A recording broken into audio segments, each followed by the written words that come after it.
Ready? Flag's over here. You let us know. I pledge allegiance to the flag of the United States of America and to the republic for which it stands, one nation, under God, indivisible, with liberty and justice for all. Good job, ladies. Thank you, ladies. Good job. Go home and get your homework done. No, I'm just kidding. I'm kidding. Yeah, where's the cookies? Oh, yeah. Thin mints. Okay. We're going to do a roll call and declaration of conflicts of interest and/or ex parte communications. Councilmember Abram?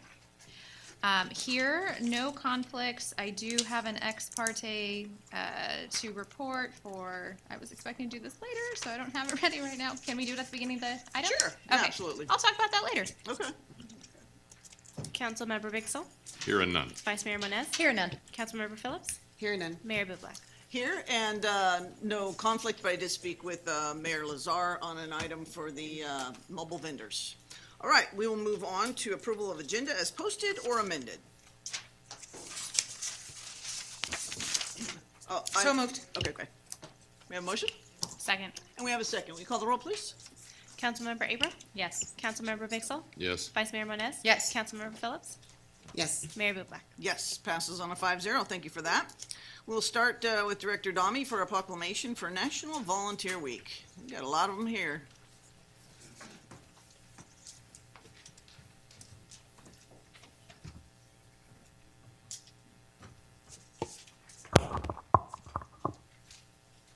Thank you, Mayor. Does everybody want to come up here?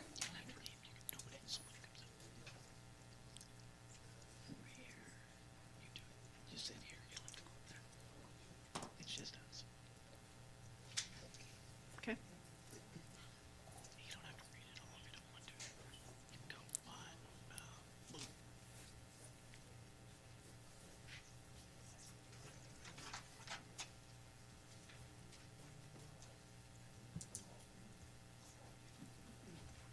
All right.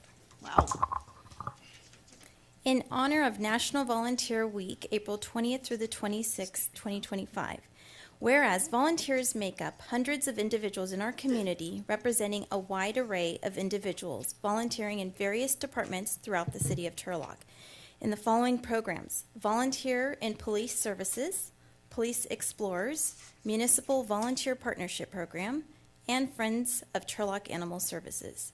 Whereas through volunteerism within local government entities, the quality of life we have grown to rely upon and appreciate is sustained through these community partnerships. And whereas the City of Turlock's volunteer programs are staffed with a group of men and women willing to serve an agency in need of their time, dedication, and talents. These individuals often serve unnoticed to the public, but are indispensable to the City of Turlock. And whereas the City of Turlock understands that government alone cannot solve all of the society's needs, and these volunteers transform and extend our limited resources into the ability to provide better services to the City of Turlock. And whereas the City of Turlock Council recognizes that 2,080 volunteer hours of service equals a full-time employee at wages and benefits in excess of $84,057. And whereas the public should be knowledgeable about volunteerism and efforts of volunteerism, improving the quality of life in our community. And whereas the City of Turlock does hereby recognize these individuals as true public servants who promote the highest ideals of public service to support the objectives of service to the community, who strive to set an example for others and prove that anyone with drive and determination can be service to their community.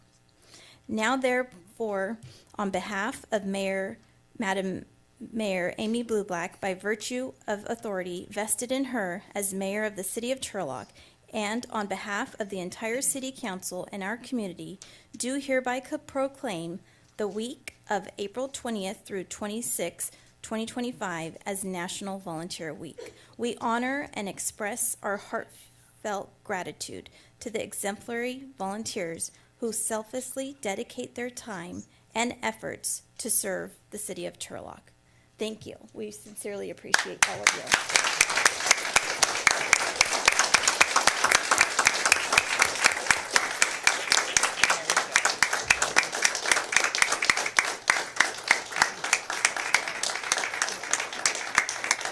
Good job. Thank you, guys. 4th of July is coming, huh? And the pool. Saturday. Little plug. Selfless plug. Selfless, yes, very.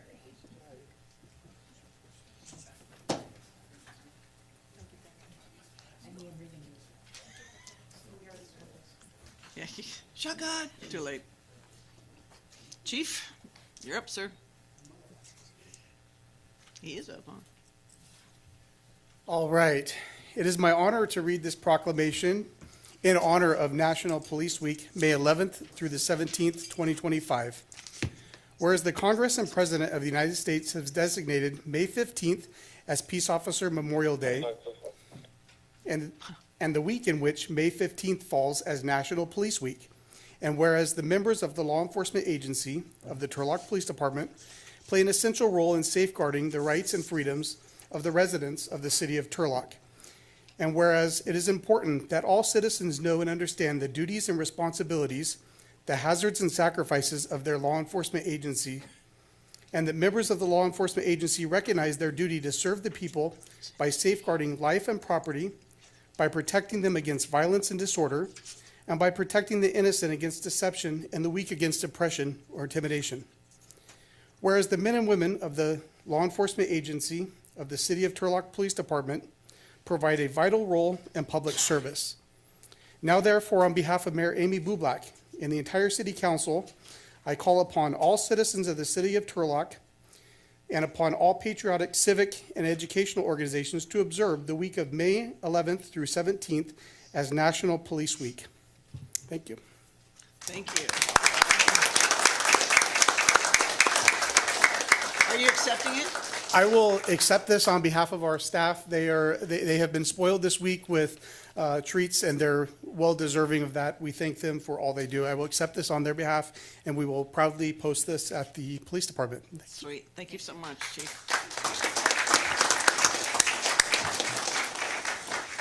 Vice Mayor? Yes, ma'am. All right, in honor of Frontline Worker Appreciation Month, which is designated May 2025, whereas frontline workers are the builders of our community, exercising curiosity, compassion, courage, and creativity to provide essential services that ensure the safety, health, and education of our residents.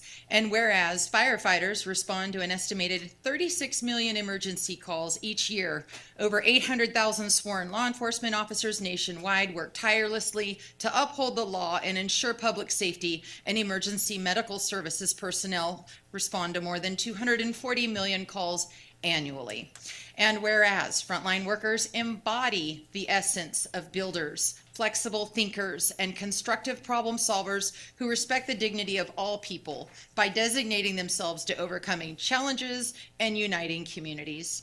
Now, therefore, Amy Bublak, by virtue of the authority vested in her as mayor of the city of Turlock, and on behalf of the entire city council and all our residents, do hereby proclaim the month of May Frontline Worker Appreciation Month, recognizing and honoring the heroic contributions of our healthcare workers, firefighters, law enforcement officers, EMS personnel, and teachers in the city of Turlock, and encourage all residents in the city to show and express appreciation for those outstanding individuals.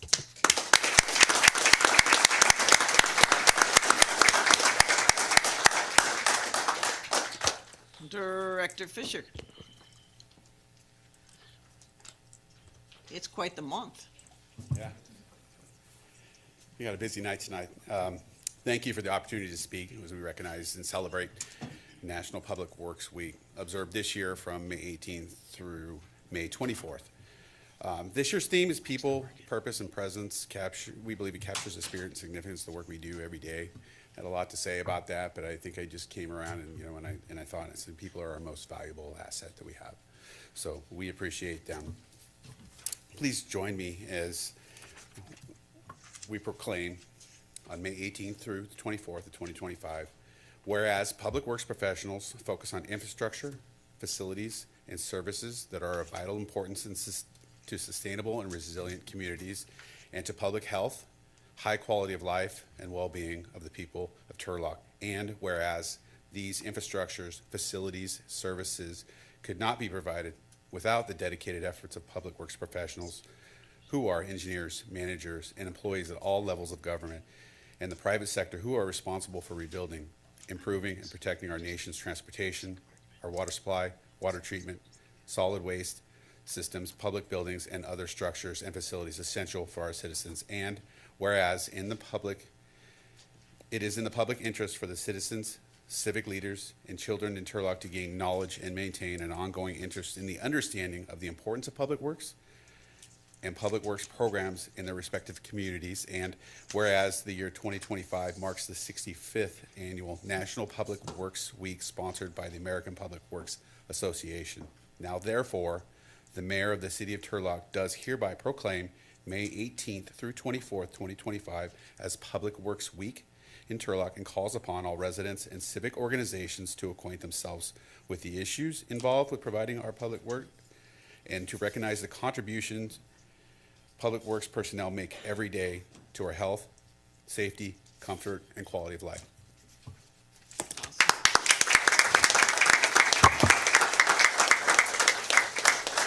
And I too will gratefully accept this on behalf of all of Yeah, I my bet you employees, and I will post it. We have to share between floors in this building, but I will duplicate for you. thank you. Thank you, guys. I appreciate it all.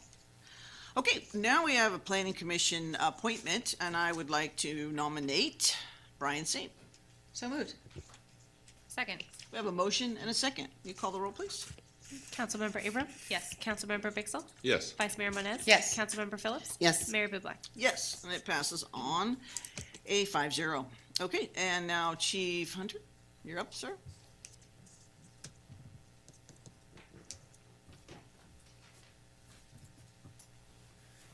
Good evening, council, staff, members of the public. Thank you for coming here tonight and giving us the opportunity to give a presentation on the Turlock-Modesto administrative contract. I'm pulling double duty tonight. There is a Modesto City Council meeting tonight that's taking place. Chief Wise may have called in a fire call somewhere in the area to get down here a little bit quicker as soon as he's done, but he's going to join us as soon as he can. So the purpose of this presentation is to review with the council and the public the administrative contract between Turlock and Modesto. I'll give a brief review of the history that led to the contract. I will review some of the accomplishments that were made, share some of the enhancements to the city of Turlock, and then discuss the next steps. So the administrative contract was approved by Turlock City Council in January of 2022. Previous to the administrative contract, Chief Michael Botto was serving as interim fire chief. It was during this time that the opportunity to build upon the resource sharing partnerships that Turlock had been participating in since 2014. This resource sharing partnership included Turlock Fire Department, Stanislaus Consolidated Fire Protection District, and Modesto Fire Department. These three agencies operated under common staffing model, operating procedures, and a coordinated training system. The administrative contract went into effect in February of 2022 and is set to expire June 30th of 2026. The contract is a 4.5-year administrative contract that allows for one 2-year extension. The administrative contract means that Turlock Fire Department would be overseen by a Modesto Fire Chief, Assistant Fire Chief, with all other positions in the fire department remaining Turlock employees.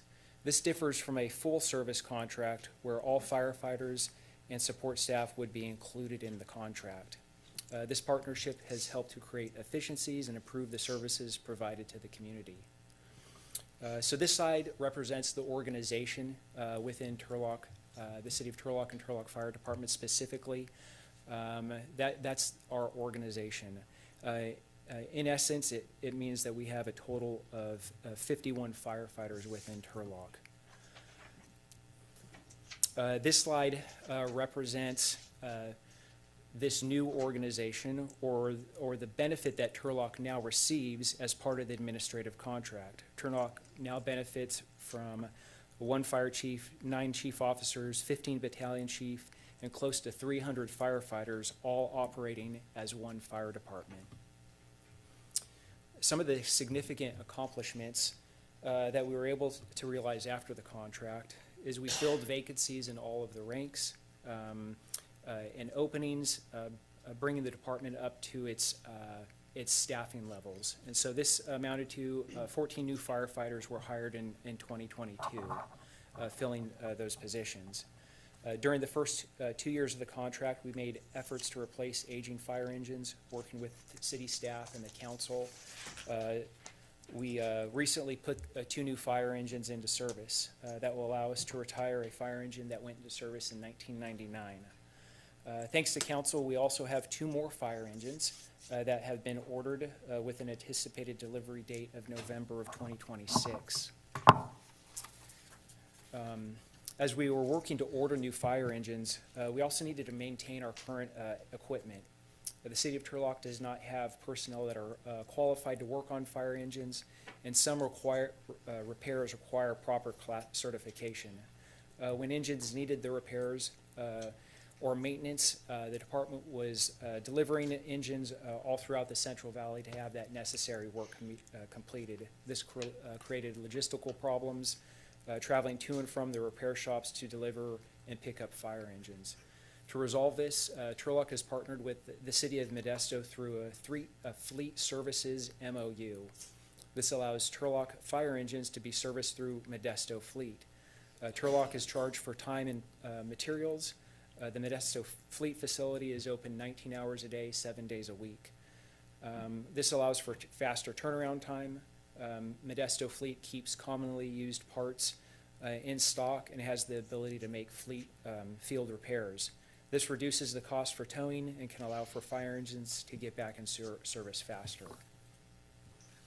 The Modesto Fire Department has an EMS division made up of 6 personnel overseen by a paramedic deputy chief and assisted by an EMS quality improvement coordinator who is a registered nurse. The division also includes 3 paramedic fire captains, assigned on shift that can respond to more complex medical calls like multi-casualty incidents, victim entrapments with extended extrication times, structure fires, hazardous materials calls, among others. They assist with providing patient care or assisting with coordinating patient care with EMS transporting providers and the receiving hospital. Our quality improvement coordinator nurse provides clinical quality improvement by reviewing our calls for compliance, then making recommendations for improvement if needed. The division is also supported by an administrative assistant. The MS division provides quarterly training to ensure that Turlock personnel receive ongoing training and maintain compliance with the local emergency medical service agency. The administrative contract has also allowed Turlock to partner or to benefit from the Stanislaus County Regional Fire Investigation Unit. It is staffed with 7 full-time personnel and 3 part-time fire personnel working in collaboration with the Stanislaus County Sheriff and the District Attorney. The goal of the Fire Investigation Unit is the proper investigation of all fires and explosions while providing for the effective criminal investigation and prosecution of those incidents that are determined to be criminal acts. This is accomplished by providing the proper training and leadership to the Fire Investigation Unit members so that they can conduct thorough investigations consistent with current national standards, utilizing modern scientific methods to ensure accurate findings and ultimately the speedy apprehension and prosecution of criminals while protecting the rights of the accused.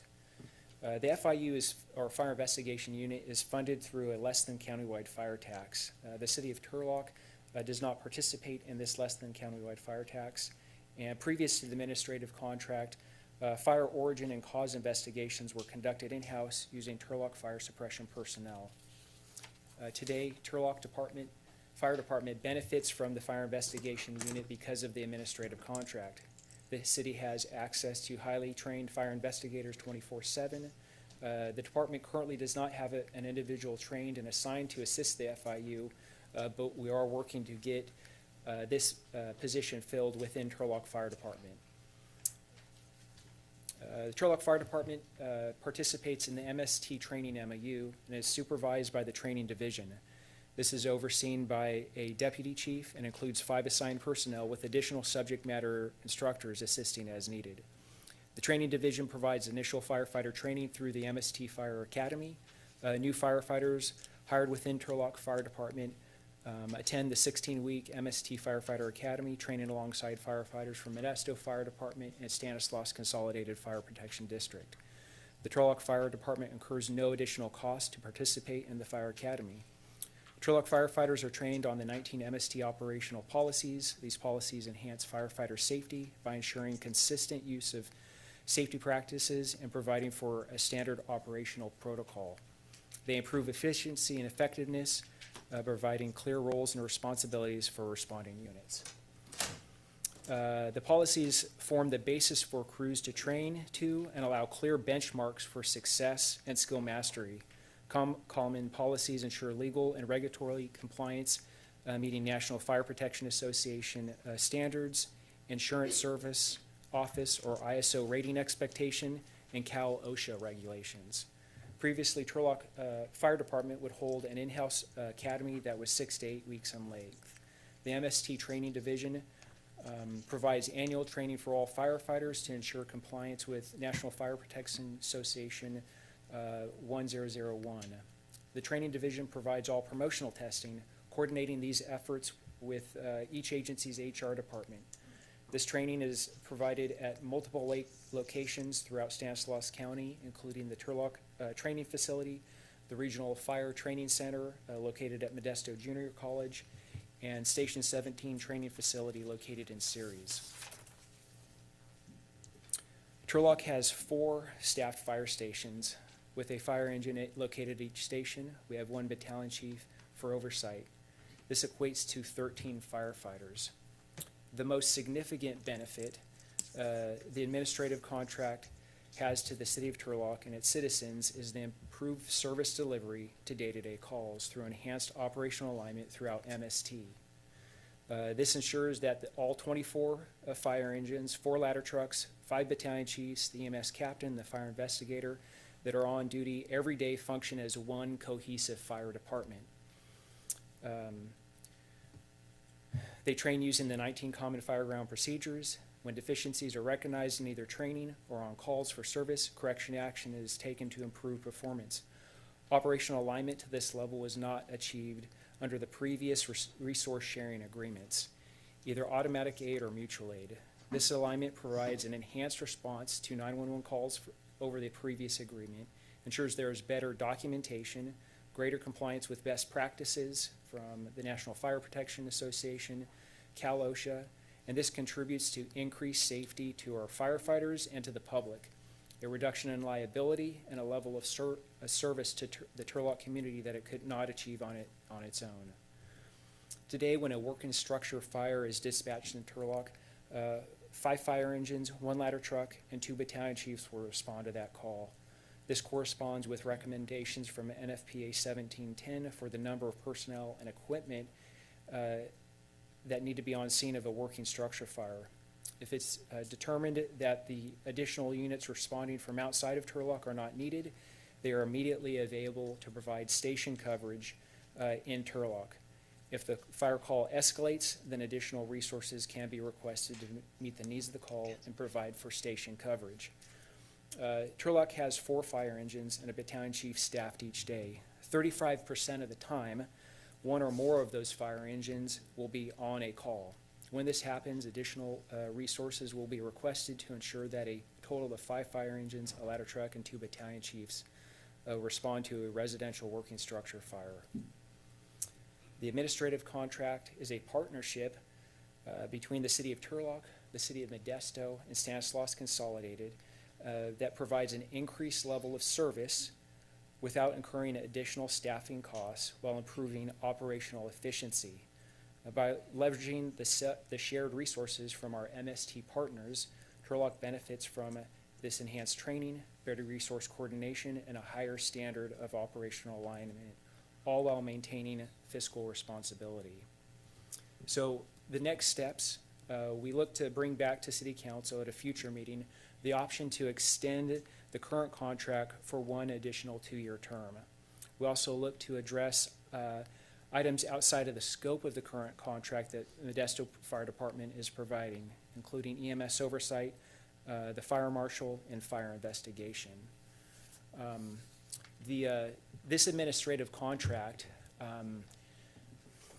I've attempted to explain in essence how Amazon makes a delivery to your home the next day. You know, you think about you're at your computer in the evening and you've ordered something, and the next day Amazon has made a delivery. Magically, it happens. Our hope is that the fire service that we deliver within the city of Turlock and throughout Stanislaus County works the same way. That it just works, and every day, when you call 911, that our units can respond and provide the best possible care. This is truly a partnership between all of our agencies, and we've seen incredible changes in all of our agencies because of this administrative contract. This concludes my presentation, and I'm happy to answer any questions. Your backup came. Did you want him to say anything? Chief Wise, he made it here. Yeah. We've got He's hiding in the bag. a combination of our leadership team as well as members of Local 2434 in the back. I want to recognize them as well. Chief Wise. Any violations of speeding getting here, Chief? Did you roll code? I thought about it. I really did. The traffic was really horrendous trying to get down here. Everybody wants to get to Turlock. Of course. No, I know Andrew gave the presentation. Sorry for being late. I was trying to make it. We're celebrating our 150th birthday today. Wow. So we had a proclamation look at good. our city council that I couldn't miss. But no, just want to reiterate real quick what I'm sure Andrew's already gone over is we appreciate this partnership. I think it's worked very, very well for both of us. And, you know, we look forward to the future and whatever that may bring. And with that, we can answer any questions. Questions? No? Did you just want to put in a plug for our big event on Friday at 4 o'clock? Yeah, sure. So Friday at 4 o'clock, we're going to be recognizing our academy graduation as well as all promotions that took place this last year. We'll be doing that in Modesto at the State Theater. That's going to be at 4 o'clock. We're also going to take the opportunity to recognize the 150th anniversary of Modesto Fire Department. Popcorn? There'll be beverage service available there. We're going to close down the street. We'll have some display of fire apparatus. We'll also be opening up a venue within the Modesto Museum, talking about showing artifacts and history from Modesto Fire Department. Awesome. And just one other thing, we are also celebrating for our 4th of July parade, our 150th. So usually they celebrate a hometown hero. So this year they're celebrating the fire department. Nice. So we will be inviting all our partners to celebrate with us that day, and our firefighters will be marching through the streets of Modesto. And that's going to be on the 4th? Yes. Okay, Yep, wonderful. that morning. Thank you, guys. Appreciate you coming and getting down here as quick as you could. Okay. Okay, we have a consent calendar. I've been asked to pull item D, David, for discussion. Any others? If not, Motion to approve as amended minus item D. Second. we have a motion and a second. Will you call the roll, please? Councilmember Abram? Yes. Councilmember Bixel? Yes. Vice Mayor Moniz? Yes. Councilmember Phillips? Yes. Mayor Bublak? Yes, passes on a 5-0. Item D, David, is rescinding some gas tax. Director Fisher's going to speak to it, and then Councilmember Abram had questions.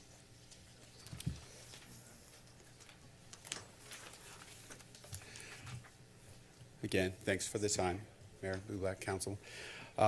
Tonight, item 8D, encroachment permit offset. The new proposed resolution tonight suggests rescinding resolution 2018-172 and adopt a new policy. And the purpose of that is to modernize how we allocate funds from streets gas tax. That's Fund 217 for frontage improvement projects. This action allows us to fully offset the encroachment permit fees for qualifying projects. That's, repairs and maintenance based on public safety, easing the burden on the property owners and promoting, the repair of critical safety items. Since 2013, the city has used a portion of Fund 217 to offset the permit costs for sidewalks and related frontage improvements. In 2018, the council last adjusted the program and to offer a flat $214 offset. This helped many, but it doesn't cover the bigger projects. So as we looked at that, the current offset is outdated. It no longer meets the needs of the larger necessary repairs. By tying the offset to the actual permit costs, instead of the static amount, we create a more equitable position and acceptable, and then really a future-proof system so we don't have to go back and keep doing this over and over again. This policy aligns with Turlock Municipal Code, which holds the property owners responsible for sidewalk maintenance, but also requires a permit to perform the repairs. The program is meant to bridge the gap, allowing residents to comply with the law without facing multiple financial hurdles. Really, our reasoning of bringing this back is, just again, the legal responsibility based on the Turlock TMC Section 7-2601 requires property owners to maintain sidewalks. It means the residents are responsible for fixing hazardous sidewalks and other frontage improvements. We do require a permit for compliance.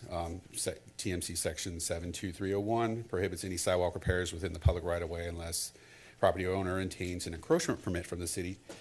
And this just really ensures that any work that's done meets our standards. Our permit costs have increased over the years. The current $214 offset no longer covers the full amount of the permit costs for the smallest repairs, which now can range from $253 to as high as $1,600. As costs rise, financial burden on homeowners increases. And this is meant to encourage timely repairs, not discourage timely repairs. We also wanted to make sure that we're being equitable and flexible by tying the then current permit fee ensures fairness to all the qualifying projects regardless of size. So if you have a larger repair, a larger lot, then you have to do bigger repairs. We'll cover the entire cost of the encroachment, not just the flat rate fee. We want to make sure that by supporting the repairs of curbs and gutters and sidewalks and ramps, the city reduces trip hazards and minimizes liability risks. The resolution continues a successful partnership with residents and proactively mitigates hazards in the public's right-of-way. The financial or the fiscal impact for this year, for 2024, our allocation was $5,000. This is going to bring it to $25,000. If funds are exhausted for the year end, then we can simply pause the program until reauthorized, or ensuring that we stay current within our budget. So I guess long story short, this is a helpful way, financially sound way to update an already successful program.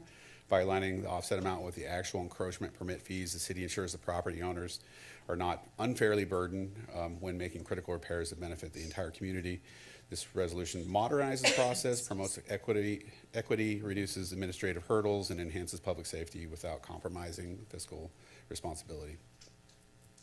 It reflects our shared commitment to safety, fairness, and good stewardship of public funds. By approving this resolution, the council reaffirms its dedication to maintaining safe public infrastructure, supporting residents to do the same, and I'd be happy to take any questions regarding this. Councilmember Raven? Yes.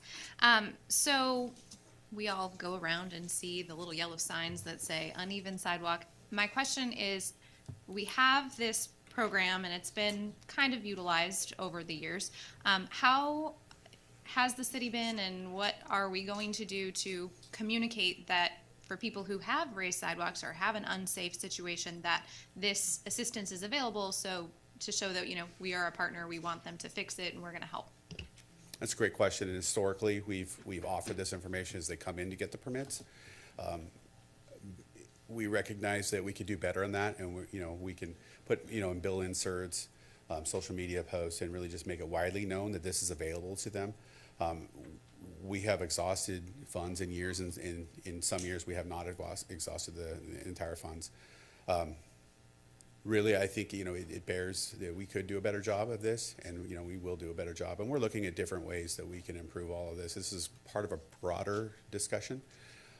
We're also looking at ways that we can improve our messaging and our education on all of the issues that we see within our city in regards to sidewalks.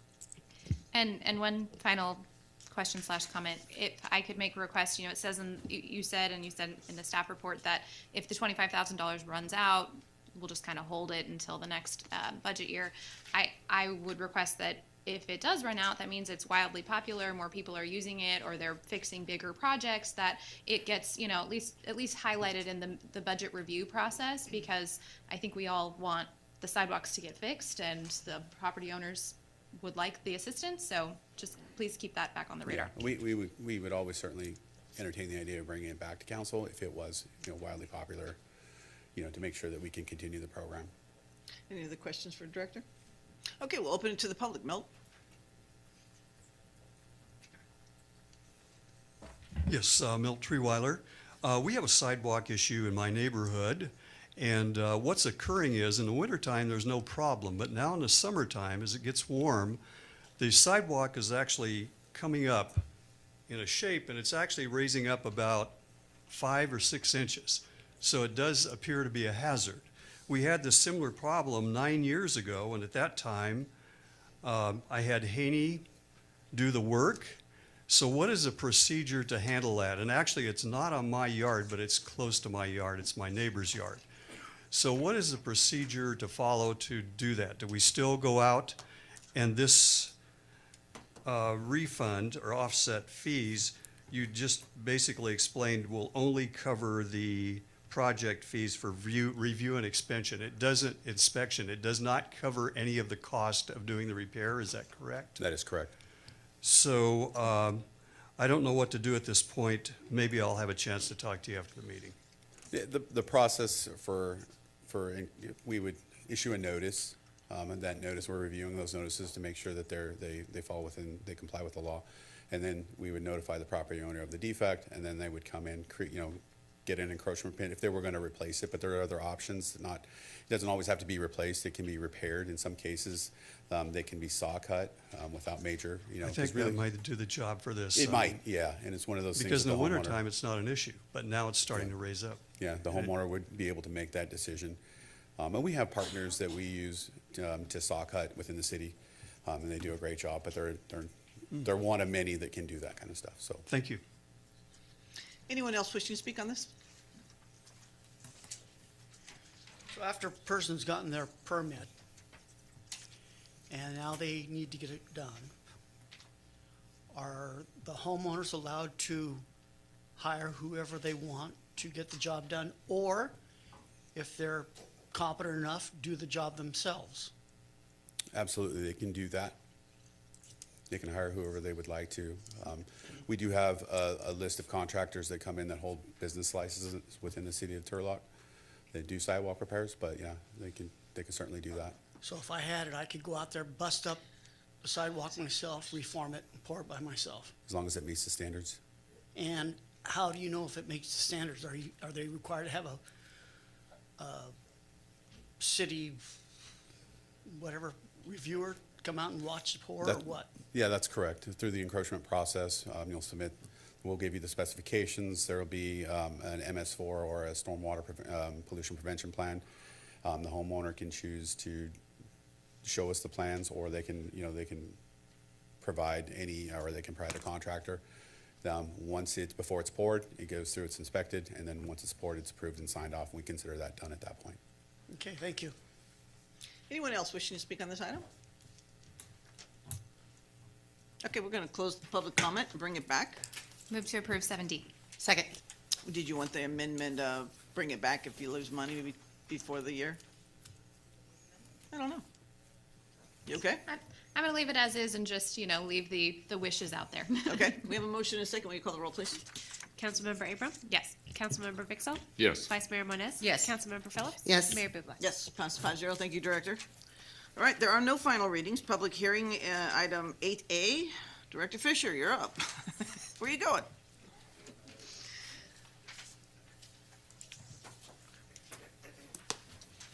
Still talking about pavement, just a different way, huh? Yeah, it snuck up on me. Tonight, I bring you local street closure policy and ordinance update. Can we get notes on here? The notes on here? It's okay, I brought my own. Oh, thank you.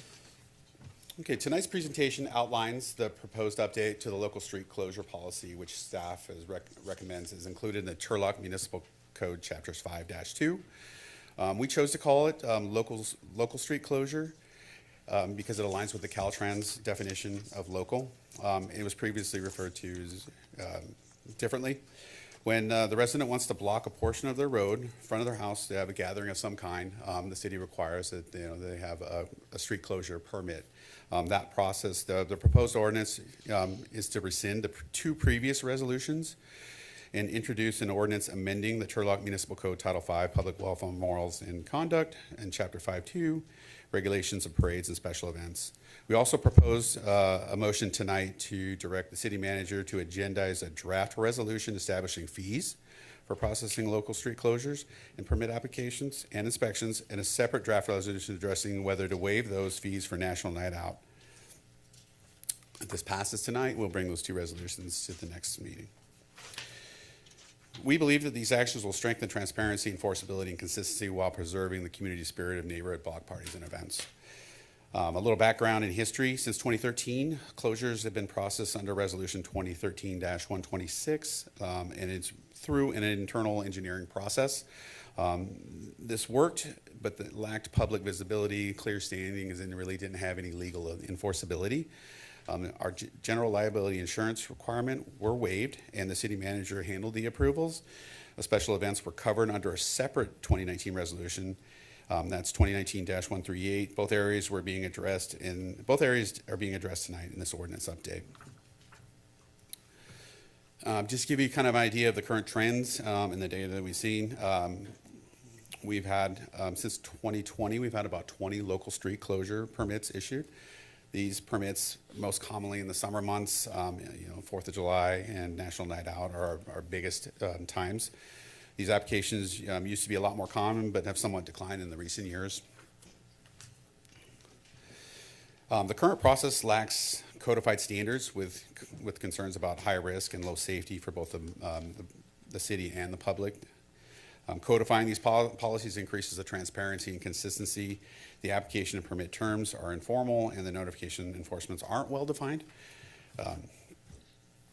We met as a team. We gathered feedback from staff and many other departments.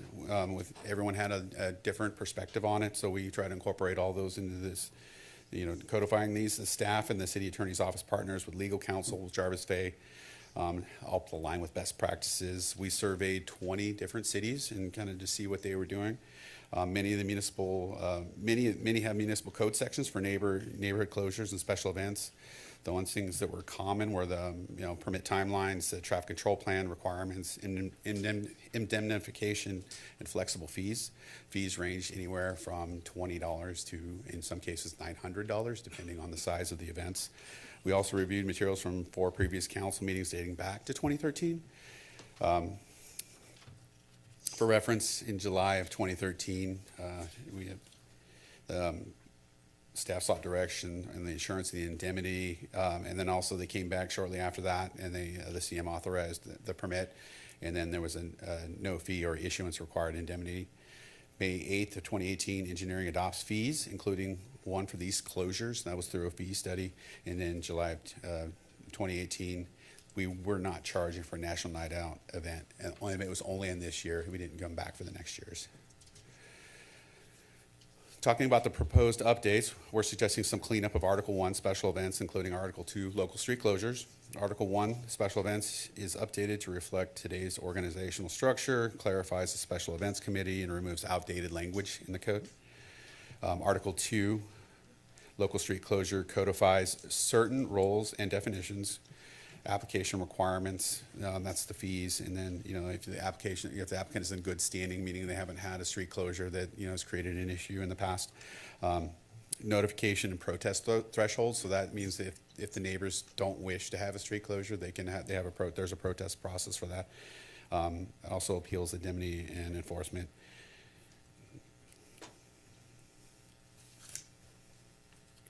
Try not to make this as long. So what will change? The new features, they enhance the clarity, the applicant renewals, there's a different fee for the renewals. If you already have a traffic control plan that we've done for you and you paid for it once, you can simply bring that back. If you're not changing your street closure, we'll charge you a much less fee, or a lower fee. We also added late applications with optional fees, and a formal enforcement and revocation language. Long story short, we're just basically formalizing what we know that works, and we're adding a few improvements that allow us to be able to have some enforcement policies on it. And for the most part, for everything we want to do, we want to make sure we're legal and fair. So the current fee is $74, which is based on the engineering fee study from 2018 that we discussed, which allowed for consumer prices, CPI index changes over the years. It recovers only about 12% of the staff time, especially if we have multi-department reviews and inspections. However, because the volume is low and the events build community, we're not proposing a major change at this time. We're seeking guidance on the fee for renewals, which require less review time. They use some traffic control plans, and if they use the same traffic control plans, we propose updating the initial fee with the consumer price index. That means raising it slightly. And a renewal fee of $28, which is also 12% of the max cost, and then also a late fee of $10. And we really just want to encourage people to not come in at the last minute so that we can do these things correctly. So we're seeking feedback on National Night Out. Should it always be a no-cost event, or is it something that we would like, the council would like us to bring back on a yearly basis? If we advance tonight, our implementation plan, you return for adoption on May 27th. And if approved, then the ordinances will be effective on June 26th of 2025. We'd also bring back at the next meeting the draft resolutions for considering on a fee update and the National Night Out event, depending on the direction that we receive tonight. We'll publish a new webpage with the frequently asked questions, application, and a step-by-step, like how do you get this, and and really educate like what it's for and why we do it. We'll conduct a community outreach via social media, and we'll really we'll work interdepartmentally to make sure this is as seamless and painless as possible. We believe that the update reflects the input across city departments, as well as legal review. We believe the standard strikes the right balance between flexibility, fairness, and equity. We're seeking feedback on the fee amounts for the renewals and the late fees, as well as direction on whether the fee should be waived for National Night Out. And this really concludes my presentation at this time. Okay. And I'll answer any questions if you have. You mentioned the 2013 resolution waived the liability requirement. Is that still in the current plan? Yeah, it before still us? is in the current Okay. plan, but however, we are reviewing it. Reviewing it, like, do you think it'll need to be in there eventually, or we can continue to waive that? I think at this point, I would seek legal review on that, but I think Ooh, good Fair, answer. fair. Good answer, good answer. and it's something George? because what it's going to do is increase the burden. Yeah. Yeah. Okay, thank you. Other questions? Okay, let's open it to the public. Anyone wishing to speak on this item?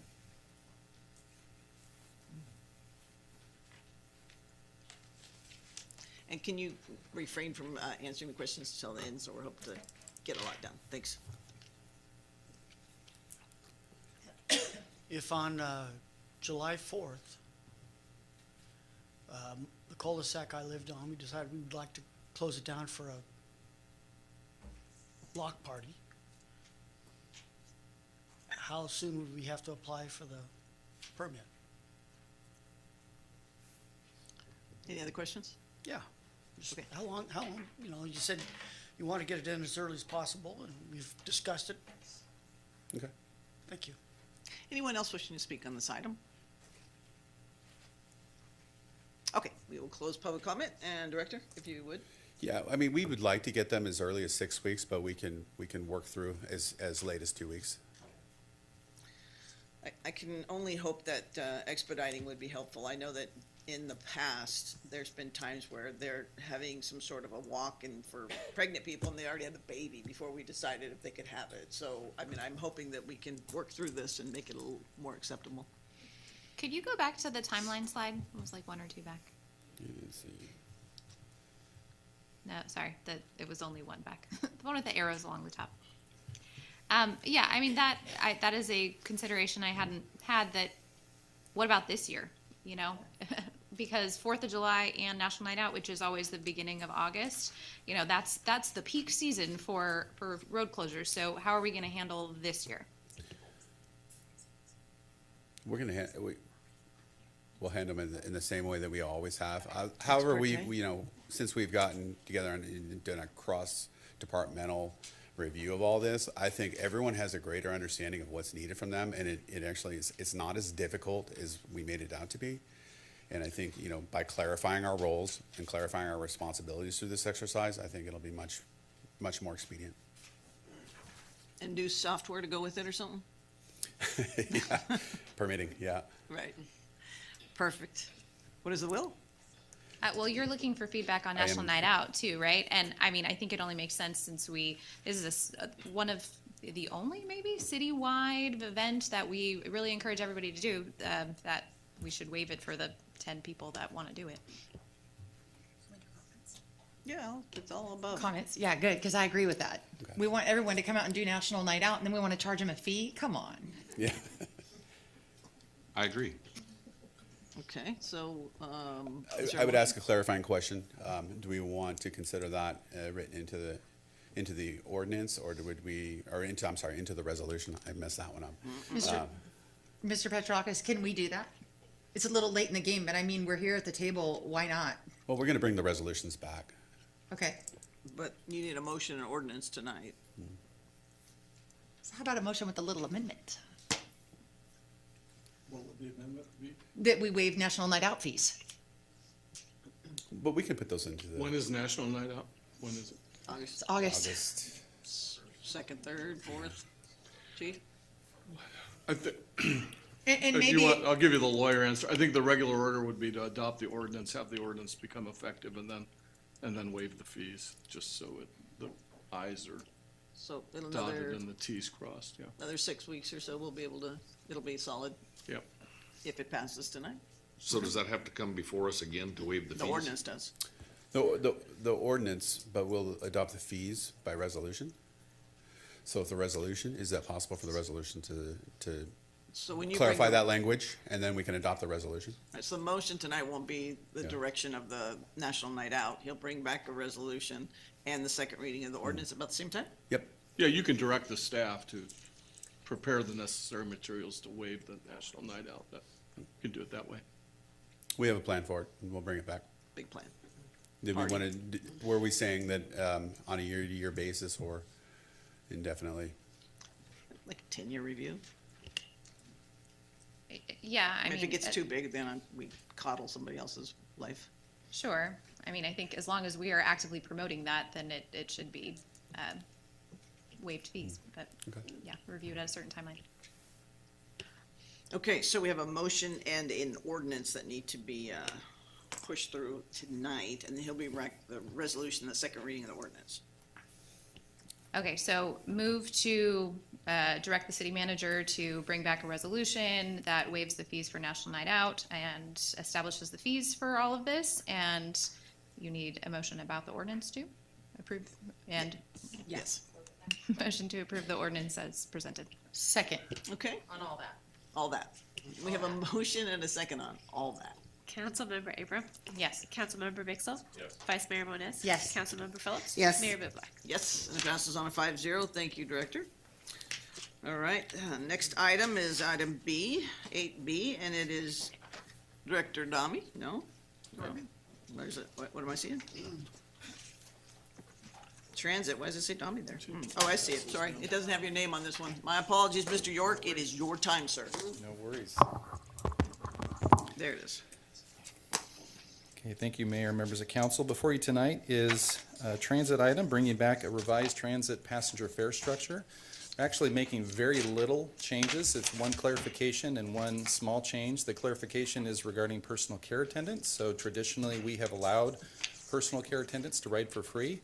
It's a requirement under federal law for paratransit, and we collectively in this region, along with Stan RTA, have just recognized that on all of our modes of service. It just was never formally listed in here. So we've included it there.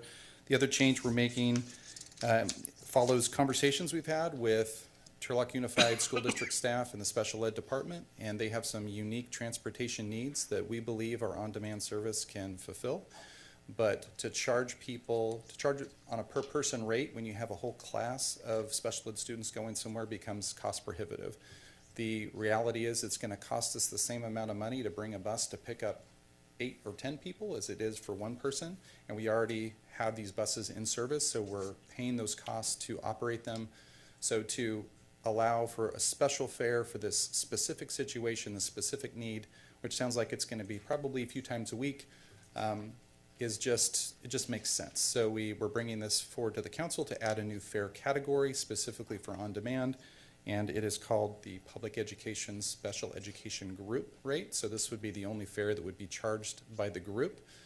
Now, if they have such a large group that it's going to take, such a large group, it's going to take 2 vehicles, then that would be 2 charges, right? It would be 1 per vehicle, but that would be the intent of this, and all the other fares would stay the same. So nothing's changing for fixed route, and all the other fares for the other modes are the same. So that's the extent of it. I'm happy to answer any questions. Questions for Mr. York? Okay, we'll open it to the public. Anyone wishing to speak on this item? Okay, we will close public comment and bring it back. Super good idea. Move to approve the resolution. Second. We have a motion and a second. Will you call the roll, please? Councilmember Abram? Yes. Councilmember Vixel?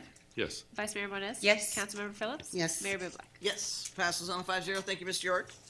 All right, now, Director Dami, we have item C, which is a new thing, yeah? New state law. And then as soon as she presents, we will go ahead and ask the fire department to come up and give theirs, and then we'll open it to public all at once. Very good. Thank you. Thank you, Mayor, Mayor, City Council, City staff, members of the public. My name is Jessie Dami, and this evening I am presenting Assembly Bill 2561, a workforce vacancy overview. So the purpose of this presentation is to report on providing you an overview of what Assembly Bill 2561 is, share the City of Turlock's current workforce vacancy data with the focus on calendar year 2024 by bargaining group. I'm going to provide the status of job vacancies and discuss our recruitment and retention efforts pursuant to Assembly Bill 2561. So what is Assembly Bill 2561? On September 22nd, Assembly Bill 2561 was signed into law, amending the Myers-Millis-Brown Act. The new law requires all public agencies to provide an annual status report and employee vacancies in a public hearing before adopting their final budget each year. This requirement became effective on January 1st, 2025. If 20% or more full-time positions in a particular bargaining unit are vacant, the agency must also report, upon request from the employee organization, the following: the total number of job vacancies within the bargaining unit, the total number of applicants for vacant positions within the bargaining unit, the average number of days to complete the hiring process when a position is posted. Lastly, opportunities to improve compensation and other working conditions. I am pleased to report to you that the City of Turlock is well under the 20% threshold.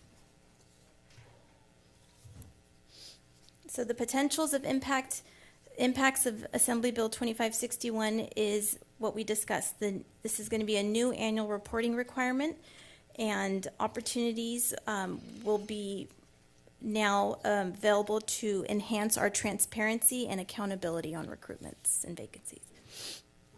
So the City of Turlock follows the personnel system rules and regulations. It's the policy that we focus on when it comes to recruitments, examinations, eligibility lists, and appointments, in addition to the MOUs. This policy, the personnel rules, guides the city in making recruitment decisions based on what is written in policy, including anything, as I mentioned, related to recruitments, examinations, eligibility lists, and appointments.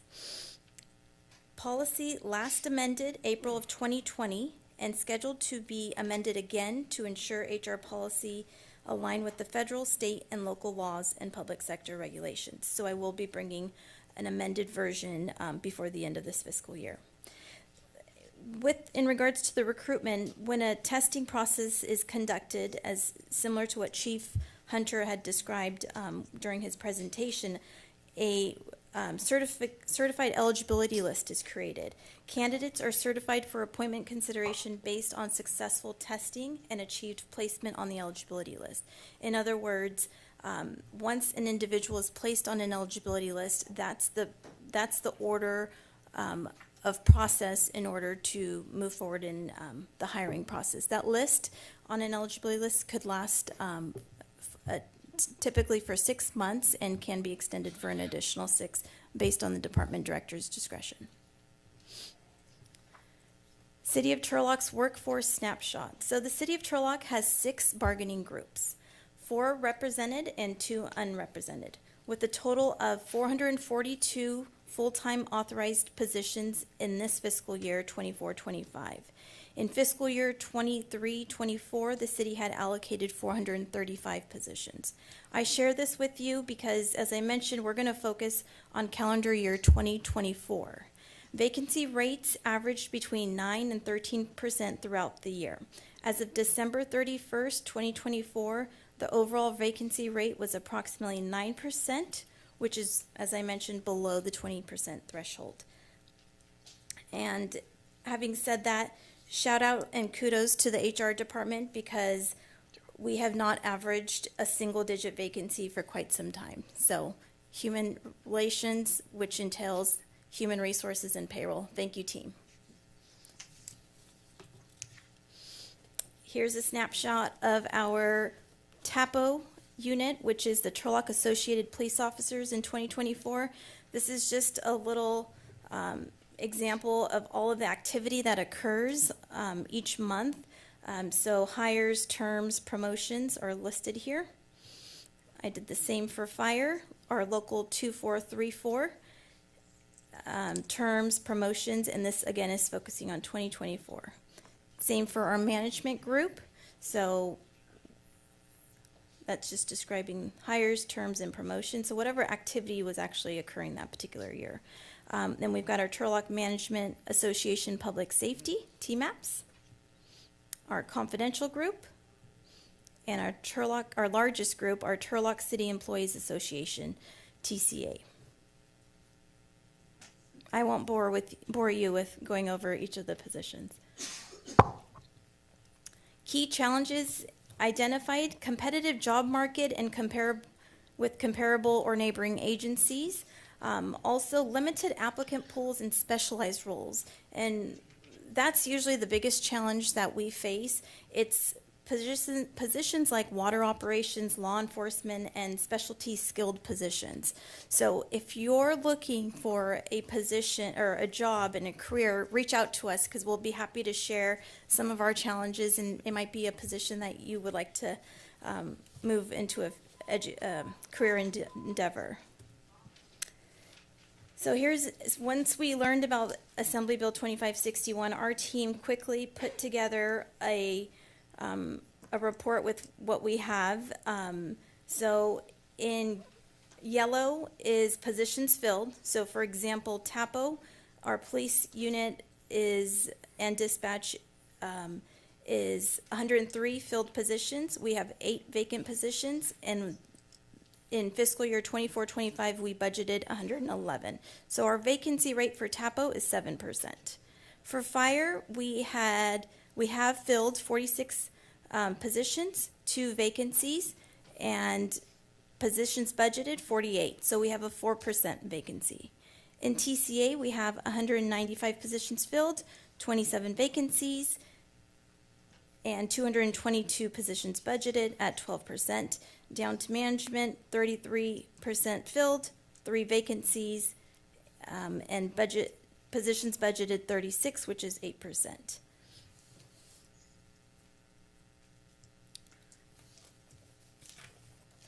Moving on to recruitment and retention efforts, I just wanted to highlight some of the resolutions we've taken to council. For example, Resolution 2271 authorized city manager to extend recruitment incentives, pre-accruals up to 80 hours of vacation and up to 40 hours of sick leave. This has been nice during the negotiation process when we're working through recruitments and making final recruitment decisions with applicants. It's definitely been something that's been useful in the recruitment process. Council Resolution 2023-55 offered the TAPO unit a one-time 40-hour time bank to encourage referrals. Council Resolution 2023-93 authorized signing bonuses for police department hires between $6,000 and $20,000 for lateral hires, trainees, and academy graduates, and a $3,000 referral bonus or 40 hours of time bank for successful hires. Council Resolution 2023-142 authorized a signing bonus for our water treatment plant operators, senior maintenance technicians, senior instrument and control technicians, senior water treatment plant supervisors, and water treatment plant manager, ranging from $7,500 to $12,000. Referral bonuses were also provided at $3,000 for successful hires. Staff actions to address vacancies. No specific changes have been identified other than what I shared about the personnel rules and regs being amended. The city continues to take steps to supporting recruitment and retention and will continue to monitor vacancy rates and amend through council resolution. And then I wanted to highlight our job opportunities. Just as of, this is April 30th, we are currently advertising for Assistant Municipal Services Director, Chief Building Official, Emergency Services Dispatcher 1-2, and Trainee, Part-Time Fleet Maintenance Closed, Police Officer 1-2, Police Officer Trainee, and Water Treatment Plant Operator Senior. So if any of those are of interest, please reach out to HR. I also want to remind us all that not only do we focus on full-time employees, we also have a large group of part-time employees, and sometimes almost as the same number of full-time employees. So here at the bottom, I've got a little graph there. January 1st through December 2024, we averaged approximately 250 part-time employees. In January 1st through April 2025, we averaged about 300. And we have our highs and lows based on seasons, but I just want to share, if there's an interest in part-time employment, please head on to our website, and I have a screenshot here of recreations part-time for public facilities and recreation. And then working for us, we have a volunteer program. We acknowledged them this evening. If anyone is interested in being a volunteer, we have a page that sets you up with the policy, the application, and HR's contact information if you have interest in volunteering. Any questions? Oh, we're going to wait for questions. And this evening we have our local fire 2434. Chad, I believe you're coming up.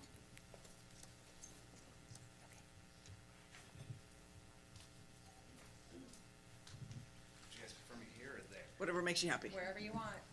I'll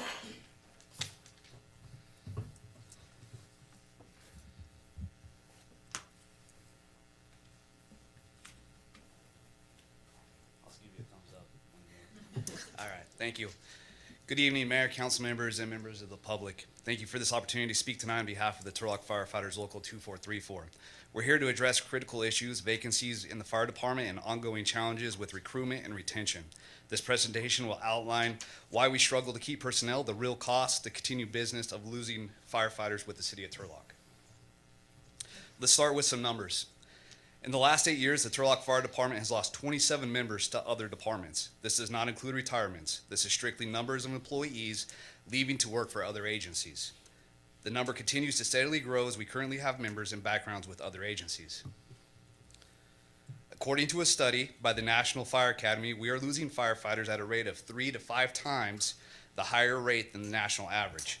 Because of this mass exodus, we have seen over 213 years of combined experience in the fire service leave and take their skills and training elsewhere.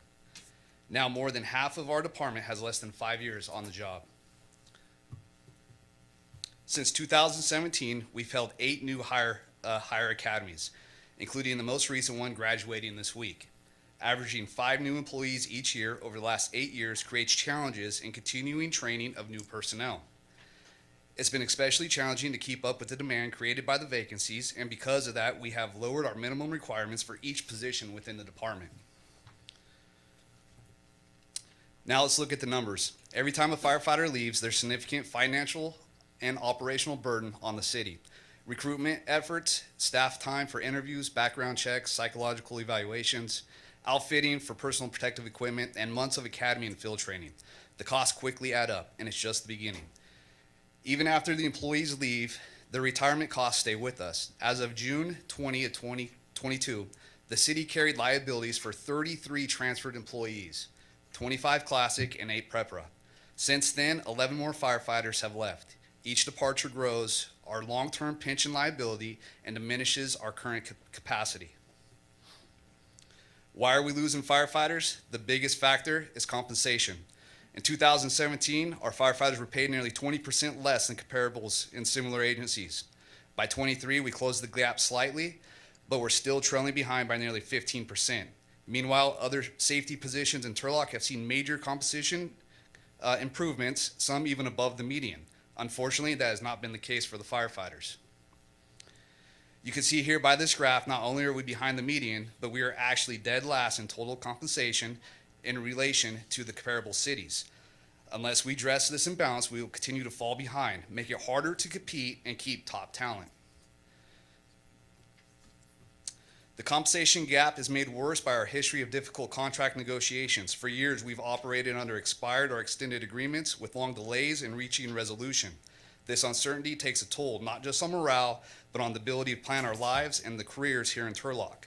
Looking ahead, our current contract adjustment is already set to fall short of the average compared to comparable agencies. That means next year's compensation survey, we expect to fall behind even further. This is not just a retention problem, it's a recruitment challenge too. New firefighters are asking, why start with Turlock when there's better opportunities just a short drive away? In closing, firefighters don't do the job for the money, we do it because of public service. But when pay, benefits, stability aren't competitive, even the most dedicated professionals are forced to leave. We are asking you for your partnership to help fix the root cause of this retention issue. Investing in your firefighters means better public safety and a stronger, more resilient Turlock. We're ready to work with you on a long-term solution. Thank you for your time. I'll be happy to answer any questions. Questions? In fairness, we just saw it, so it got to marinate a little No bit on problem. it, though. Thank you. guys. All right. I have a question.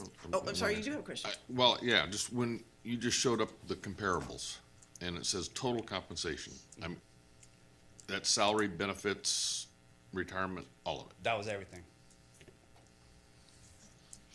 Thank you. Okay, now we'll open it to the public, and anyone wishing to speak on this item, please come forward. Milt.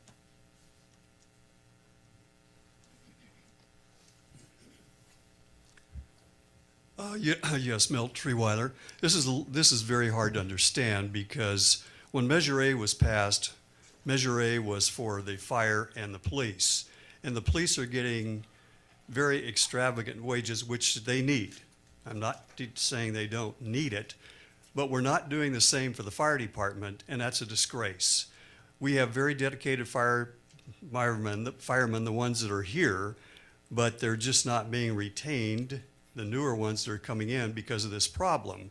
And this is actually a problem sitting in front of us because we have the money, we have the Measure A money, it's not being spent properly so that we can pay our firefighters like we should be paying them like the other cities are doing. So I would like us to work on that and get the job done so that our firefighters get comparable wages to other cities in Stanislaus County. Thank you. Anyone else wishing to speak? Bob? Yeah, I saw that they said we lost, I can't remember the exact amount, 27 officers left for other places. I guess my question first off is, how many officers did we poach from another city? And are we fully staffed now, or did we have enough recruits coming in to fill positions there? Or are we short? Thank you. Anybody else? Yeah, Ron?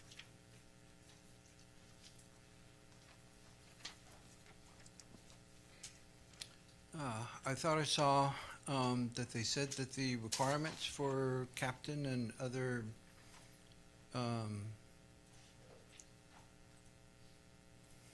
Other positions lower? positions, yes, thank you. I don't want to put words in your mouth. Senior moment there.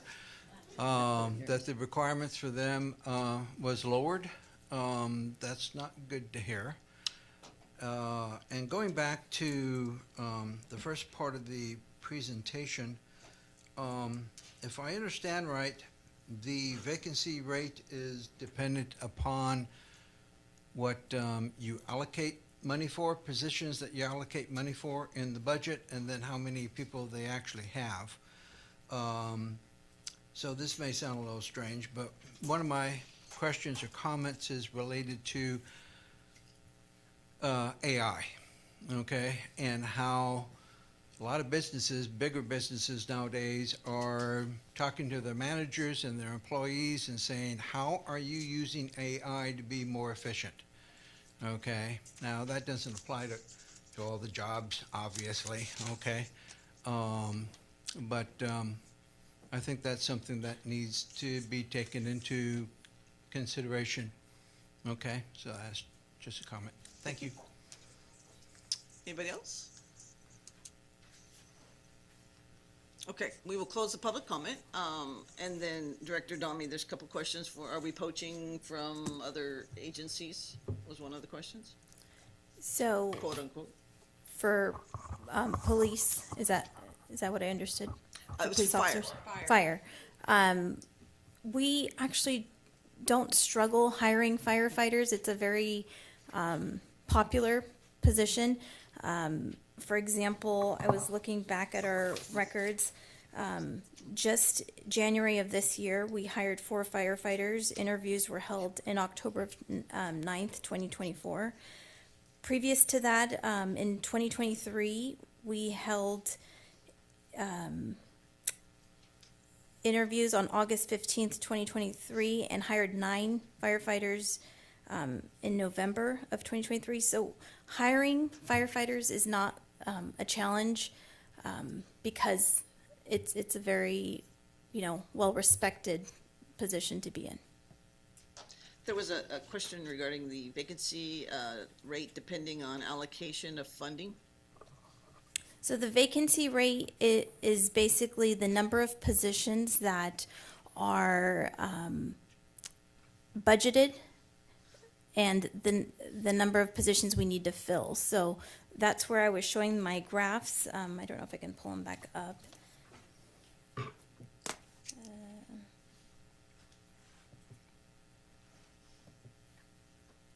We haven't been freezing any positions, though, I guess would be one No, of the questions. no, we are not. Sorry, I can't find my.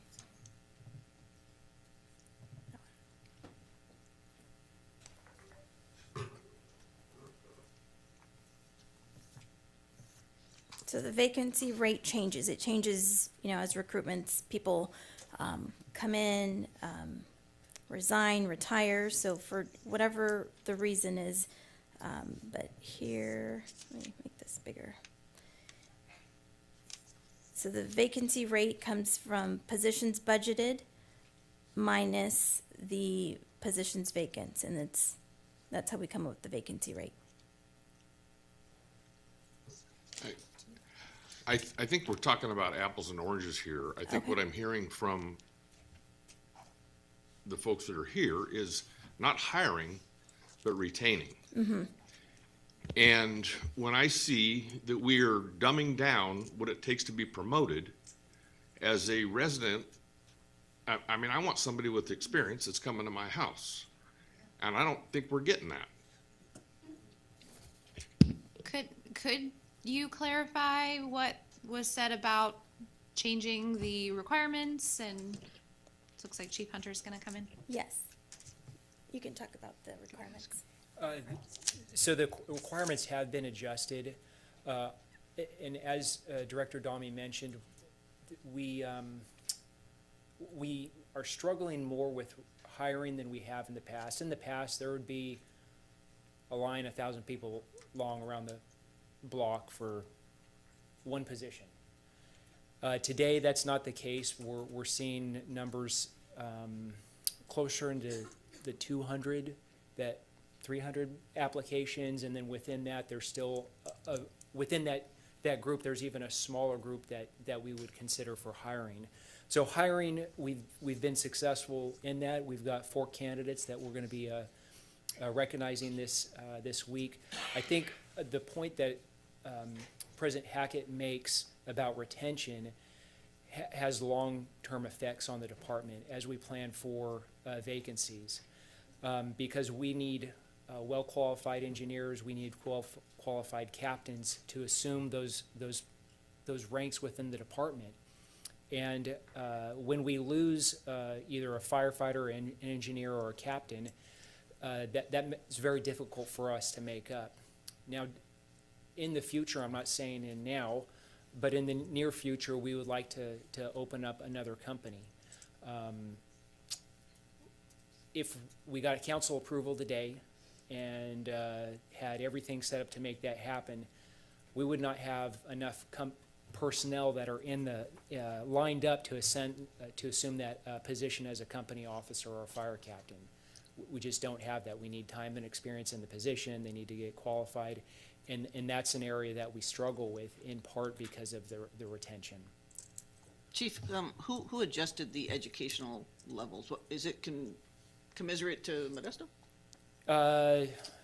Modesto has struggled with that as well, but not to the degree that Turlock has. So those adjustments, they work in part, we work with HR to make those changes happen, and when necessary, we bring those to council. We absolutely bring them to council, and there's always a study done. But I can speak industry standards, learning through the classification study that we're currently in the middle of.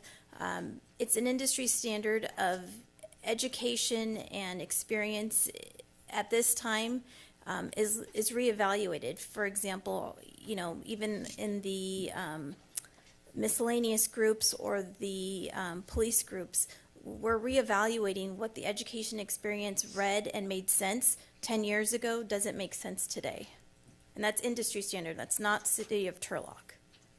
So we're not lowering standards to fill vacancies?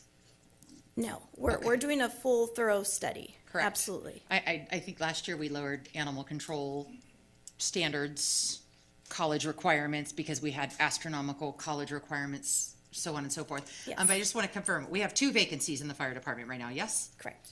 Okay, thank you. And we just recently signed a 3-year contract? We did. We signed a contract March 25th of this year for 3 years, July 1st, 2024 through June 30th, 2027. Other questions? Just one more question and this is for Chief Hunter. In the presentation, retention is an issue. When you have a new firefighter, brand new, firefighter come on, how long does it take for them to go from hire to they have the capacity to do everything that everybody else does? And how does that training requirement and, everything the city has to provide compare to someone who's been in this job for a while? So if you're asking how long does it take a new employee to get fully acclimated? Sure, we'll start with up to that. par? A lot of it depends on the prior experience that employee brings. Oftentimes we have employees that come from other agencies, both paid and volunteer. That's most of the case. They've got some experience in the fire service, whether it's volunteer or paid experience. And so from there, it depends. Now, our 16-week academy does a very good job at preparing those firefighters to do the vital work that a firefighter does. Where our gaps are at right now is as we prepare these new firefighters to accept promotional opportunities in the engineer and captain rank. That's the biggest area that we struggle with, and we will struggle with it for the next few years as our new firefighters get time and experience in the seat. I will say that the partnership with MST gives our firefighters more experience, better opportunities to train than they would alone.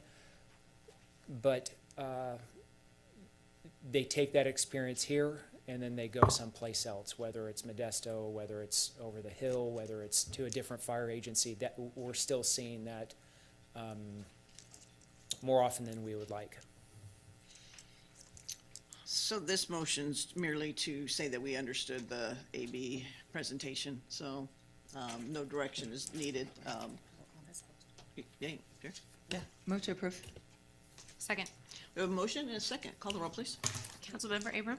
Yes. Councilmember Vixel? Yes. Vice Mayor Moniz? Yes. Councilmember Phillips? Yes. Mayor Bublak? Yes, passes 5-0. Thank you, Chief. Thank you, Director Dami. All right, then next is approving the appeal and granting conditional use permit. It's going to be Ms. Quintero. No, it's not. I'm not get that, Ms. Werner. But I also believe that Mr. Petrilakis has his light on, so this means he's up, he's awake, he's got something to say. Thank you, Mayor and members of the council. Because these appeals can be somewhat complex and hard to understand, I did want to give a brief preamble to the proceedings tonight. Basically, if you disagree with the Planning Commission's decision, which denied the project, and you're for a project, you would want to move approval of the resolution approving the appeal, because the applicant appealed the negative decision of the Planning Commission. If you agree with the Planning Commission and essentially you don't like the project, you would want to move the approval of the resolution denying the appeal. So that always, when we get to that part of the proceedings, we often have to think about it. So I wanted to put that out at the beginning here. Also, on the fourth page of the staff report, there was a link to written comments provided to the Planning Commission. Those have been provided to the public and to the council tonight so that they were available in hard copy. The discussion tonight, you'll probably hear all kinds of things. The legal decision of the council is really governed by the 4 findings that are required to issue the use permit, which are at the top of the 4th page of the staff report, if you'd like to refer to them. And for the legal decision and the sufficiency of the legal decision, the discussion, that's how it would be looked at.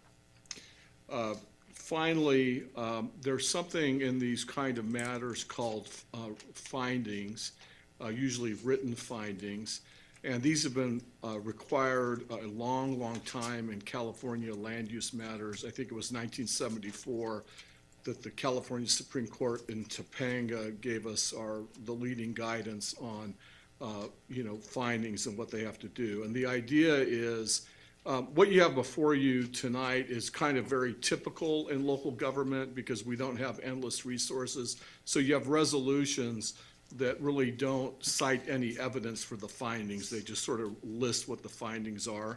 And the legal requirement, as articulated by the California Supreme Court, is that findings need to, I'm paraphrasing, almost quoting, bridge the analytical gap between the raw evidence and the ultimate decision. So basically, we're supposed to provide a written record of kind of our thought process and the decision making, so the public and the world can see how what our thinking was and act accordingly. I'm talking in code. If somebody wants to challenge it legally, they would look at the written findings to decide on that. So what I'm going to ask, because of the high public interest in this, and for the city attorney's office, high public interest often means controversy and often means people thinking about alternative relief in the courts. I would like the decision at the end to be a direction to staff based on the sense of the council, directing the staff to come back to you with augmented findings, either one of the 2 options. Either you want to you want to grant the appeal or deny the appeal of the applicant.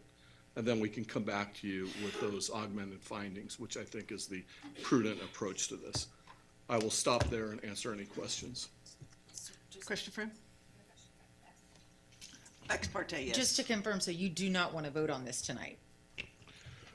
Yes, I don't want a final vote. I want direction to the Got staff it. to come back with So findings. we'll continue it to a specific date then? Yeah, and there was some, I should have mentioned this earlier in the meeting. There was, often in the past, we've marked on the agenda whether, something required disclosure of ex parte communications. Ex parte communications are communications outside of this forum with people involved in the project. And so those would be appropriate to disclose if anybody had discussions with people involved in the matter. Go down the line? That's the practice in the city of Turlock. Yes, thank you. I finally got to that part of my notes. I had a phone conversation with Mr. David Paul on the 7th at his request where he expressed his general support for this project. I did have a phone call from Mayor Lazar. Can't tell you exactly what day it was, but within the last week and a half or two. I've had a whole bunch of ex parte communication. I've talked to a lot of my constituents, particularly, and I don't know all of their names, but particularly the ones that live on Countryside and in the corridor between Tully Road and Countryside. I received multiple emails from people supporting and opposing. I got a call from John Lazar. I did not call him back, but I got a voicemail from John Lazar. And there's others that I didn't know we were going to be asked that tonight. So yes, I've had lots of ex parte communication. Anything? Yeah, I also had conversations with business owners just right on across the street where this potentially would be. Most of them oppose of it because they, as far they're brick and mortars, they pay rent. They pay taxes, and they just they don't see it. They don't see it there. It doesn't make sense for a food truck park to be there, and it just. I mean, I don't. That was a flavor. Yeah, and so I mean, it's just I'm not against food trucks. It's just me personally, I don't see it there. We'll get to that part later. But yeah, there has been a lot of opposing businesses that I have spoken to as well. And I spoke with Mayor Lazar at the track meet. I think at Bottom of Water, so I bribed him. Is that where you were asked? I messed that up. Anyway, I had a couple other conversations with business owners within that Countryside, just by chance running into them. What I would ask from you, Ms. Werner, is to translate what Mr. Petrolakis said earlier, because he was talking completely legally. Well, if I can translate legally, I believe what he said is I will still present the staff report for you and kind of go through what was at the Planning Commission and discuss that. I'll go over the findings with you that Mr. Petrolakis had mentioned, and then at that point, I believe he's asked that we continue it to a date specific. So Thank you for the translation. okay. That's all you. That's all me? All right, so I thank you, Mayor Bublak and council members and members of the public. The item tonight is the appeal of conditional use permit 2024-09 that was presented at the Planning Commission, I believe, on March 6th. And it's for the food truck park at 2400 Falkirk Road. So the location of the project is where the red star is on the map. It's approximately 1.31 acres, and it's zoned community commercial and is located in the Northwest Triangle Specific Plan area. The underlying general plan designation is also community commercial. And just to kind of give a little bit of background, our community commercial zoning district is our general retail. You have retail, you see hotels, motels, personal services that are salons. You see the types of uses that you see along the Gear Road corridor.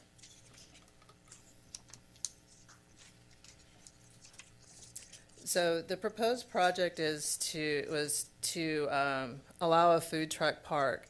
The food trucks, there would be 14 food trucks, a 40 by 20 covered area for eating, a restroom building, and 33 on-site parking spaces.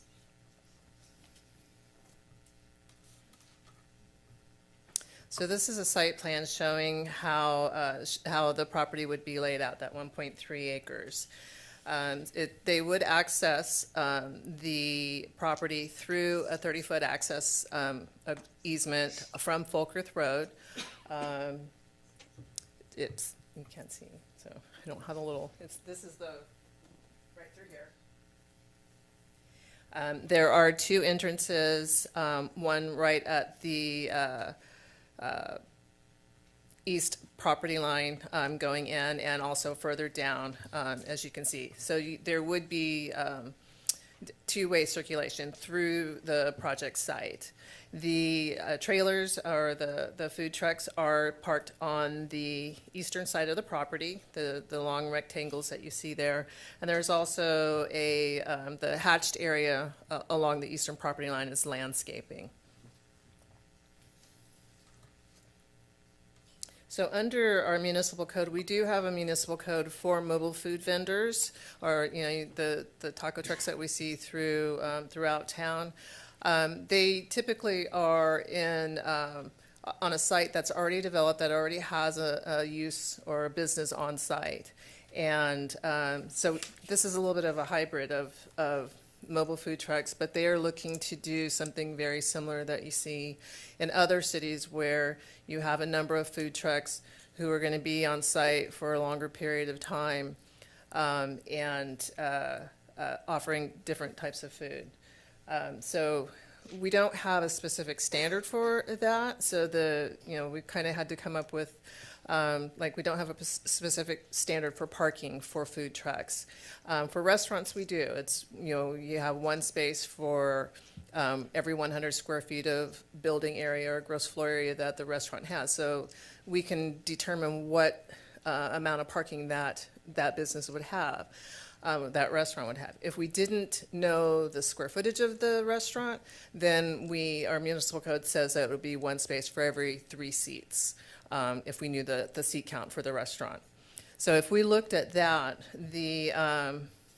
we looked at the 40 by 20 covered seating area, which is a little bit over 800 square feet. They would only be required, I believe, something like 8 parking spaces. So right now, this project is proposing to have 33 on-site parking spaces. So roughly a little more than 2 parking spaces per trailer.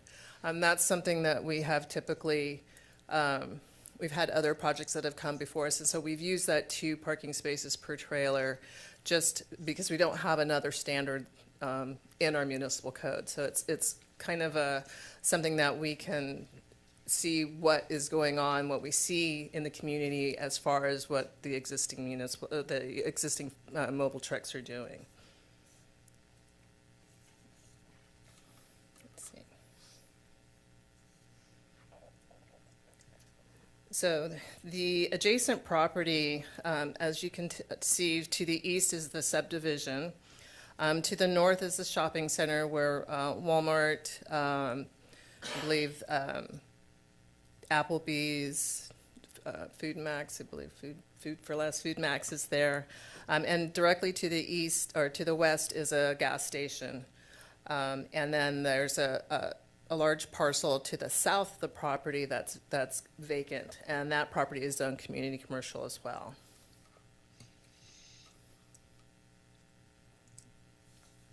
So the municipal code talks about establishes standards for the mobile food facilities.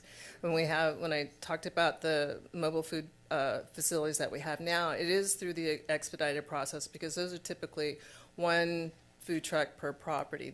The code says that you can have 1 on a property that's smaller than an acre. You can only have 1. If it's larger than an acre, you can have 2. So any applicant coming that wants to add more trucks on, then we don't have that mechanism to approve them, and our code says if it doesn't fall in something like that, then they have to apply for the conditional use permit, and that's what the applicant has done here. So our municipal code 9-2-124 places the number of the concentration and limitation, and that's what that concentration is 1 per property. If you have a property larger than an acre, then you can have 2. The next section establishes our standard and conditions, and it prohibits permanent structures, limits the temporary canopies to less than 120 square feet. So when we talk about permanent structures, it's the canopy. So typically the food trucks that have canopies, or they might have chairs and tables, those have to go with them and leave when they leave at night. Here, that food area, the 800 square feet of sitting area and the canopy is going to be permanent, as will the restrooms also. The restrooms are required, one of the things from the county, because it does have to have, food trucks do have to be within 200 feet of a restroom for the operators to access there. So that's one of the reasons that it does have permanent restroom facilities on site. And so the next section in our municipal code allows for uses that are not specifically listed in the use chart, but that are of a similar nature and intensity as other uses in the zoning district. And that's when a conditional use permit is required, because this doesn't specifically fit neatly into the ordinance. So as Mr. Turlock has talked about earlier, the findings that have to be made to grant the conditional use permit. And so the first finding of the four is that the proposed use is adequate in size and shape to accommodate such uses, all yards, open spaces, walls, fences, parking, loading, landscaping, and other features required by the municipal code or the planning commission to make sure such use is compatible with the land and uses in the vicinity. And then the second one is the proposed use is related properly to the streets and highways to carry the quantity and kind of traffic generated by the proposed use, and that the proposed use will not adversely affect the abutting property or the permitted use thereof with the provisions of conditions, and that the site plan for the proposed use is in conformance with the general plan. So those are the findings that would be, the council is going to be asked to, at a later date, to make sure that to make those findings as far as granting the conditional use permit.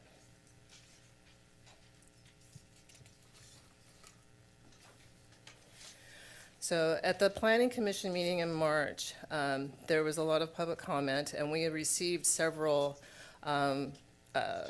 correspondence by mail and email. There was concern about the noise.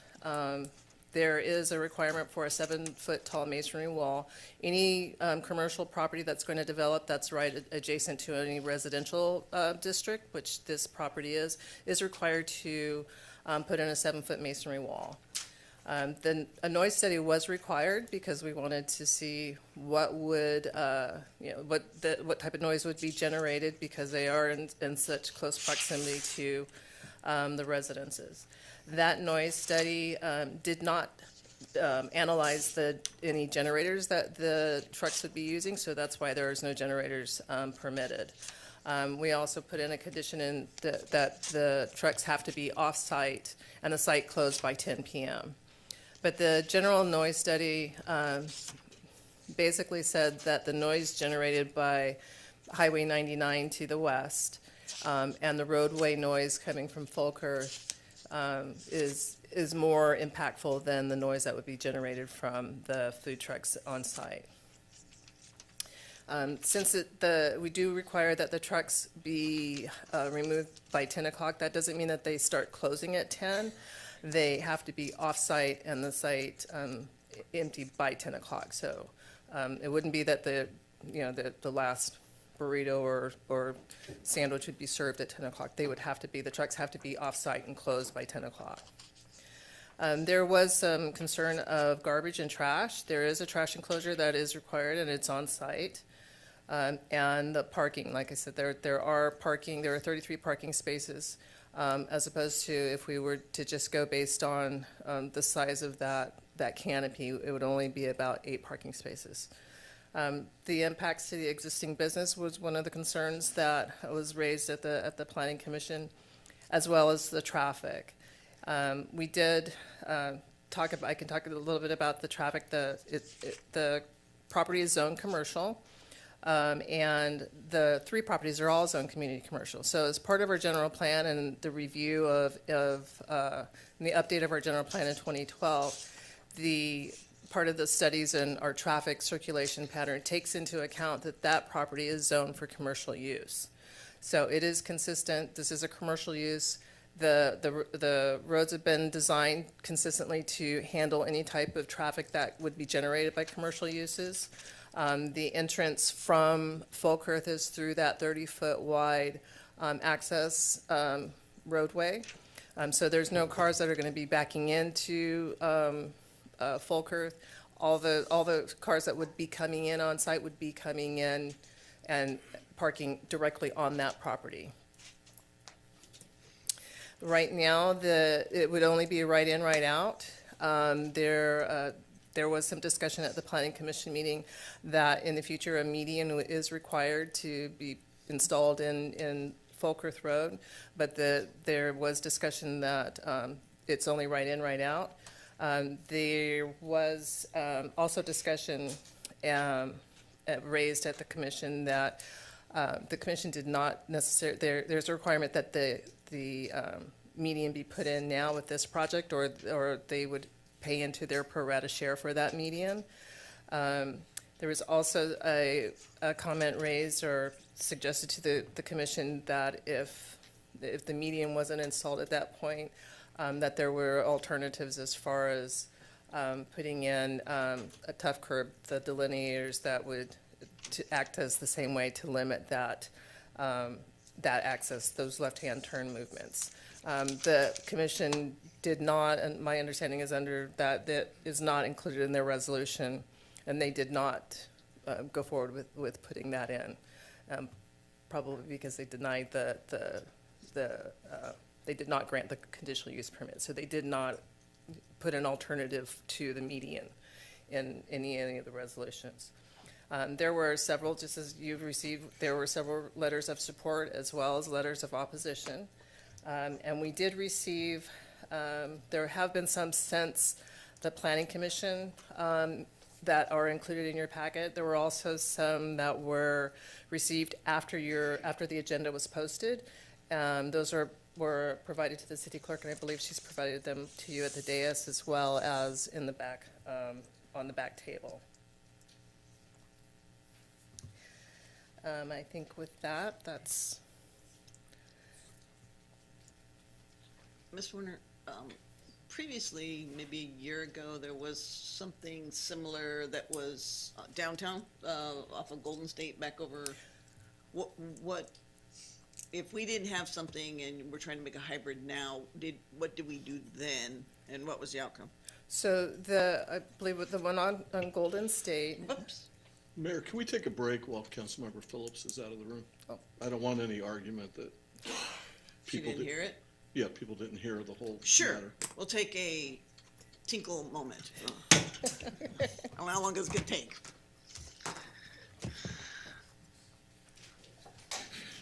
Poor girl, now she's been called out.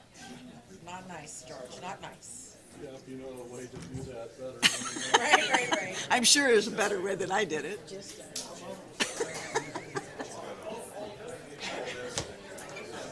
Hey.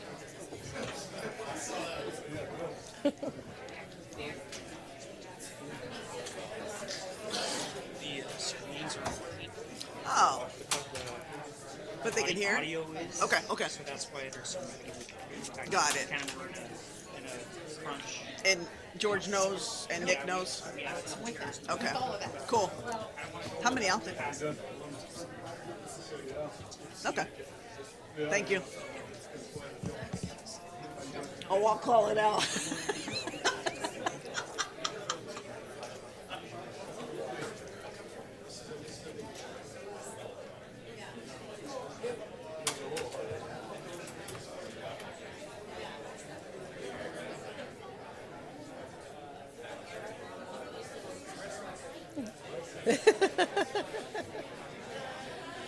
Yeah, that's fine. I need to roll back a little bit anyway. So.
All right, we're going to call this meeting back to order.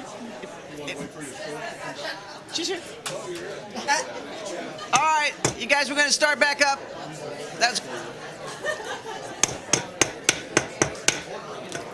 Hi, everybody. We're going to get started.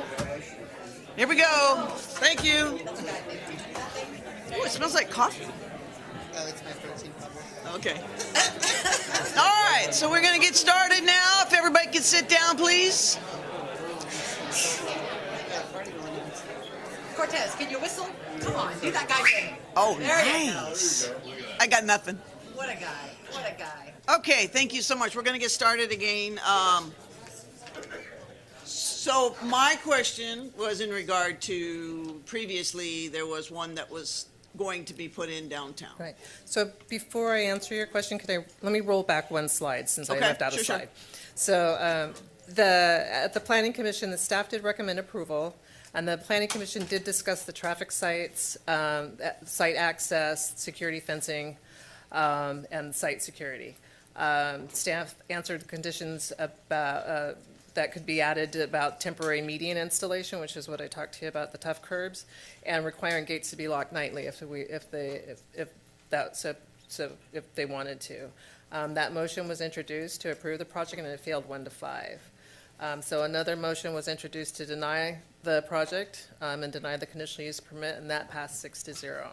And at that point in time, within that 10-day timeframe, the applicant filed an appeal to City Council. So Thank you. that's why we're here now. Okay.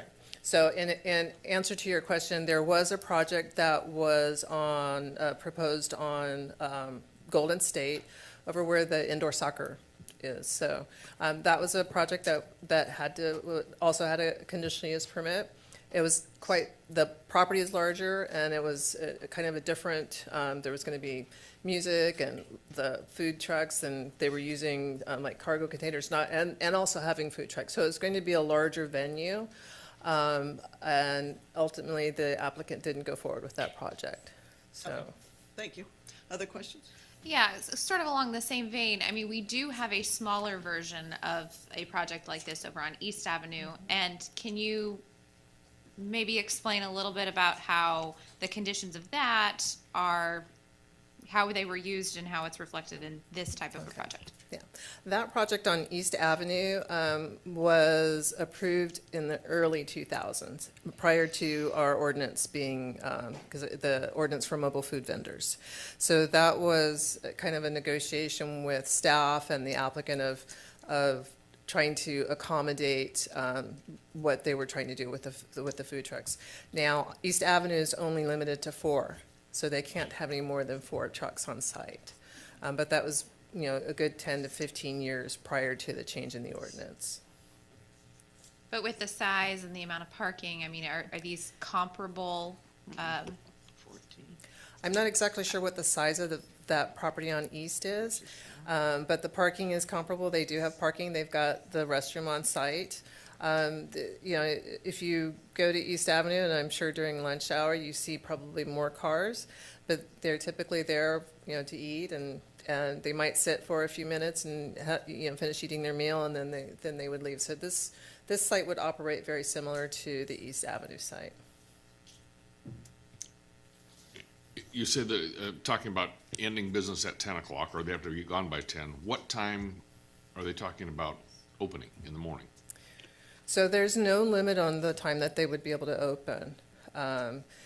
What we typically see is for the food trucks, they start in the morning. They start getting on site now, the ones that are mobile. They start coming on site, 8, 9, 10 o'clock in the morning, so that they're up and running for lunchtime.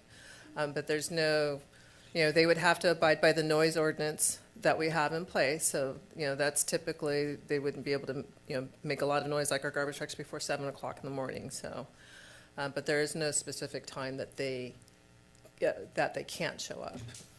Well, I guess I would ask you then, what would keep them from showing up at 12:30 a.m. and be open for business?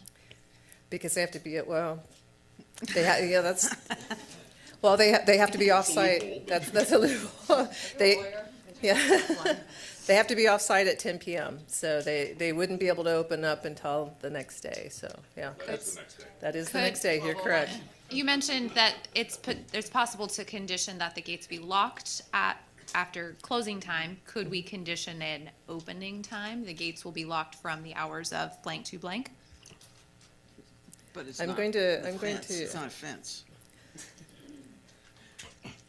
Yes. Wow, brevity. Where'd that come from? Ms. Warner, do we know the cost of the median? No, we don't. Do we have a ballpark cost of the median? I would defer to our city engineer for that. Okay, good call. All right, and then back to this time thing. So in theory, they could serve the last taco at 9:55 PM, unplug their electrical cord, and drive out the gate at 10. Yes. Yes? Yes. Okay, so I have noise going on after 8 o'clock at night, 9 o'clock at night for my homeowners right there. Correct. But they still have to abide by the noise ordinance regardless of when they are, so. I understand. Yeah. Did the noise study account for vehicles coming in and bringing their own loud music? No. Okay, and I asked that question because I drive, so the Modesto Food Truck Hub is downtown on 9th Street. It's a block from my office. When I work really late on Friday nights, I drive out and I'm a block away and I can literally hear the music from the cars in the parking lot at the Modesto Grub Hub. And I can just, I can see Is that a question? the complaints coming. How are we gonna handle that? Good job. Those would typically be handled with code enforcement, so that would be a call to our non-emergency. Call for service to the police Correct. department. Correct. Okay. Other questions? Yeah, I'm working on it. All right. Sorry. Okay, so 14 trucks, 33 parking places. Correct. Okay, I'll save my comments for later. I think that's all the questions that I have. And nothing on the, oh, yes, I do have one more. Sorry, there's a lot here. The traffic study, the left-hand turn lane going on to Countryside. So this proposed median, if you will, is that supposed to address the backlog from the left-hand turn lane? So the traffic study would have been done when we did our general plan update in 2012. So there was no traffic study required for this project. It's, okay. So Fulker was intended to have a median at some point in time. So it would have been, this property was going to be right in, right out anyways. Right. The median's just not there now. So the overall traffic study for the general plan and our circulation pattern for the city would have analyzed the median at that point in time. Okay, all right. Other questions? Okay, we'll have the applicant, who's going to speak for the applicant then? John? Well, okay, here we go. Hi. Hello, Mayor and council members. My name is Jim Shaw. I'm the architect for the applicant. Sorry, it's been a long night already. Yeah, I know. For everybody. So we're moving to have this appeal approved because we did follow all the guidelines for the city staff for the design, the layout. We understand there's some backlash from the neighbors about sound. There's been sound issues before, as it is standing right now, undeveloped. And we feel that this use falls in the guidelines of the noise ordinance, traffic, and so forth as well. And feel like other commercial projects in this area would probably be more detrimental to the neighbors, because if you put a hotel there, then you could have a 3-story or 4-story building looking down on all those single-family, single-story residential homes in their backyards. That would be kind of intrusive. The property owners and the applicant have been trying to get this site developed for almost 40 years. I think the family's had it for 40 years or longer. And there's been 3 or 4 other proposed uses that have been denied. So we're hoping that this one would meet everybody's approval. Thank you. Any questions or Questions for the no applicant? questions? Perhaps at the end, maybe. Okay. Let's see what happens. Thank you. Thank you. Okay, then we will open it to the public and get 3 minutes per if people want to come up and speak pro or con for it. Understanding that we're going to just kind of take all this information and then Mr. Petrolakis is going to decree it being moved to either June 10th or June 24th for his due diligence. So, anybody wishing to speak? Oh, come on. I mean, you can come up and speak, sure. I'm sorry if I missed it earlier when you gave your presentation, but who is suggesting this? The city? Who's proposing this? The city? She's asking who's the applicant? Okay. It's not us. No, ma'am, it's not us. Oh, okay. It's- Because honestly, we need another food truck in Turlock, like we need a hole in the head. Because have you been to East Avenue lately? I was there yesterday for some tacos, and there's even more trucks, newer trucks than we've had. I mean, it's like every other day, there's another truck popping up in Turlock, not just on East Avenue, but everywhere. On Gear, next to, CVS, next to this, next to that. Not one decent restaurant, but you're proposing 14 more trucks. No. God, no. I hope not. Thank you. Anyone else? Milt, and then Mr. Vera. Yes, good evening, Milt Treeweiler. I attended the Planning Commission meeting where this was discussed, and it was quite a discussion, an in-depth discussion, basically like we're having tonight. And there were many, many citizens who are residents who live right close to this location. And they had very valid objections to this project. And I'm kind of puzzled because when we have an issue like this come up before the Planning Commission, in the past, we've checked with similar establishments in other cities to see what their requirements are. And I think that's the only way we can actually solve this because it's a complex issue, and I certainly agree with the residents that it's not a good project there. I did go check out the Modesto 9th Street one. I guess it was called the Food Hub or whatever. They have 19 food vendors there, and they have over 75 parking places. So it does take more than 2 parking places per vendor. This area is only going to be 1.31 acres parcel, which is not that large. It would take many more parking places to make this workable. But we already have in our municipal code various Turlock Municipal Code, various things that would oppose this, and that is the 9.2.124, where they can only have 120 square foot size canopies. Well, this would actually equal 800 square feet if they put up the canopy that they're talking about. This is not a good deal. But the biggest objection at the Planning Commission, and the reason the Planning Commission did not pass this, is because of all the traffic this is going to generate. It was very clearly explained by the businesses in the area that people are going to go to this establishment, then they're going to leave this establishment, and I've witnessed this on the one on 9th Street when I've been in Modesto. You've got all these cars there. Here they're only going to be able to enter from the right off of 99, basically, and then they're going to have to exit to the right. Well, what are they going to do? They're going to turn down Countryside, they're going to be in the neighborhood, or they're going to go on the north side of Countryside and go through Boswick's Tire Place and all that area there. It's going to create a lot of unnecessary traffic congestion, and I think that's really the reason the Planning Commission did not like this project. So I recommend that we really look at this carefully, and I support denying this appeal. Thank you. Sure. Hang on, Bob. Hi. Hi, Joe Vieira. I'm the property manager for the Countryside Plaza Shopping Center. I'm speaking against the project, as I did before. One thing, I was kind of do the math here. If current ordinance says 1 acre equals 1 food truck, how does 1.31 acre equal 14 food trucks? That just doesn't make sense. When you look at it, and if you look at the original application, they asked for 14 and they got 14. Is there some negotiations involved in some of this? You know, maybe they should have asked for 50. Maybe we're giving them 50, 60.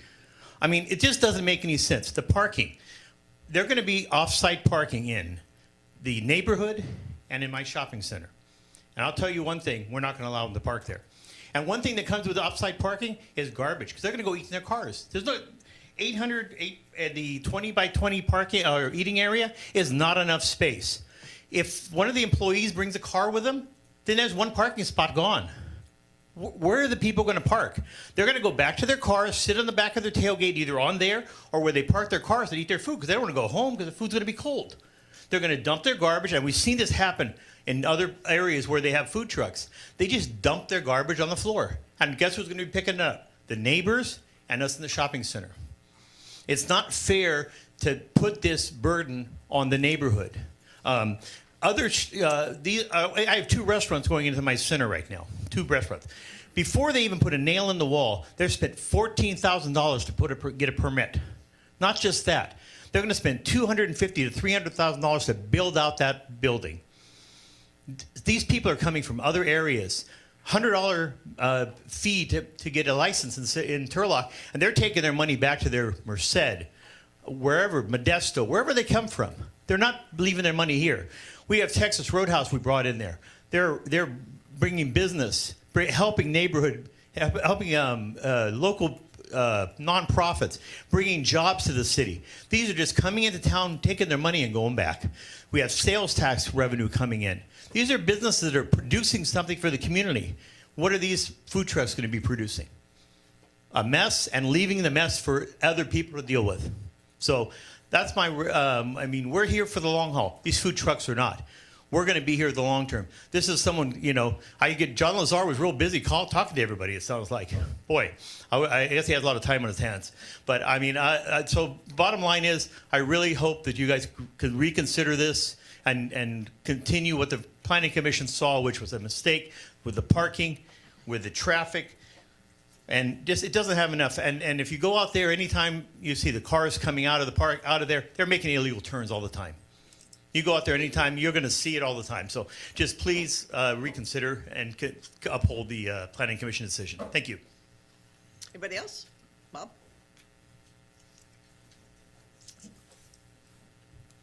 I think that this project has a lot of similarities to the strawberry field that this council allowed to go ahead.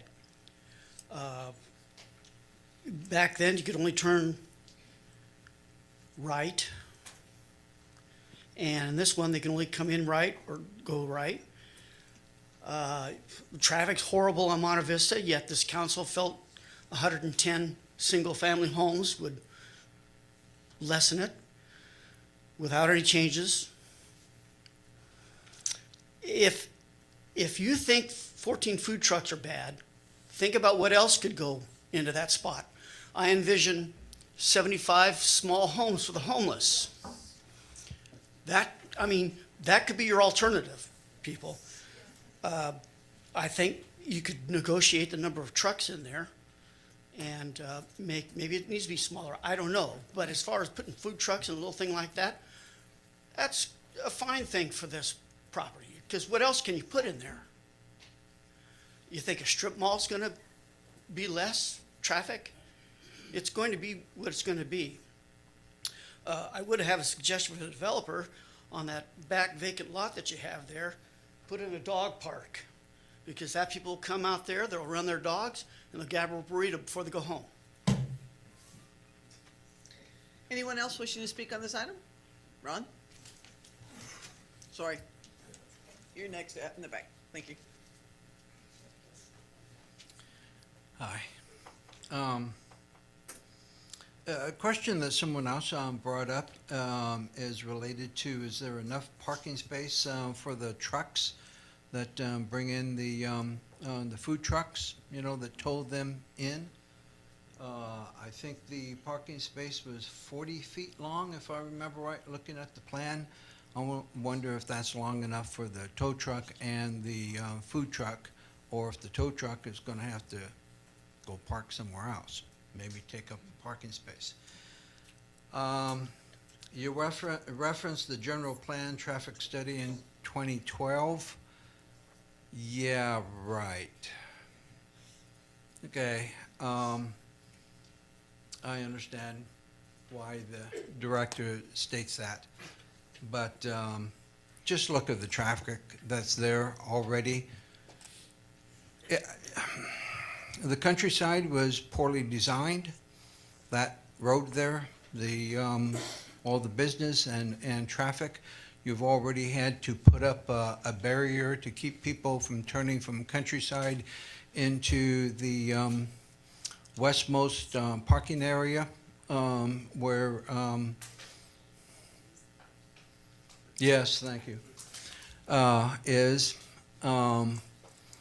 And also coming out of the, where J.C. Penney's used to be, if you come out of the parking area there where the Tesla chargers are, is kind of a blind spot. And at times I've come there and I turn and people are zooming past there, and it's like we almost have a collision. So really, you already have major traffic problems. That traffic study was very poorly done.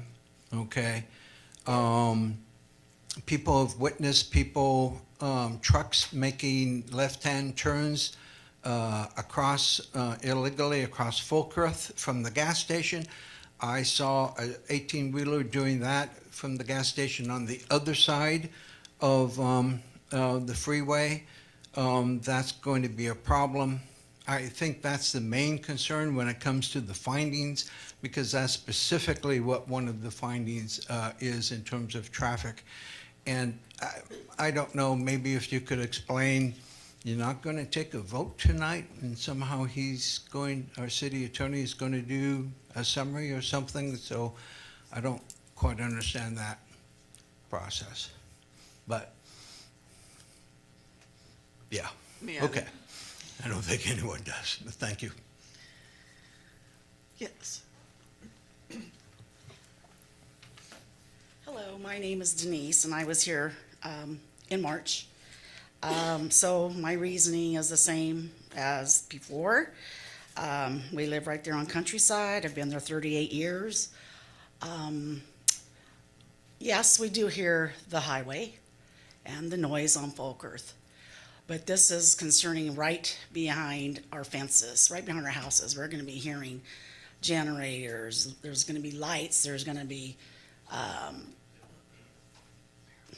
just thinking the noise of cars, just locking their cars, just hanging out, the loud music and everything, and also the sanitation, the traffic. Like everybody's talking about, the traffic is terrible. We already coming down Countryside to go try to get onto Fulcrest, the people are backed up through the lights. So it's just, and if you're gonna be putting that, what is it called, the divider thing or whatever in the middle, you've got stoplights at Fulcrest, you've got another stoplights right up here. I just don't understand how they're gonna try to fit that all in right there. So everybody, like you say, everybody's gonna be turning right, and they'll be coming up to Countryside and probably heading down our street, make a U-turn by Countryside and Roth and head back and get on the freeway. So our street's gonna be awful. It's awful already. It's gotten so busy. Of course, when I moved in there, we didn't even have Walmart. So it was dirt fields back there.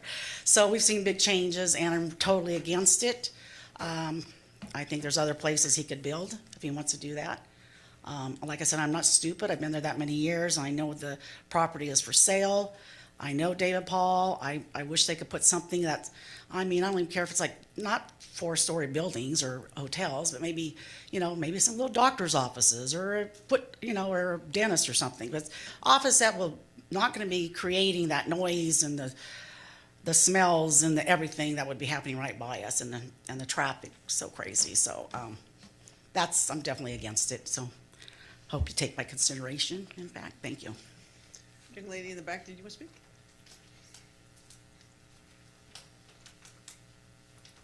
Good evening. My name's Amelia Gaitan, and I'm a resident of Turlock. I'm for it. I think it's a great idea. If not there, then where? Today, it's been brought up that that property's been trying to develop for years now, and this sounds like a great idea. I myself drive to Modesto to Grubhub all the time because there aren't places that have taco trucks like this, food trucks.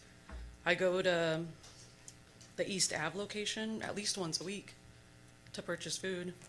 It's great. It's a great location. People hang out there, they talk. People in the city talk to each other, which is wonderful. People are out and about. Yeah, there's gonna be traffic. People are gonna be out and about.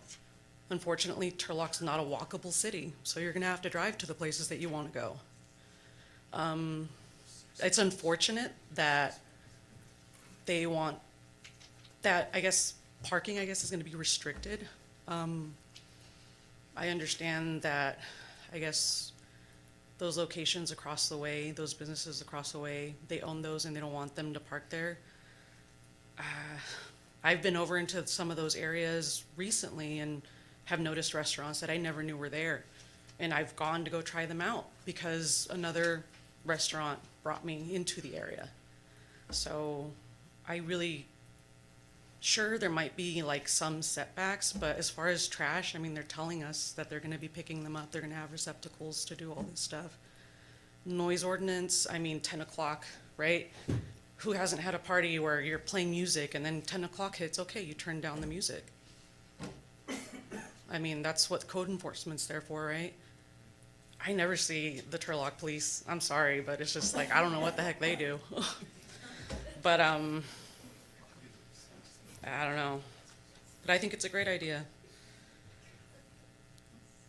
And, yeah, I hope it passes, even if it does get taken down to less food trucks. But, I mean, why not? I'll just continue driving into Modesto, I guess. But I hope that's not the case. I hope you guys actually, like, open it up to be able to offer something to the people of Turlock that's affordable. Food's getting pretty expensive. Food trucks are affordable. And that's all I'll say. Thank you. Anyone else? Him and then you, sir. Oh, I'm sorry. One guy behind you. You're number 3. My name is Freddie Blackback. I'm also from Turlock, and I'm kind of piggyback on her. I've lived in Turlock pretty much my whole life. Joined the military, but came back, and Turlock is known for food trucks. I mean, everybody I know, they either gravitate back to Turlock and say, hey, let's go back, you know, Turlock, it's almost like been on the map because of Turlock. You know, Modesto Food Grub, it's nice, but, you know, I was surprised when I saw bathrooms and parking lots. So that would be great for Turlock because, you know, that was one thing I've always been skittish of Turlock is some of the areas where the food trucks park. They don't have bathrooms. You know, you'd have to go to the gas station or whatever. This place has it all. And I think that would contribute to the city of Turlock very well. You know, going to lunch, you know, sometimes it's hard to find a quick bite. And, you know, pulling up to a food truck, sometimes that's the best thing to do. Handheld, really quick, go back to the office and go back to work. So it's not, I understand the residency and all that. But the thing that I like is they're actually going to close by 10. You know, that's key for the businesses to let them know, hey, okay, at least by that time, there's not going to be any more noise, not going to be any more people around. So I think it's great for the city, and it's something new. People like change. People like trying new things. So I think it would kind of benefit, you know, Turlock doesn't have the best menu, but this will definitely let that gateway open to new things. And yeah, I understand it's going to be hard for the residents, but like I said, I think it's really just going to be, you know, give and take. You know, it's not going to be, probably won't go the best right off the bat, but, it'll level out and kind of see where it goes. So I really hope that this passes and hope to see, a new establishment in Turlock. Thanks. Mr. Stokes, and then you, sir.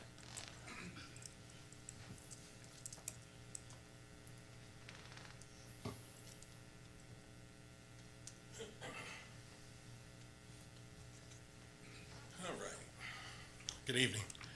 So I never agree or disagree. I think that the impact study from 2012 needs to be performed again. You have a lot of holes in your plan. And so because of those holes, we're talking about the impact study not only after the food truck court is in, but during the development of it, which is already in a tight area, right? So I think that impact study needs to be done again. And so if we could do that, and you can come back with a better plan, or even better, a different location, that wouldn't be, I ask a question, who's paying for the median?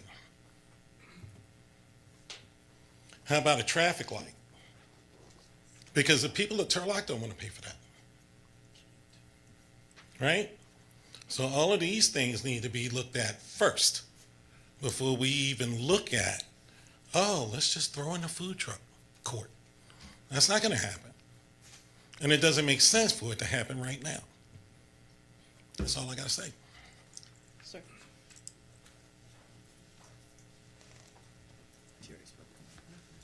Good evening, Mayor and council members. My name is Brett Jolly. I'm land use counsel for the Paul family, the owners of the property.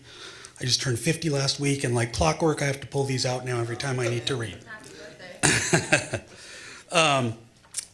My address is 3031 West March Lane in Stockton. I did submit a letter that's in your green sheets. With respect to the limited time we have, I'd like to note that, as was noted in the record, the Paul family has owned this property for multiple decades and have been actively trying to find developable uses for it, including the neighboring 2300, which was ultimately developed with a fuel station in 2019. This is a small lot, it's 1.3 acres, so there are limitations on what types of commercial development could go on that lot.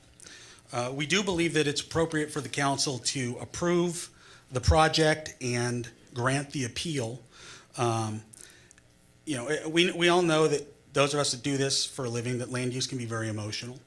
It can create a lot of tension in the community, but ultimately land use decisions can't be decided on emotion. They've got to be decided on facts and evidence that are before the deciding body. Your city attorney, Mr. Petrolakis, did a good job of summarizing the need to have findings supported by evidence before you. I would say that this project meets all of the required findings. You've got substantial evidence in the record supporting those findings. You don't necessarily have substantial evidence to support denial of the property. One thing we've heard in particular tonight is traffic and the issue of the traffic study. This is not your staff being lazy, relying on a 2012 traffic study in the general plan. This actually comes from CEQA. This is a legal obligation under section 15183 of the CEQA guidelines, where a project is consistent with the general plan. No further environmental review can be required unless there's substantial evidence showing there are significant changes to the conditions under which the general plan analyzed. And as your expert staff noted, there is not. This type of use is within the zoning, it's within the commercial general plan. It was planned for and accounted for in that 2012 document. So there is not a legal vehicle to go back and require a new CEQA analysis or traffic study simply because neighbors don't like the one from 2012. That's a decided issue as a matter of law. But this project brings many benefits to the community. It's going to bring entrepreneurship. Some of the evidence I submitted in my letter shows that food truck owners are often entrepreneurial small business owners. Low startup costs provide the opportunity to provide a business and to provide, as we heard from the audience, a cultural hub for people to come and meet. This shouldn't be an up or down vote tonight. I think that if there are concerns, the council can add conditions, whether it's hours of operation, number of trucks, or other reasonable conditions placed on the project. And so we would urge you if you are having issues with the major component before you, that you consider whether there can be appropriate modifications from the council to allow that to go forward. With that, we fully support this going forward and would urge you to approve the appeal. Thank you. Anyone who has not spoken yet?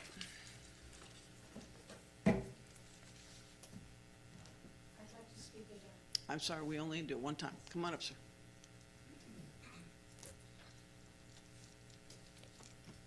Mayor, council members, actually, I won't take any of your time. I had a friend of mine contact me when she found out that the lot got denied originally. She said, "What can I do?" And I said, "Well, you can crank out a letter." But it doesn't seem like it made it to the packet in time. So I just have this to hand out for distribution. Should be enough copies. Thank you.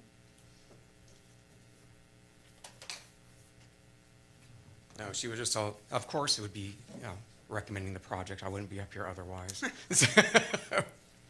All right, thank you. I appreciate your time. You bet. Anyone else who has not spoken? Okay, we're gonna close the public comment.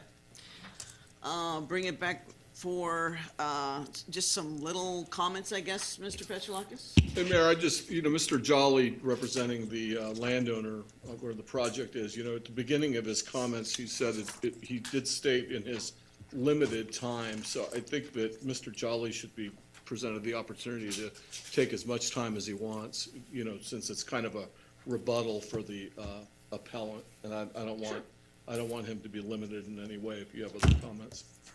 Absolutely. That's why we turned the timer off. I know you kept seeing it say with 1 second, then we turned it off. Thank you. Have to find those glasses again. Thank you, City Attorney Petrolakis, for allowing me to speak more. That's a rarity. Usually I'm asked to speak less. I will not take much time here, but I do want to note that in addition to the benefits of this project being the increase in entrepreneurship and showing that the city of Turlock is open for business, that you want to encourage entrepreneurship, you want to encourage small businesses in the town, that this project is going to result in approximately a $2 million capital injection to complete, and it's going to bring additional benefits to the city in terms of property tax revenues, business license fees, sales tax from the retail component of this, and building permit fees for the site. And I know there was a statement that some of these food truck operators may be from outside the city of Turlock and you wouldn't reap the benefits of that. I do believe that you have the authority, I don't know if it's in your ordinance, but you should have the authority to require those operating here to have business licenses and to pay you the retail tax that is collected on any of those. In addition,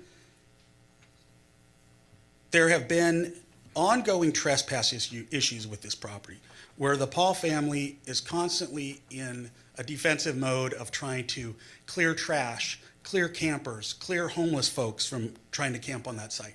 And keeping it vacant is not a long-term solution. The real solution for this is to develop the site. And even the fencing does not stop this. So the idea is to get this property ultimately developed with a use that's consistent with the zoning, which this is, and that will bring some benefits to Turlock. And you've heard from a lot of speakers who have spoken of the benefits of this project. In terms of the opposition points, there are certainly concerns from neighbors, and I understand those concerns because they're used to having a vacant parcel behind them. They're going to get a new development. I may feel the same way if this were going in behind me. But realistically, staff and the applicant have worked very hard to make sure that the project is well conditioned to be able to alleviate those concerns as much as can be in terms of requiring a masonry wall to prevent noise, ensuring that all lighting is directed onto the property and away from the neighboring properties, requiring all of the sites for the trucks to be plumbed with or to be wired up with electrical so that there won't be generator noise out there. They will be plugging into the existing hardwired electric. And so the project has really been designed and conditioned to provide as minimal an impact on the neighbors as possible. And we understand it's something new. They don't necessarily want that. They don't want to take that risk. But this is a land use decision. It's consistent with the zoning ordinance is consistent with the general plan, and it's an appropriate use at this CC zone site. And as one of the speakers mentioned, other uses that are permitted in the CC zone are emergency shelters, emergency homeless shelters, major auto repair, car washes, hospitals, retail cannabis, discount stores, liquor stores, nightclubs. There are a number of other uses that would be much higher impact to the neighbors that could go in here. Nobody's proposing to do that. The applicant has tried to come up with an appropriate use for this site, and we think that this project represents that. In terms of some opposition of concerns of economic impacts to other businesses or restaurants in the community, this isn't a land use or CEQA issue. It's only if it rises to the issue, the point of closing businesses and causing long-term vacancies that lead to what's called urban decay. There's no evidence of that here.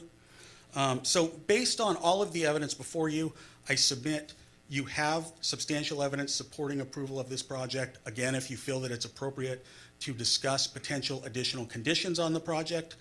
I don't speak for the applicant, I speak for the property owner, but that's within your purview to discuss that with the applicant tonight. And I would urge you to ultimately approve the appeal. Thank you. No more? No more. Any questions? Any questions for? Okay, No. thank you. All right, it's still closed, so we'll go through and just, if there's comments to give to legal before we continue it? I just wanted to clarify, Mr. Petrolakis, that you are asking for us to decide on, do we want to see findings that approve the denial or approve the project? Is that, did I understand that Yeah, I correctly? just want you to direct staff to prepare written findings for whatever the sense of the council is of what you want to see to come back. And you want to us to do that vote through on our it. comments, not through a vote? No, you can direct me by a vote. You can direct staff by a vote. Okay, By so motion. we are voting tonight Okay. on this, yeah, okay. Yeah. I will say, I mean, this isn't exactly your question, but I think, Mr. Jolly has ably presented a third option, actually, which I think I'll just put a note by, which is if you want the project with additional conditions, that would be another possibility, right? If you want the project, but you don't think it's conditioned enough. I'm not sure we can work that all out tonight, but that would be another, you could direct staff to go do that too, I think. And Director Werner, you were writing down questions for the public, Madam Right. Mayor, is that something she can? Sure, Okay. absolutely. Okay. I believe the ladies who spoke first was asking about, and I think Mayor did answer that, who suggested the project. Any projects that come before the Planning Commission or the Planning Department are always proposed by a developer, so it's not the city who is proposing any type of development. I think Mr. Treeweller had asked about if staff had looked at other cities and their requirements. We haven't, but that is something that we could look into in the future. And he did bring up the traffic that was his concern that traffic would be generated because of this project. As Mr. Jolly very eloquently pointed out, this property is zoned for community commercial use. So any of those other type of uses, those retail uses, would be allowed on that property and would still generate traffic. That traffic was analyzed in the 2012 general plan, and the traffic study that is, this kind of jumps around a little bit to one of the other questions. The traffic study that is with the 2012 general plan, or a 2012 general plan goes to 2030. So we project out what, based on our land use designations, what we anticipate and how we anticipate the city to grow. So that traffic study encompasses not just specific properties, it's the city as a whole, and how we're going to address traffic for those land uses. So this area was analyzed for the community commercial use. So any type of uses that would fit in that zoning district would be have been analyzed. I believe that also kind of goes to Mr. Puffer's question about the zoning and the uses. Mr. Vieira had talked about the trash. There is a trash enclosure that's on site that's required, so Scavenger will be coming to pick that up on their schedule as well. And Mr. Bridegroom had the parking for the trucks. So what we typically see, we do see some trucks that pull a trailer, but the majority of them are self-contained driving trucks. So they don't have a number of employees. You usually have, the operator and maybe one or two other employees who are riding with them. So they're not employing a lot of employees, but they all come in the same truck. So we don't anticipate that any other cars would be coming on site for employees. The noise, again, the noise in the car, the noise study addressed that. It's the noise from the freeway and Folkert that generates the most noise for the neighborhood. There are no generators that are going to be permitted for any of the trucks. They do have to have hardwire electricity for that very reason, because they did not analyze the trucks using generators in the noise study. So we've conditioned that they cannot use generators. Mr. Stokes asked about who pays for the median.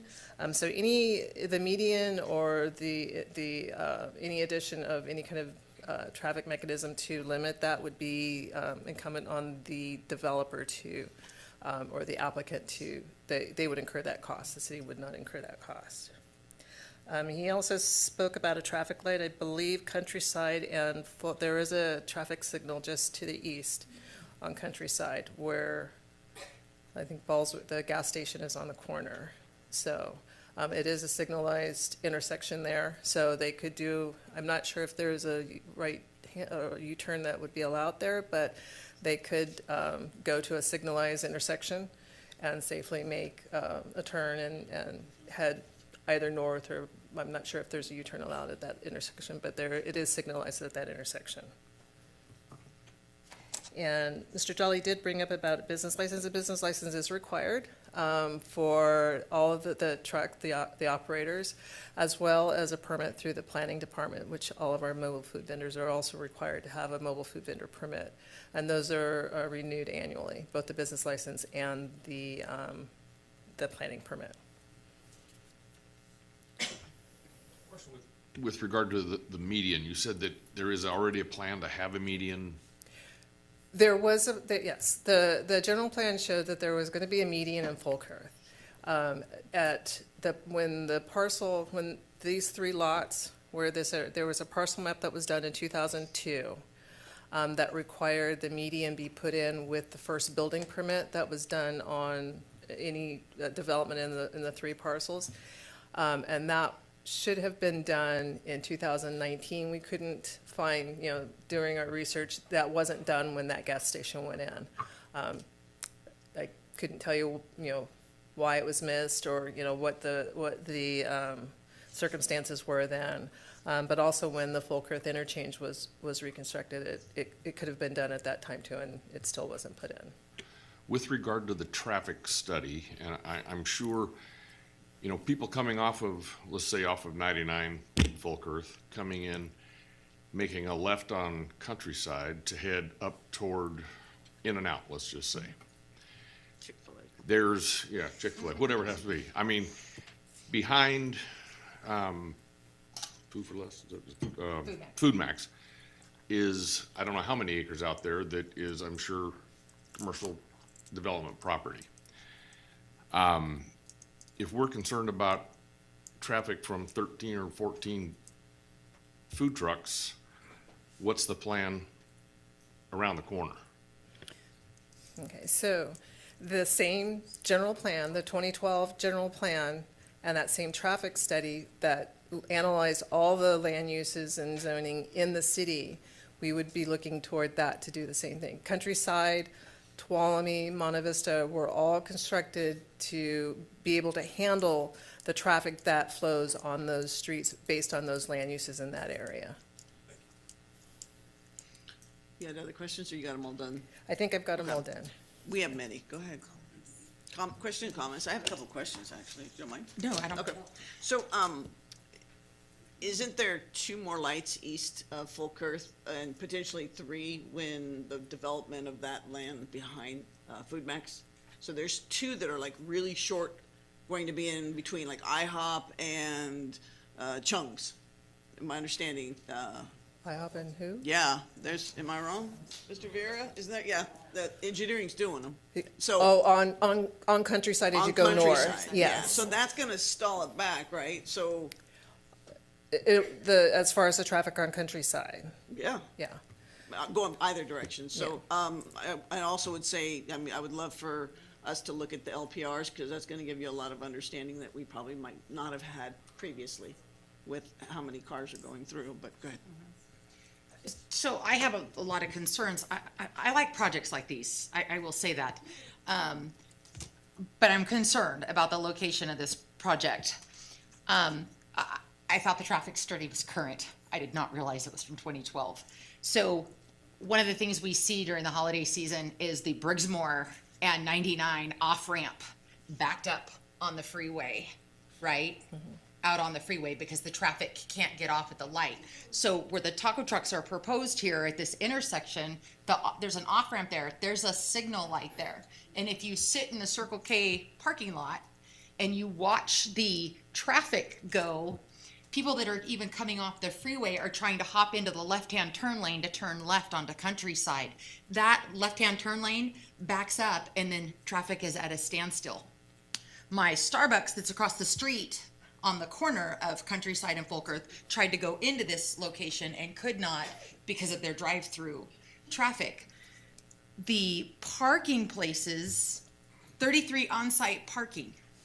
If you have 14 taco trucks and you have 3 customers at a time at each truck, you don't have enough parking. The math doesn't work for me. I would like to see some findings on this, okay? The other thing that I'm concerned about, these are my constituents. I represent these people that live here and that back up to this property. The noise level, like I stated earlier about the Modesto Grub Hub, Fridays and Saturday nights, it is booming with music coming out of vehicles. And I won't say every time I drive by, but lots of times when I drive by, my car fills up with marijuana. And I'm concerned about that too. And I know that a call for service to the police department is not going to fix it for the people living on the other side of the fence, because by the time the call goes to the cops and the cops get there, it's going to be gone. But those people that live there that are trying to raise their families are still going to be dealing with this. So we need to look at that as well. The ride in, ride out is a big concern, but it's not as big of a concern for me, because again, for me it's about the folks that live there, Ms. Warner. The northbound lane through the intersection of Countryside and Fulkerth is all lined with houses on the south side of Fulkerth, on the south side of the intersection. And when traffic gets real busy, just going into Walmart and Food Max, cars are lined up all the way down that street to get through that signal light there. And we don't have 14 taco trucks and all their traffic there yet. So I appreciate the fact that we can check boxes for the Planning Commission, Mr. Jolly, and that we can meet CEQA requirements, but I'm looking at the impact on our community, the negative impacts on our communities. Turlock is open for business. We issued 40 new business licenses in the month of April. We are very open for business, but this is very impactful with noise and music and marijuana. Marijuana is legal in your house. It's not legal in your front yard or your backyard. It's legal inside your house. It's not legal in the taco truck parking lot. But oftentimes that just goes by the wayside. So I'm concerned. Circle K's right there. They have U-Haul trucks in their parking lot. Circle K does not want these folks taking up their parking for the people that are trying to get into the gas station. And I can see already traffic going across the street into IHOP and Applebee's parking lots, and then running across the 5 lanes of traffic on Fulkerth to get into the taco truck when the parking places are full. This is the stuff that you have to look at down the line when this thing fills up to capacity. And so I would like to see some findings on all of that before I vote on anything.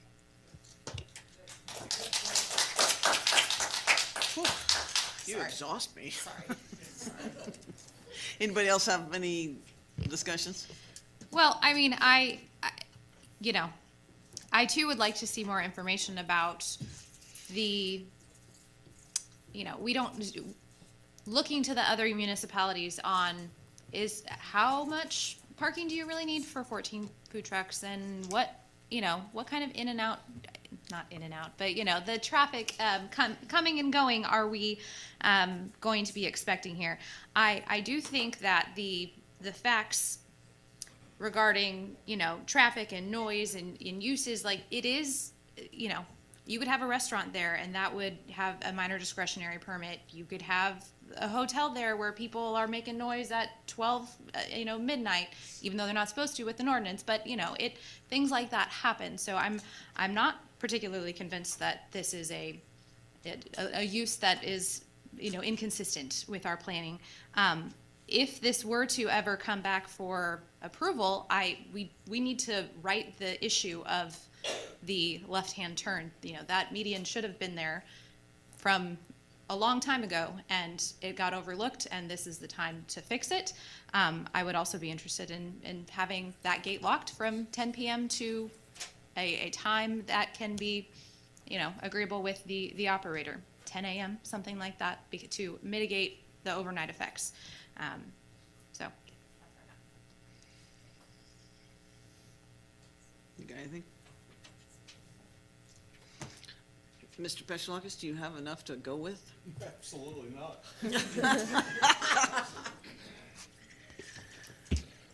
There's just too many questions I would ask. I'm curious, somebody said, there's retail at a food truck? Like we're making sales tax off of something? I think you said, sir, that there was that. What are they selling there? If you don't mind. I think you said it, was you? I did. Okay.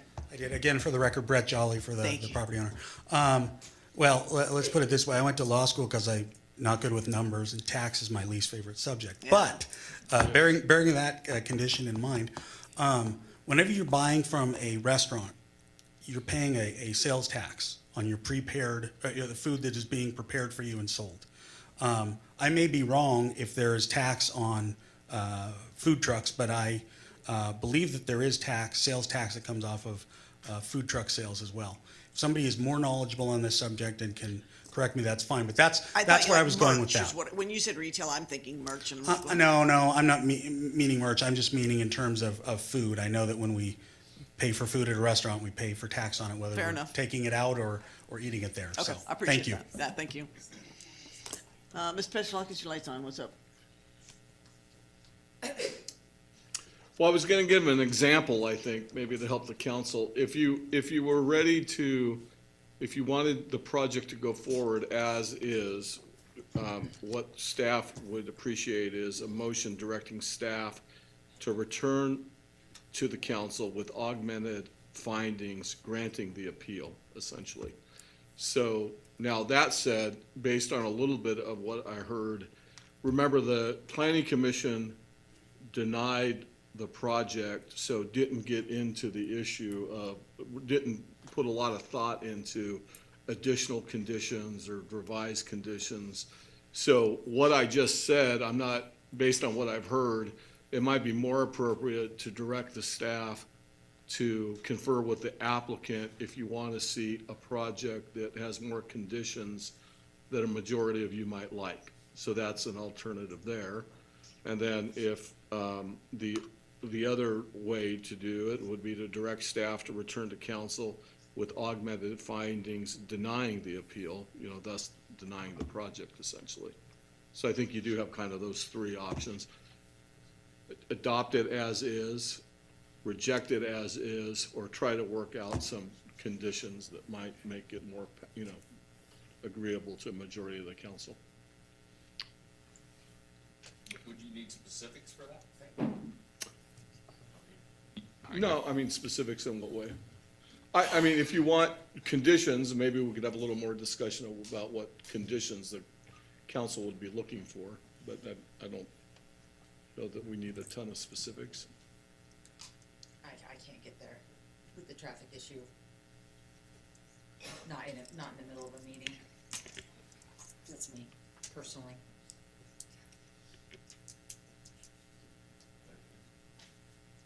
So you wanna deny the appeal, is what you're saying? That's where you're If you at? force me to vote right now? Yeah. Yeah. But he's saying if you don't wanna deny it, you wanna look and see more to approve it, you have to give a bunch of conditions for him. Right. And what I'm trying to tell you, Mr. Petrolakis, is I can't come up with the conditions on the fly like this in the middle of a meeting to make it comfortable for me to grant the appeal.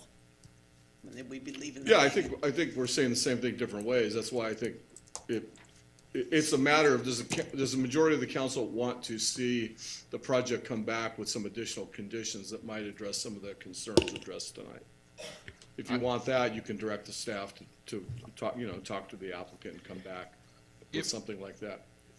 I guess here's I don't know if elephant in the room is a correct question or not, but if the project meets commercial development, checks those boxes, and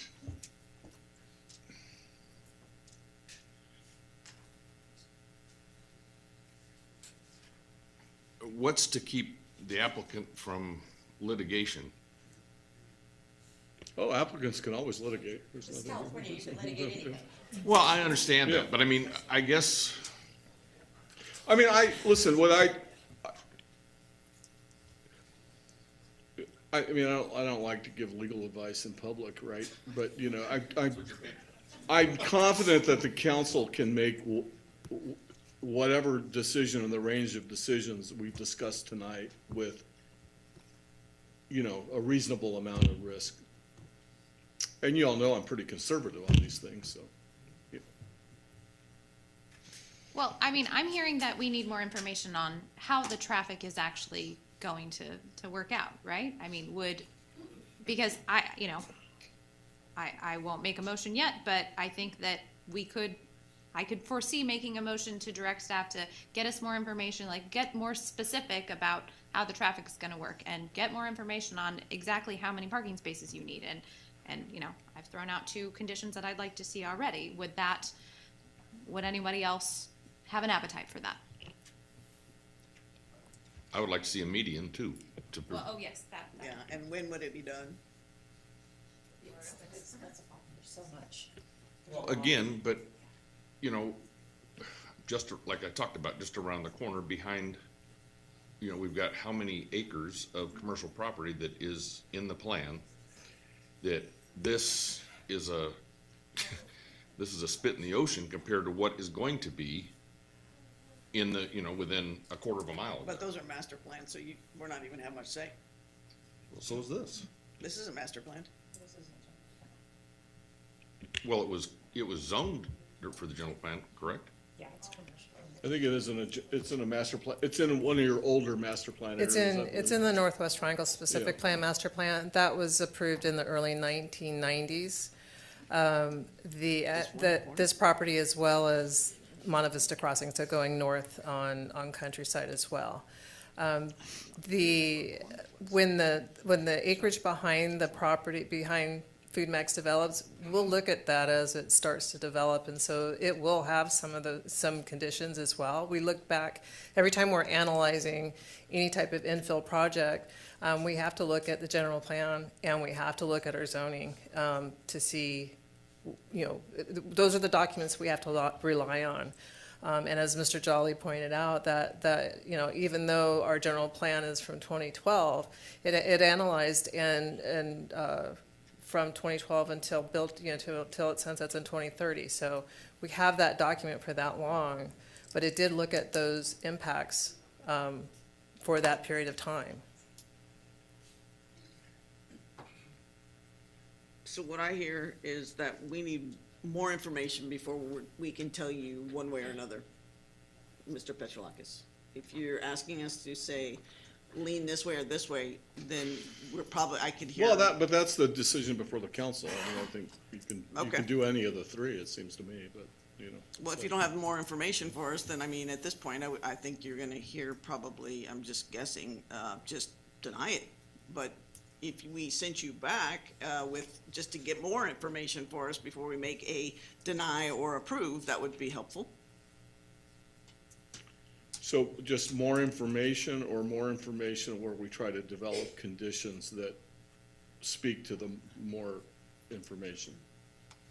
I want to speak for you guys. If I said, I don't think I said that right, but hopefully you know what I meant. All right, Ms. Warner, can you translate? No, I'm kidding. Councilmember? I mean, we need more information, but it needs to be in the form of specific conditions on, the median and the gates and, a better understanding of the traffic and the parking and anything else that, so. Yeah, and I want to go back and look at the general plan and the master plan that this is contained within, because 13 years ago, when we did that 2012, this traffic study, Ms. Warner, there's no way it analyzed Monte Vista Crossings for what it is today. It's the number 3 producing retail outlet in the state, and if I'm not mistaken, it's number 9 in the nation. There is no way you're going to convince me that what we looked at in 2012 accounted for all that out there. There was baby breath farms out there. Folker didn't even have 4 lanes of traffic. I guarantee the developer had it planned. Oh, Mr. Hall did. He brought us a lot of money. Yes, he did. All right, so George, I think we're beating you up here, but I don't think we have enough information to tell you, okay, we'll do an appeal and deny or approve. So I don't know how to help you without just belaboring this. Somebody wants to talk, if you want to let him talk, no. I'll open it just for you, sir. Come on. I am the developer. This was my first project. Welcome. And thank you for letting me stand here. I did not know how politics goes in the US. This was my first experience. I am thankful for everybody to be here. I am taking the application back. I am done with this project. I wish you guys good luck. Good luck to the sellers who are going to sell it. This is beyond me, but thank you for everybody's time. Your time is appreciated. Do we need that in writing?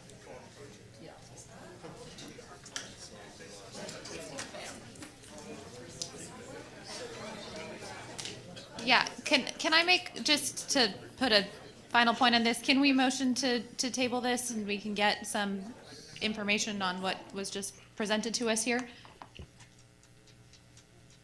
Something in writing to say that the appeal is no longer being brought forth to the council? Yeah, you can table it. Do you need a specific date? No, we'll just. Okay. Second. We would just renotice Can we have it, I guess, or a start motion to over or table and a second? Will you call the roll, please? Councilmember Abram? Yes. Councilmember Bixel? Yes. Vice Mayor Moniz? Yes. Councilmember Phillips? Yes. Mayor Bublak? Yes, passes 5-0. Ms. Warner, thank you. Mr. Pedalakis, thank you for turning off your light now, sir. Yes, ma'am. All right. In advance. And now, item E. Up, sir. I had a point of order on the last, the last item and the surprise that came up. Again, Brett Jolly on behalf of the landowners. The application does run with the land. We would simply ask that the application remain open. I'm sorry if you took action while I was consulting with my clients. I didn't hear if any action was just taken or if it was continued to another date. We tabled it. Okay, thank you. So if I may seek clarification, was it continued to a date certain or is it just tabled? Okay, so we will be in contact with staff then. Yes, George, you will get a call from me. Okay, thank you for your time this evening. No, thank you. All right. Thank you, Mr. Dolly. Okay, Ms. Figueroa, you've been here all night. Ready? I promise it won't be nearly as painful.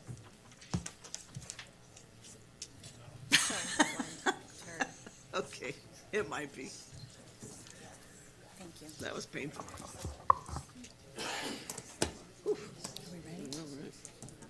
Okay, you Yeah, ready? you ready? Let's do it.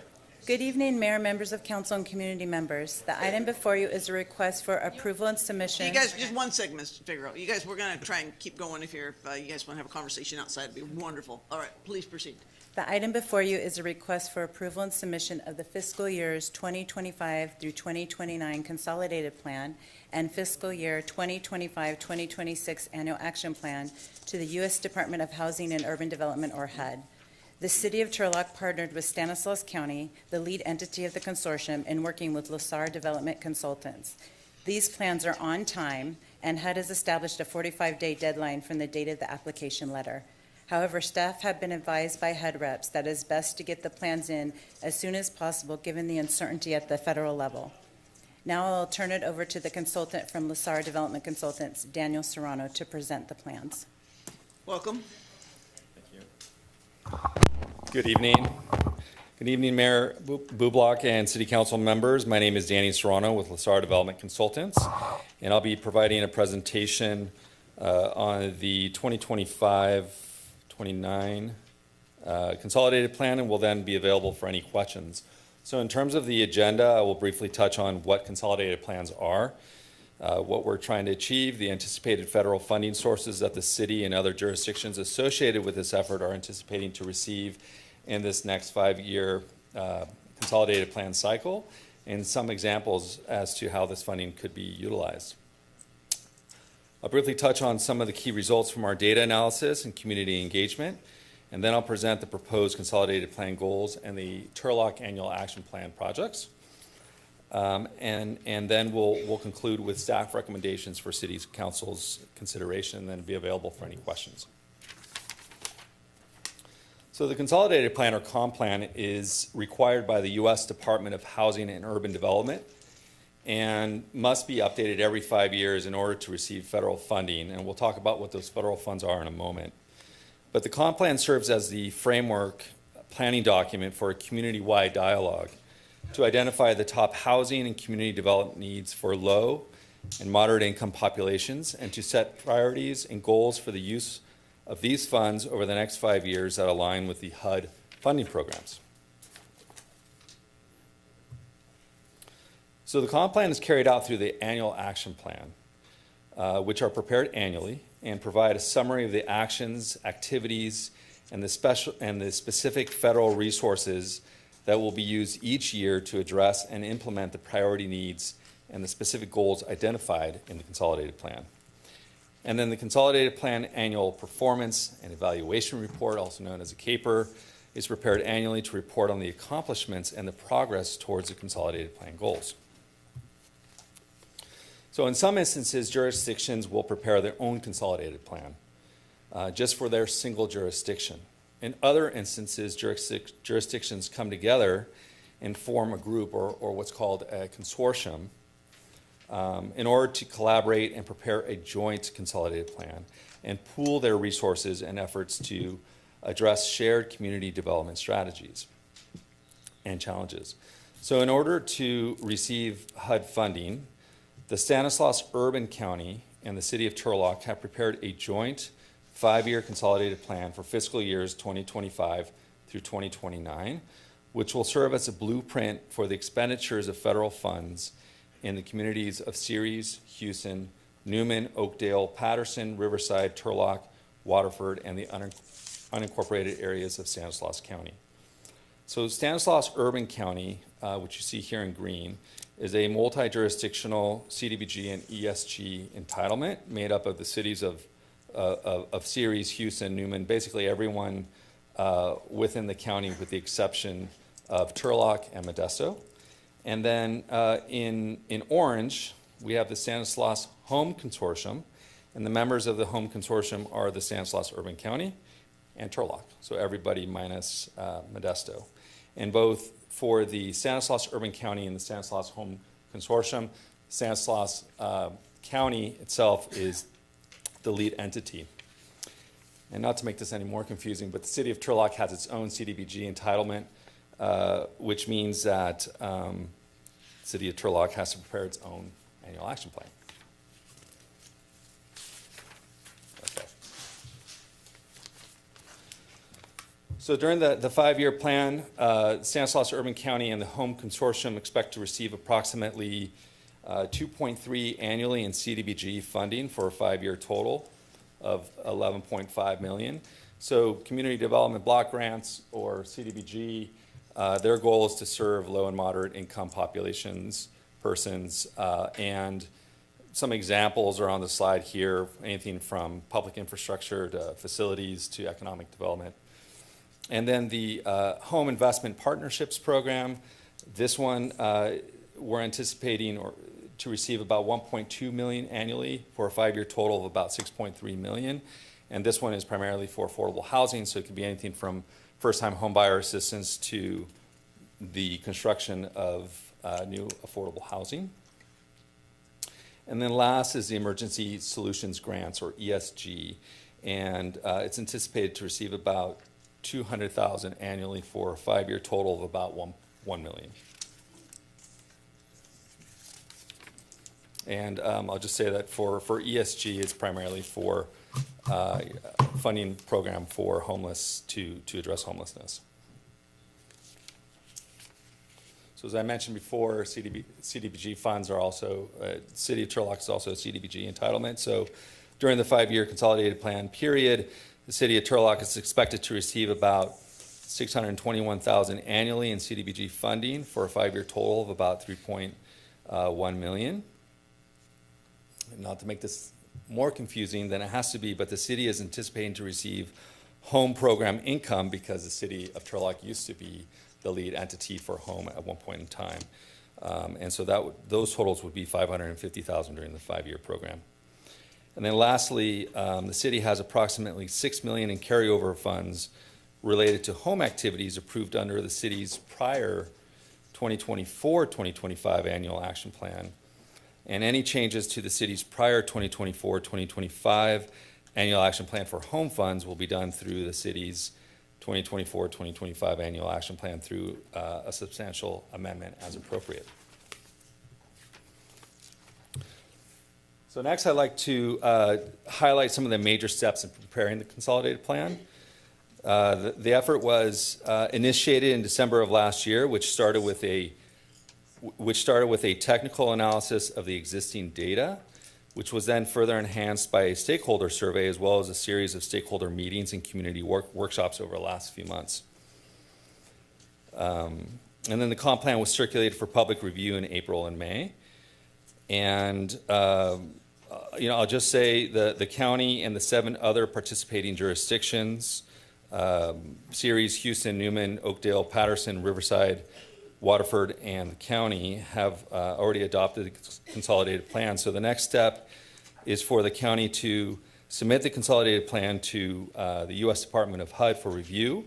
And then in terms of Turlock, its next step is to review and approve the consolidated plan and its annual action plan, if it so chooses, so that the City of Turlock's annual action plan can be submitted to HUD for review. And because of some of the changes and I think uncertainty underway at the federal level in terms of federal staffing and federal budgets at the Housing and Urban Development, it was recommended to us by local HUD staff to submit the consolidated plan, the annual action plan, sooner versus later.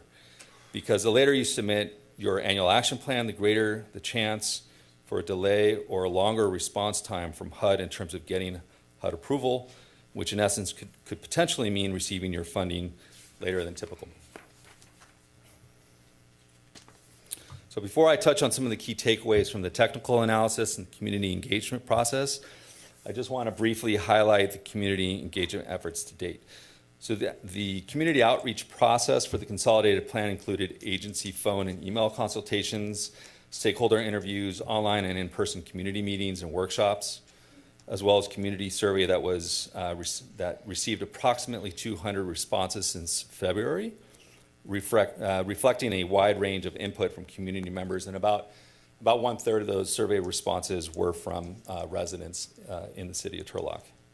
And then draft documents were made available to the public via the county's website, at the offices of planning and community development departments of the respective consolidated plan consortium members, so across the county, and was emailed directly to known interested parties by consortium staff. So next I want to highlight some of the key priorities and themes that were received by the community survey. But first, I'd like to say that from a technical data standpoint, there is a significant need to support affordable housing and to address homelessness.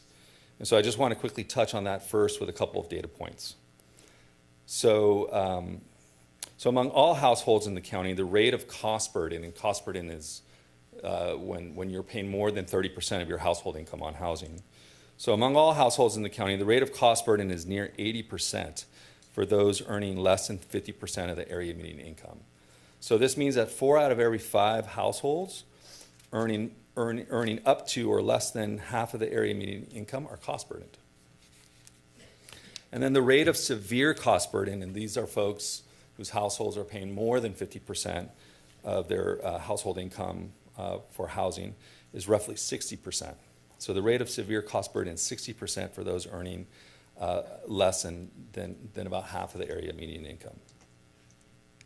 And the rates of cost burden and severely cost burden below half of the area median income is significantly higher when compared to households that are a little bit higher on the income ladder. So for example, for folks making between 50% and 80% of the area median income, the cost burden is 55% and severely cost burden is 15%. And then in terms of homelessness, the latest data is from the 2024 point-in-time count, which indicates that about 2,052 people are experiencing homelessness. And the number has held steady compared to the previous year and has been close to 2,000 people every year since 2020. So again, the technical data shows that supporting affordable housing and addressing homelessness are a couple of the key needs in the community. And these needs and others are also reflected in the county-wide community survey. So this slide shows the key priorities and themes from the survey responses from Turlock residents. And the first 2 priorities from the survey relate to, not surprisingly, the need for increasing affordable housing and addressing homelessness. And then the other priorities from the survey relate to the need to support domestic abuse and elder abuse victims, to prioritizing community facilities and services such as child care centers, rec centers, senior centers, et cetera, crime prevention, child abuse prevention, drug abuse education, redevelopment of abandoned buildings, employment training programs, and housing services. And another important issue was the need to improve infrastructure, particularly for roads.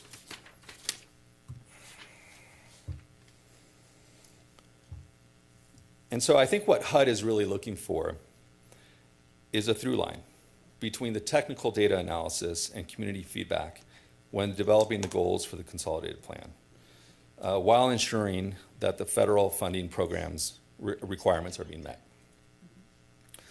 So the goals presented here have achieved that, and the consolidated plan has adopted by all of the participating jurisdictions in this consortium, of which Turlock is a part. But I know you're reviewing this now. So based on this, the 5 goals are: support affordable housing, promote accessible housing options, work to prevent and address and mitigate homelessness, improve public infrastructure and facilities, provide and ensure access to essential public services, and then administration is to run the programs.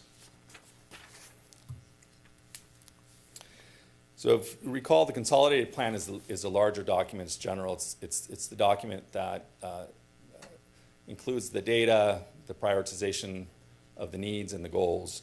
Your annual action plan is your tool to implement the consolidated plan. So here on this chart, we have the City of Turlock's proposed annual action plan funding goals. And across the left, you have the same 5 goals that are in the consolidated plan.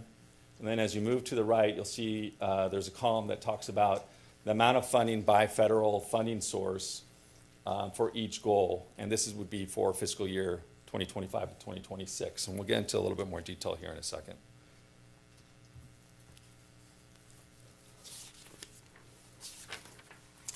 So most of Turlock's CDBG funding is for housing rehabilitation of the existing housing in Turlock, with loans and grants to maintain single and multifamily housing.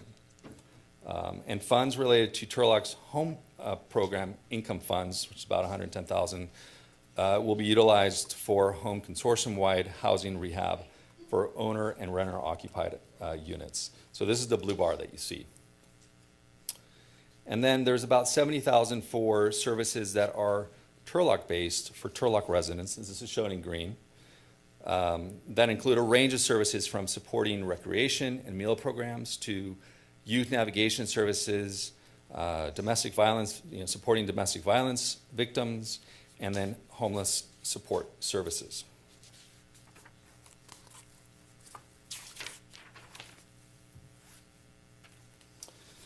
And then in terms of the home consortium funding, funding would be made available to support the acquisition and development of affordable housing and the rehab of owner-occupied units. But please note that this isn't Turlock home funding, but rather funding associated with the new Stanislaus Home Consortium, of which Turlock is a participating jurisdiction. And I'll just say that on this one, the county is developing the policies and the procedures for the administration of the home program funds, and a NOFA, or Notice of Funding Availability, in RFPs to be used in soliciting, ranking, and awarding of the projects. So as part of the RFP NOFA process, the county will be seeking a provider to administer a housing rehab program on behalf of the entire consortium. And the RFP NOFA is estimated to be released in a few months, assuming HUD approval. And then part of the county's efforts also include working with the city of Turlock to coordinate the programming of unallocated city of Turlock and Stanislaus Urban County Home Consortium funds, both annual allocations and program income held by the city of Turlock. So summary public comments, this is very similar to what we heard during the community-wide survey in the various workshops in Turlock. Again, affordable housing, homelessness support, domestic violence, elder abuse, these are all key issues. Infrastructure improvements, particularly for roadway improvements, and supporting economic development and amenities in the community, such as recreational facilities and youth centers. So there are two staff recommended resolutions. The first is approving the fiscal year 2025 consolidated plan for the Stanislaus Home Consortium, which is comprised of the city of Turlock and the Stanislaus Urban County for the Community Development Block Grant, ESG funds, and home, authorizing the submission of the consolidated plan to the U.S. Department of Housing and Urban Development, and authorizing the city manager or designee to execute all related and necessary documents. And then the second is approving the fiscal year 2025-2026 annual action plan for the Community Development Block Grant and home federal funding, authorizing the submission of the annual action plan to the U.S. Department of Housing and Urban Development, and then authorizing the city manager to designee or execute all related and necessary documents. So that concludes my presentation. I was late. We're available for any questions. Thank you. Did you at one point say that they changed the deadlines because the feds were not certain that we're going to get money? Is that what you said? There is uncertainty right now. I think there's uncertainty on a couple different levels. One, by now there should have been a letter that should have been received by now saying this is how much you're getting in allocations. That hasn't been received yet, as far as I know, as of today. But it should be coming any day now. But the numbers that we use in terms of the potential allocations that would be received by the consortium and by the city of Turlock, that's based on what we've heard from local HUD staff. So I don't know if that answers your question. But you said something about changing the deadlines? Oh, so you have a certain amount of time once you get that letter and you see what your allocations are to submit. I think the point that I was making is that, so you still have time, you're early. Sure. But because of the other recommendation from local HUD staff was you should, we recommend you submit sooner rather than later because, once you have that letter, once you have that information, because, there have been layoffs and staff reductions across various federal departments. Housing and Urban Development is one of them. So I think it's reasonable to assume that with a lot of staff reductions and potential changes at the federal level in terms of, budgets, it could be that, there could be a risk that the later that you submit, Right. Staff might not have as much capacity. It might take them longer to review it, which would then mean that, assuming once you get approval, you might get your funds that much later, which then, Gotcha. has other complicating factors. So, Okay. Yeah. Other questions? Yes, I appreciate you kind of giving us the framework that like the con plan is the goals and it really starts from the community. The annual action plan is our, what we have discretion to do. So yes. along that line, when it comes to the public service grants, it's kind of broken out in two different categories. One being for homelessness, one being general. Is the 15% maximum that we can allocate to that include both of them or not? Ms. Figueroa? That was something we would need to get a little more clarification on because it is a separate goal, but if you notice in the plan, it identifies it as a public service. So it's my understanding that if the service is for operational costs, we don't believe they would be counted in the 15%, but we would have to get clarification on that. But we could increase, even if we were to count it in there, we could increase our public services by 38,000. Okay. And, given the, like what you just said with all of the uncertainty and whatever the will of this body would be, we can submit this with, caveats or like, this is what we want to do, but you'll let us know what we can do, right? Yes, I was just going to say that getting clarity from local HUD staff right now is not necessarily easy.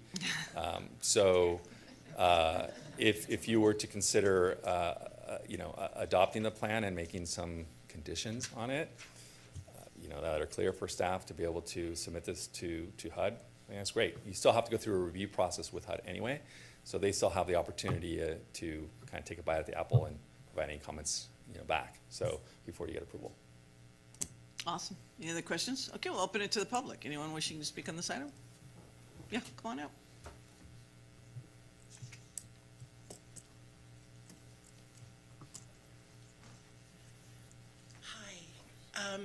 Hi. I don't know if I have questions. I guess I have questions. What I understood was that the two things the community is most concerned about are affordable housing and the homeless situation. Would that be a correct assumption? I would say those are two of about maybe 4 or 5 that came through. But how are they prioritized? Well, I would say, in terms of the funding, in terms of the city's annual action plan, I would say affordable housing is the most prioritized because it has the largest budget that's proposed for this fiscal year. Okay, and does that differ from what was last year, those percentages of what category gets what funding? It's pretty consistent from 24-25. So how much from 24-25 was given to the homeless? The homeless population, that particular service was allocated through our public service grant, so it's about the same amount. Okay, as there was available to spend yes, last correct. year. Okay, but we do know, based on the findings of this report and the extensive outreach that you did, that homelessness and affordable housing are key. So I guess if we, as the council has spoken many times and at the last time about the closure of We Care, it's confusing to me because I understand that the downtown, rightfully so, is concerned about the population of homelessness.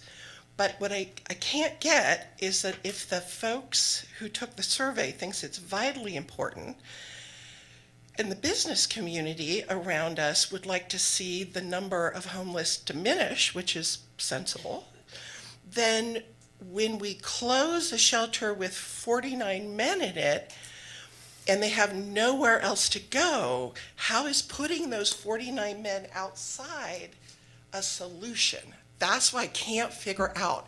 And I was hoping, I know, Amy, you say sometimes that you'll answer at the end. Yes, and we But- were letting you do it all along. But I never get the answer, right? And He's been answering you right now. Well, I'm asking now.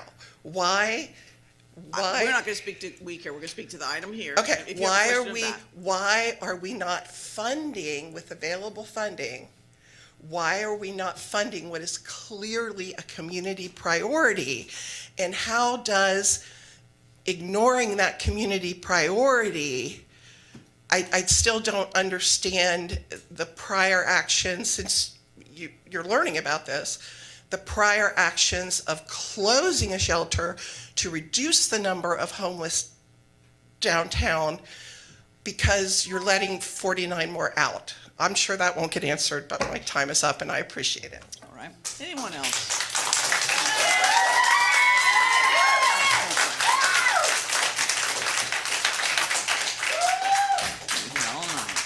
All right, we need to speak specific to the presentation at hand, please, so please help us out here.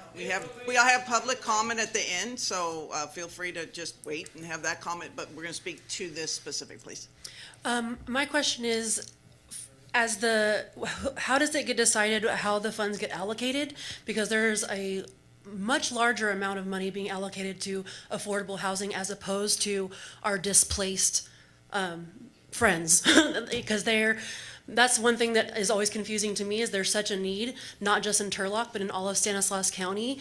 And we make these little Band-Aid plans to put onto homelessness when really we need more than $200,000 to support the 2,000 people that were counted in your pit count. So how does that money get allocated, and who's making those decisions? And is there any room to change that so that the homelessness can actually be addressed with more funds? Thank you. So I think a couple points to address your questions. Who makes the decisions? So in terms of the City of Turlock Annual Action Plan, which is an implementing tool which identifies the projects, right, and how the funds are applied in that fiscal year, so year one of 5 years, right? So in this case, the City Council of the City of Turlock would make the decision, and then that document would be submitted to HUD for review and approval. If HUD approves it, then it's done, essentially. It could always be amended through an amendment process. So that's one thing. This one's a little bit more complicated because the City of Turlock it's one of the participating jurisdictions of all of the jurisdictions in the county minus Modesto on the consolidated plan. So the county of Stanislaus is the lead entity for the consortium consolidated plan, and they have prepared an annual action plan for certain portions of the funding. So in that case, it would be the Board of Supervisors for Stanislaus County that makes the decision, in coordination, right, with all the participating jurisdictions on that annual action plan. So there are two annual action plans here, but for the one that's on for tonight's discussion is the annual action plan for the City of Turlock. All right, and so the City Council has the flexibility to have more funds or less funds in any of the 5 goals, and they can bring in new projects, delete the projects that we've proposed. They have that discretion. Okay, thank you very much. Mm-hmm. Anyone else?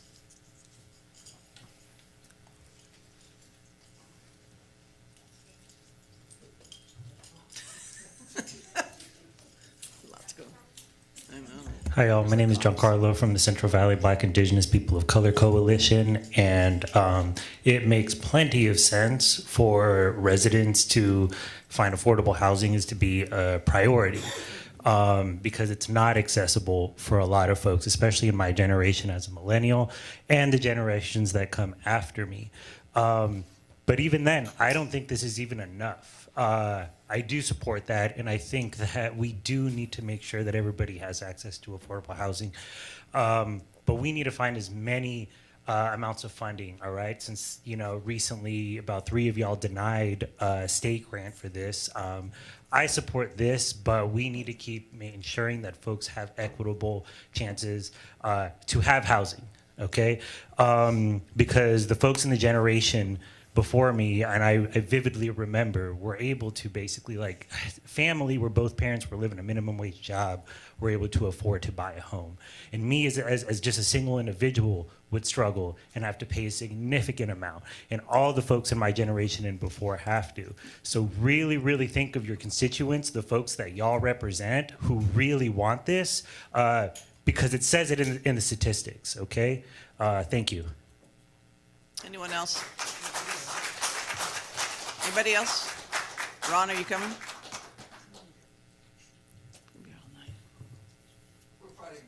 I could see that, yeah. We need traffic control over there. Oh, me. Okay.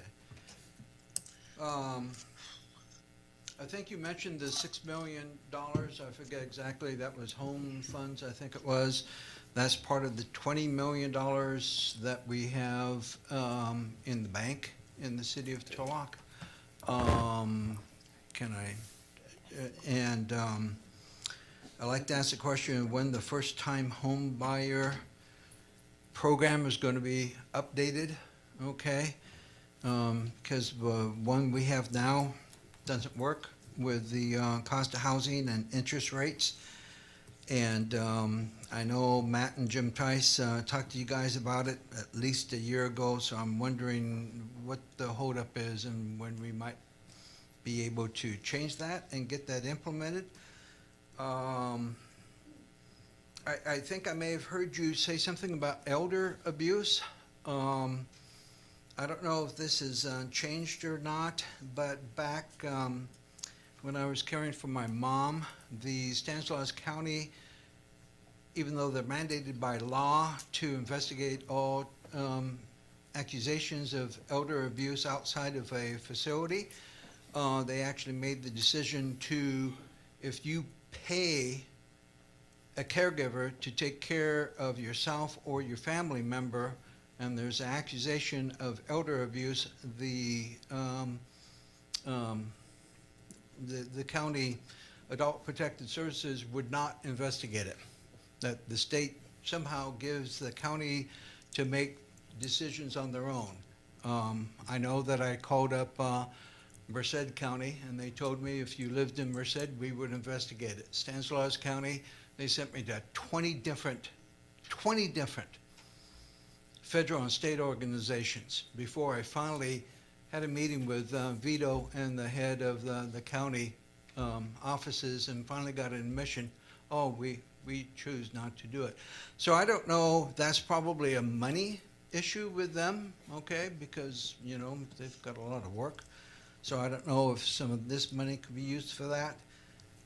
I hope that we can also put some more focus on homeless prevention instead of just focusing on doing a Band-Aid. Let's try to get to the roots of some of the problems and reduce the amount of homelessness we have. And then also the, I know you know, Jennifer, the issue that I have with the reverse mortgages for seniors. So I just mentioned that too. So thank you very much. Anybody else? I'll move back.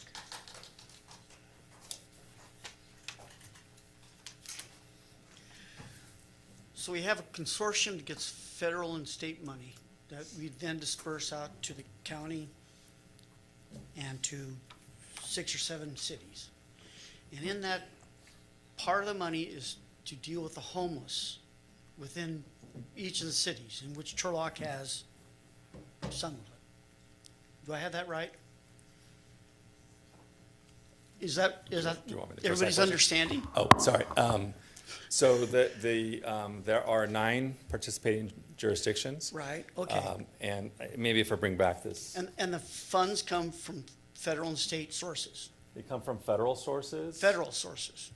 So here we have the Stanislaus Home Consortium. Okay, So- I get it. Okay, all right. So I don't know if HUD's been under the Doge thing yet, but there's a chance it may no longer exist, or certainly their funds to come to this consortium could be gone, and it could be zero. Is that also possible? Well, so what we've heard from local HUD staff is that the anticipated allocations that we've put in the documents thus far, they feel pretty safe for fiscal year 25, 26. Sure. And- What might happen after that, I think, there'll be more clarity in the future once, I think, federal budget is determined. Okay, because CARB felt pretty safe too, and look what's happening to them this week. California Air Resources Board is being dismantled. Anyways, so the consortium has some money and they're gonna allocate it to Turlock for some homeless stuff. Now, does the actions of how Turlock has been treating their homeless situation, could it influence what this consortium actually gives the city? Write these down so we can answer normally. Keep asking your questions, please, Bob. I mean, is there a group there that looks at it and say, okay, well, this is what they've said they've done, but this is how they have treated their sources of income and such prior? Why should we do it? That's my thought. And also that in these times, there's uncertainty of any money. Thank you. Anybody else? Yes, come on up.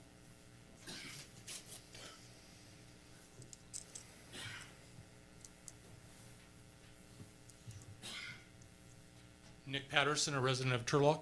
What was the medium income that you base these numbers on? Well, it's typically a formula. What was the number? I'd have to look that up. The way the numbers are calculated, though, are based on how. What was the number? 50% AMI. So Okay, what was the number? I don't Asked have and that. answered. I'd have to look it up.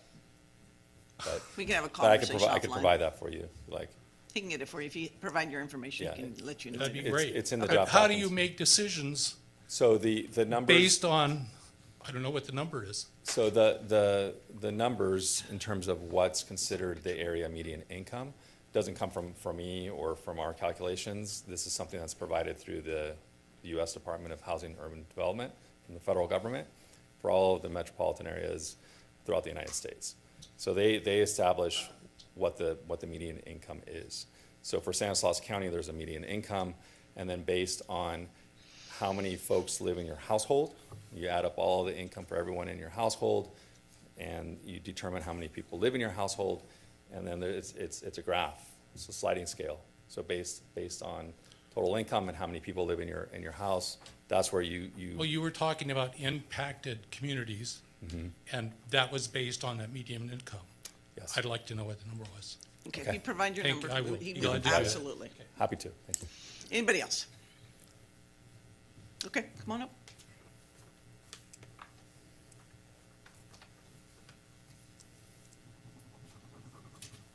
Good evening. I tried to present myself as well as I could. Thank you.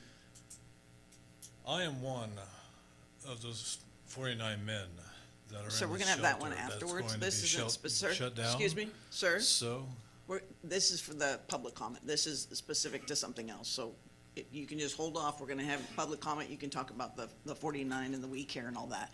This is specific to this big plan. Okay? my apologies for It being shouldn't be out that of much turn. longer. I appreciate that. Thank you. Anybody else? Okay, we're gonna close public comment. You have a couple of questions that were asked, but if you could get to those, please. First crack, okay. And while you're looking up real quick, sir, you said we had 2,000 homeless? The county. Thank you. Okay, just one clarification. Don't leave. So to Mr. Bridegroom's question, the 6 million in home funds Please. is counted in the 20 million that Turlock reports on monthly that we have access to. However, that is not Turlock money, that is consortium-wide money. The first-time home buyer program update, we plan on bringing that in either the end of June, beginning of July. It's actually being reviewed by our consultant, so we have revamped that program and hope to bring that to council in the next month to 6 weeks.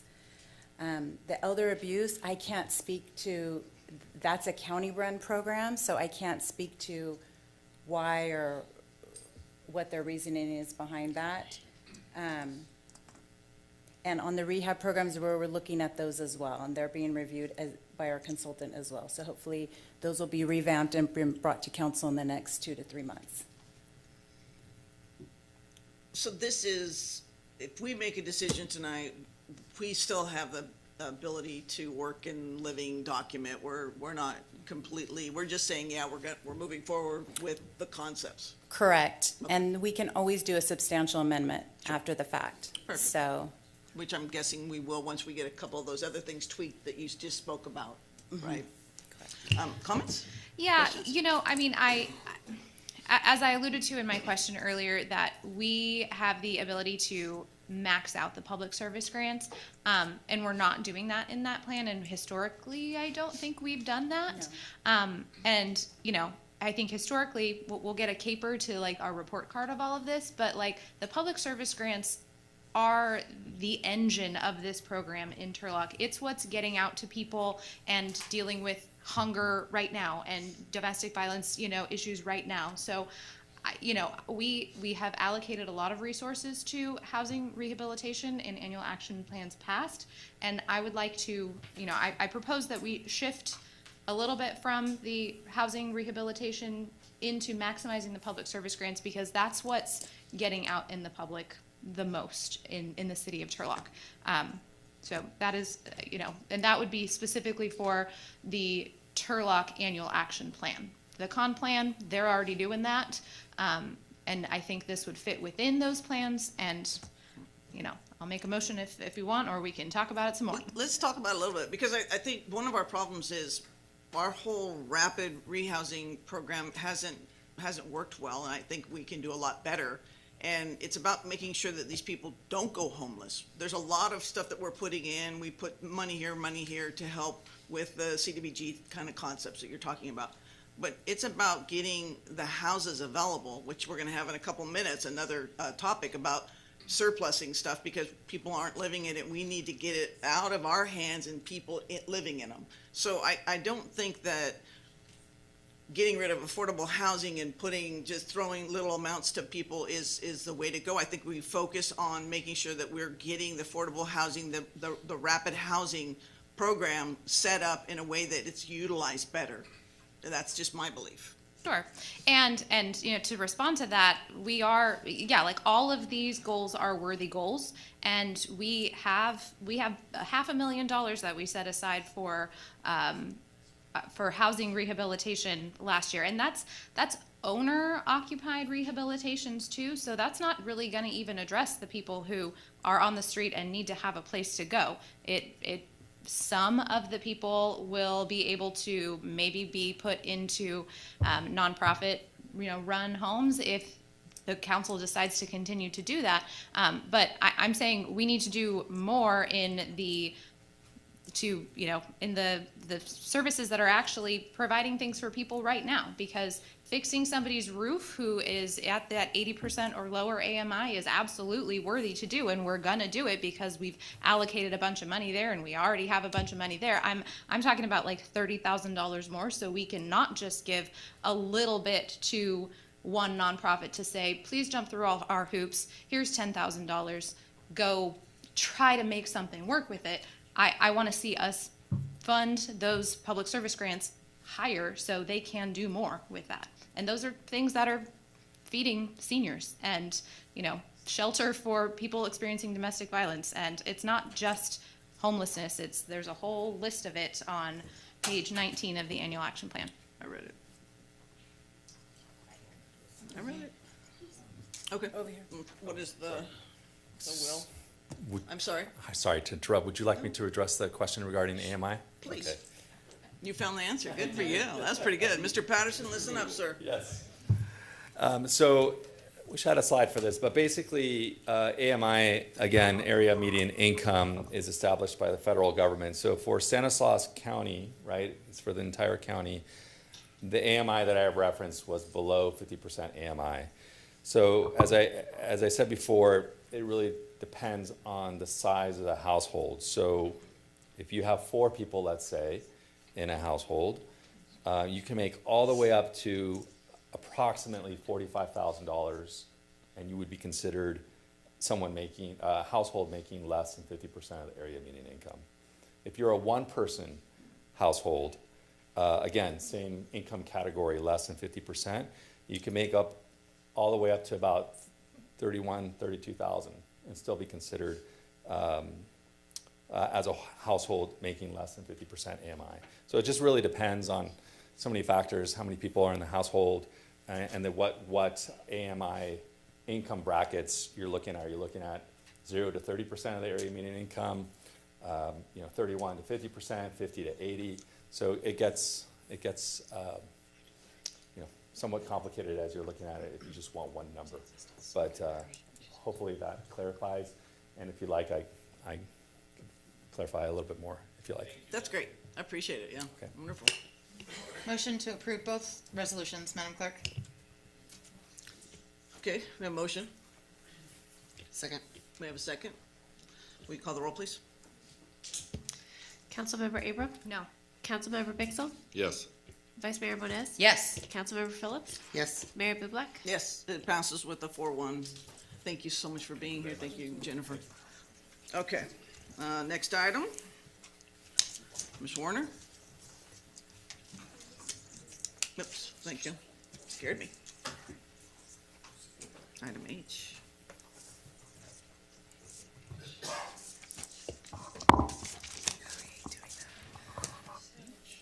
Good evening again, council members and Mayor Bublak.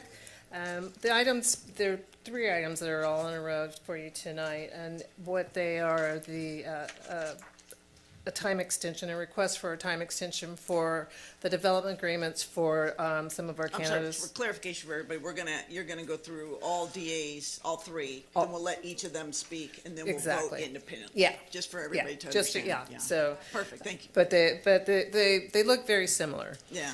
So I'll back up then, and I'll take it just for Firehouse. So Firehouse, their development agreement was expiring at the end of 2024, based on the initial 5-year plan that was outlined in their development agreement.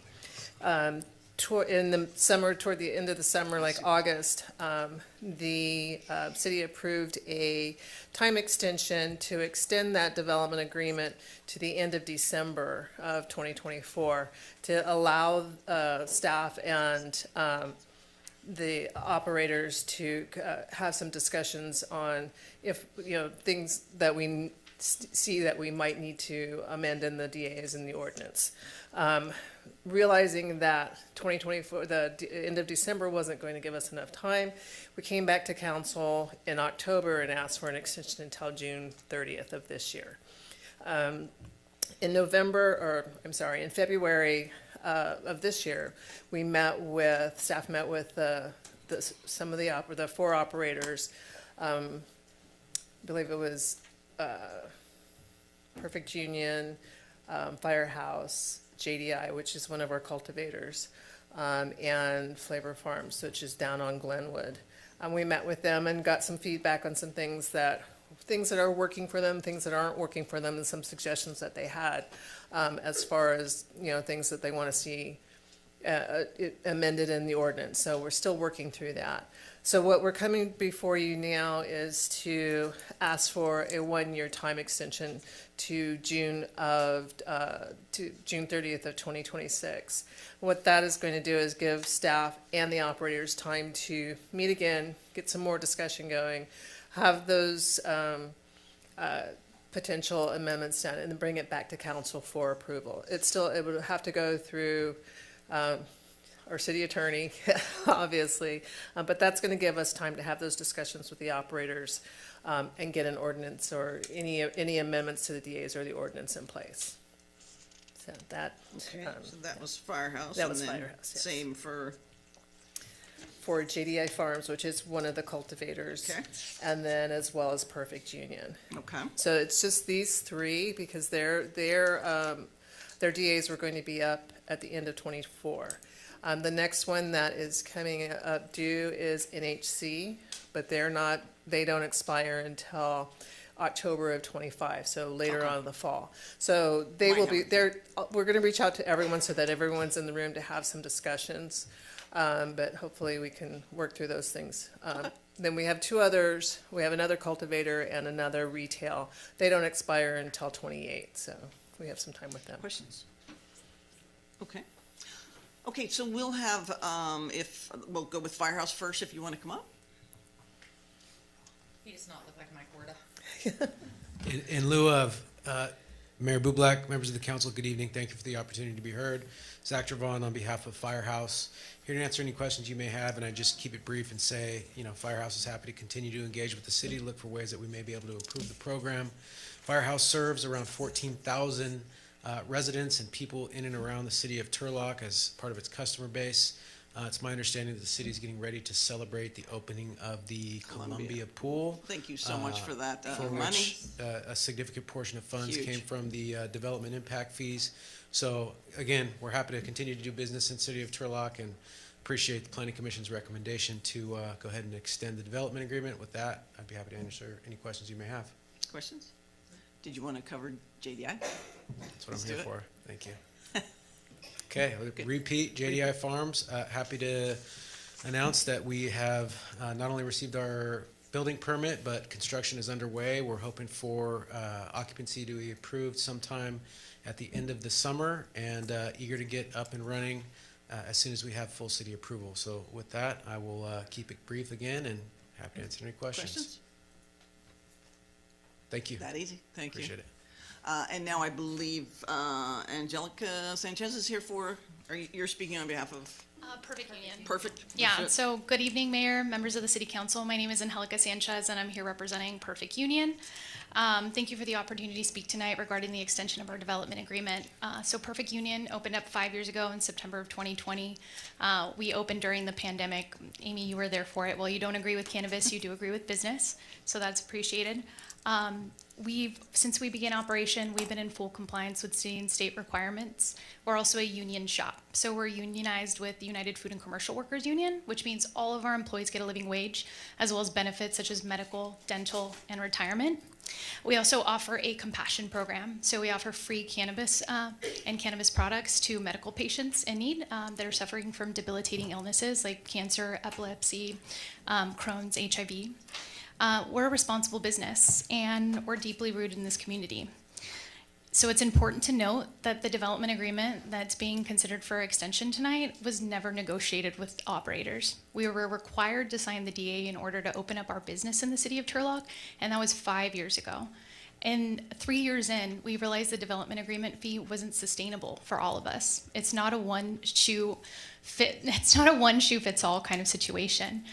Some of us are smaller, some of us are bigger, and some of us see more volume. So it's very unfair that we all have to pay a set rate. We're at a set rate of $45,000 per month. And we realized 2 years in that this was an unsustainable amount. So we came to the city and we let you guys know that this fee was not sustainable for our business. In response, the city formed the Cannabis Ad Hoc Committee, consisting of Councilmember Abrams and Councilmember Bixel. They found that they listened to us, they met with us, and they realized that it wasn't a one shoe size fits all. And they recommended that a cannabis tax be put on the November ballot. Sadly, that tax did not move forward. So we're still paying that $45,000 per month, which is an equivalent to $540,000 a year. We have never hit the minimum like Firehouse has for that to equate a 5.25% tax. For our business, it's 12 to 22% of gross receipts of everything that we make that we pay to the city. And we do this because we're deeply invested here. We bought our buildings. We've had our employees with us since day one. So we don't want to say goodbye to that, but it's an unsustainable fee. And so my request tonight is we're asking for the opportunity to renegotiate this agreement in good faith, a percentage-based model, which is in alignment with all the other jurisdictions in the state. It's also the direction that Stanislaus County went. So they charge all their operators a flat set percentage rate, and then they're able to take that out of their whatever they make each month instead of having just an arbitrary fee that they pay. So we respectfully urge the council to approve a shorter extension if possible, not a full year, and to commit to a clear timeline for renegotiating a sustainable agreement. A reduced term would allow all operators to work with the city to establish a fair and transparent and sustainable tax rate. And before I go, I just wanted to say that whenever we signed this extension 6 months ago, the city said that they would meet with us to possibly amend the DA and the ordinance. And in that time, we've only had one meeting in which all the operators came together, 3 of the 4, and agreed that the DA is the unsustainable piece of this program. We emailed those comments over to city. We never heard back.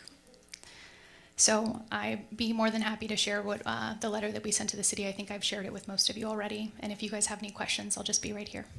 Thank you for your time. Thank you. Okay, no questions? No, go ahead and open it to the public now. I was just letting the 3 different entities speak, but if anybody wants to speak on either of the 3, Mill. Sorry. So am I correct in stating that the voters of Turlock have been allowed to vote on this? We would not have to go through this. This is all a waste of time. The voters would have made the decision, but for unknown reasons, actually known reasons, we were not allowed to vote on this. Is that correct? Thank you. I'm not sure. Anybody else? Okay. Oh, yeah, Ron, go ahead.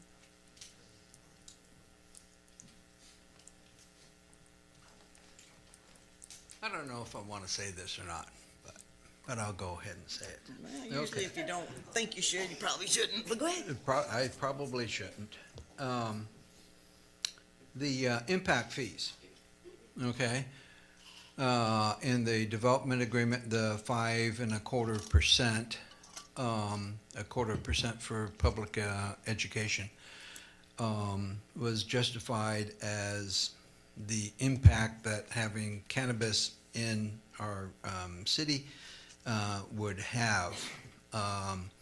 And I have brought up the meeting before with Michael Cook as the city manager, who outlined how that money would be spent, and that the first priority, in addition to administration and the inspections, would be policing the black market.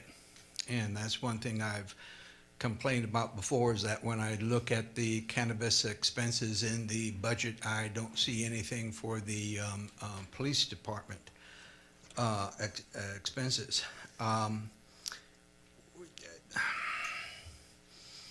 Okay, what I'm going to say is that in some respects, I don't understand why we even have this fee.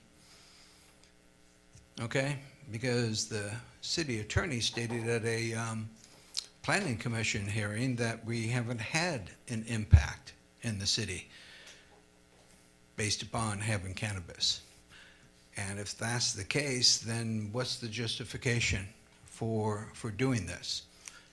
Now, you're probably surprised that I say that, because you know I don't support recreational cannabis, okay? But I mean, what's fair is fair, okay? So, and I know we've gotten good things, Columbia Pool, we've gotten good things, police department, okay? I just wanted to bring that up. You know, I do things like that at times, so, okay, thank you. Anyone else? Okay, let's close that public comment and come back for comments. Yeah, so I actually appreciate you bringing that up, because that very point was one of the things that the committee determined that moving away from the DAs was the right thing to do. And so, you know, with that, and that we've already had a 6-month extension, it's hard to sit here and say, well, 6 months wasn't good, let's do another year. I understand that there's staffing issues and, you know, we need more time, but I want to implore everybody to use that time wisely, because this June 30th of 2026, when these would expire, that's about the time when we will be facing a deadline yet again to put another ballot or another tax measure on the ballot should we choose to do that. And the recommendation of the committee that we were, part of was that we should, because that's the more appropriate thing to do. So, in this year, I don't want to see in April again that we need more time to just continue this process. And there needs to be things that come to council early so we can, and not necessarily from your department. It's multi-departmental kind of thing that, we need to fix the problems that we know are there and the feedback that we're getting, because we need to have time as a council to discuss what needs to change, what the right fee structure is, what we're going to do about a tax. I will move to approve these items unless pending further discussion. I do have a comment, go ahead. Sure. Oh, I was gonna second her motion. Well, that's fine, but I would say, meanwhile, let's put some money into the police department and hit all these smoke shops that are basically taking out these guys anyway. They're slinging their dope right out of the smoke shops, and the marijuana companies who are trying to be legit with us aren't getting anything. So I'd love for us to put some time into that. Yeah, we have, there's a lot of things, including that, we need to discuss about what needs to change. I agree. MPD is doing that big time right now. They're pretty much subject matter experts on it. You should check in. Second. We have a motion and a second. Will you call the roll, please? This is for all three at the same, Well, or no? We'll take them one by one. Is that what you want to do? Okay. I'm sorry. So We'll do the your first one, your motion Firehouse. was I don't even know which one is first. Firehouse. Firehouse first. Thank you. Motion to approve the development agreement extension for Firehouse. Second. Councilmember Abram? Yes. Councilmember Bixel? Yes. Vice Mayor Moniz? Yes. Councilmember Phillips? Yes. Mayor Bublak? Yes. It's 5. Motion? Motion for JDI Farms extension of the development agreement. Second. Councilmember Abram? Yes. Councilmember Bixel? Yes. Vice Mayor Moniz? Yes. Councilmember Phillips? Yes. Mayor Bublak? Yes. Next. Oh, a motion for perfect union development agreement is too late for me right now. Development agreement extension. Thank you. Second. We have a motion and a second. Call the roll, please. Councilmember Abram? Yes. Councilmember Bixel? Yes. Vice Mayor Moniz? Yes. Councilmember Phillips? Yes. Mayor Bublak? Yes. All 3 are passed, 5-0. Go figure. First 5-1 for me. Okay. Now we have action item 9A, and Ms. Figueroa's back again. Look at you. You want a timeout? Emergency timeout? Oh, air conditioner. timed out. Okay, I'm sorry. Hot in here. People keep talking. Go ahead. Proceed, please. Okay. Good evening, Mayor, members of council, members of the community. The item before you is to find and declare 5 city-owned residential properties as exempt surplus land. This is the first step in the disposition of these properties. The Surplus Land Act, or SLA, Government Code Section 54220 through 54223, states that land must be declared either surplus land or exempt surplus land before the city may dispose of it. Under the Act, surplus land is land owned in fee simple by the city, for which the city council takes formal action in a regular public meeting, declaring that the land is surplus and not necessary for city's use. The city owns 5 residential properties that were purchased with the intent to rehabilitate the housing units up to housing quality standards as necessary, and either transfer the properties to nonprofit agencies to provide affordable rental housing or to sell to income-eligible first-time homebuyers. Property can be declared exempt surplus land in accordance with Government Code Section 54221 F1B if the property is less than half an acre or 21,780 square feet in size and is not next to land owned by state or local agency that is used for open space or low and moderate income housing. 3 of the 5 properties qualify as exempt under this code. 570 Jason Drive is a single-family home with 4 bedrooms and 2.5 baths. It was purchased in 2023 with Community Development Block Grant or CDBG funds and is currently vacant. No rehabilitation is necessary. This property is approximately 2,600 square feet in area. 1827 Shadow Park Drive is a single-family home with 3 bedrooms and 2 baths. It was purchased in 2023 with Home Investment Partnership Funds or HOME and CDBG funds. The property is scheduled to be rehabilitated the next 3 to 6 months using permanent local housing allocation, or PLHA funds, and is approximately 6,000 square feet in size. 2065 Cody Court is a single-family home with 3 bedrooms and 2 baths. It was purchased in 2023 with CDBG funds and is currently vacant. This property is also scheduled to be rehabilitated in the next 3 to 6 months using PLHA funds and is approximately 6,100 square feet in size. All 3 of these properties are below the required 21,780 square feet in size and are not located next to land owned by state or local agency that is used for open space or low and moderate income housing. Therefore, they qualify to be exempt. Government Code 54221 F1F states that property can be declared exempt surplus land if the property is to be developed housing that restricts 100% of the residential units to low and moderate income, with at least 75% of the units restricted to those at 80% of the area median income. The rent cannot be higher than 20% below the median market rents, and the sales price cannot be higher than 20% of the area median sales price for the neighborhood in which the property is located. 573 Birchwood is a single-family home with 3 bedroom and 2 bath. It was purchased in 2023 with CDBG and home funds. The property is scheduled to be rehabilitated in the next 3 to 6 months using PLHA funds. While the property is only approximately 6,700 square feet in size, it is next door to a residential property owned by the city that is being used for low to moderate income housing. 591 Birchwood is also a single-family home with 3 bedroom and 2 bath. It was purchased in 2021 with CDBG funds and rehabilitated in 2021. It is currently occupied with the tenant. While the property is approximately only 6,700 square feet in size, it is next door to residential property owned by the city that has the intent on being used for low to moderate income housing. These 2 properties may be declared exempt surplus land as both properties are planned to be sold to first-time home buyers who are at 80% or less of the AMI, or sold to nonprofit agency to provide affordable rental housing to those at or below 80% of AMI. If sold to a first-time home buyer, the property will have the restriction that the properties cannot be sold for more than 20% below the median market sales price for 45 years. And if sold to a nonprofit, the properties will have the restriction that rent cannot be higher than 20% below the median market rents for 55 years. Staff will be bringing a separate item for the disposition of the properties to council at a later date. If council declares these properties are exempt tonight, the resolutions will be sent to the California Department of Housing and Community Development, or HCD, for the required 30-day review period. That concludes my presentations, and I'm available for any questions. Questions for staff? No? All right, we'll open it to the public. Anyone wishes to speak? Mr. Freitas. I'm not here to share my success stories, but we actually resign at one of the properties. Is it going to affect our family? This item that is here tonight is just to get council's approval to declare it surplus land. A separate item would be coming to council for that decision.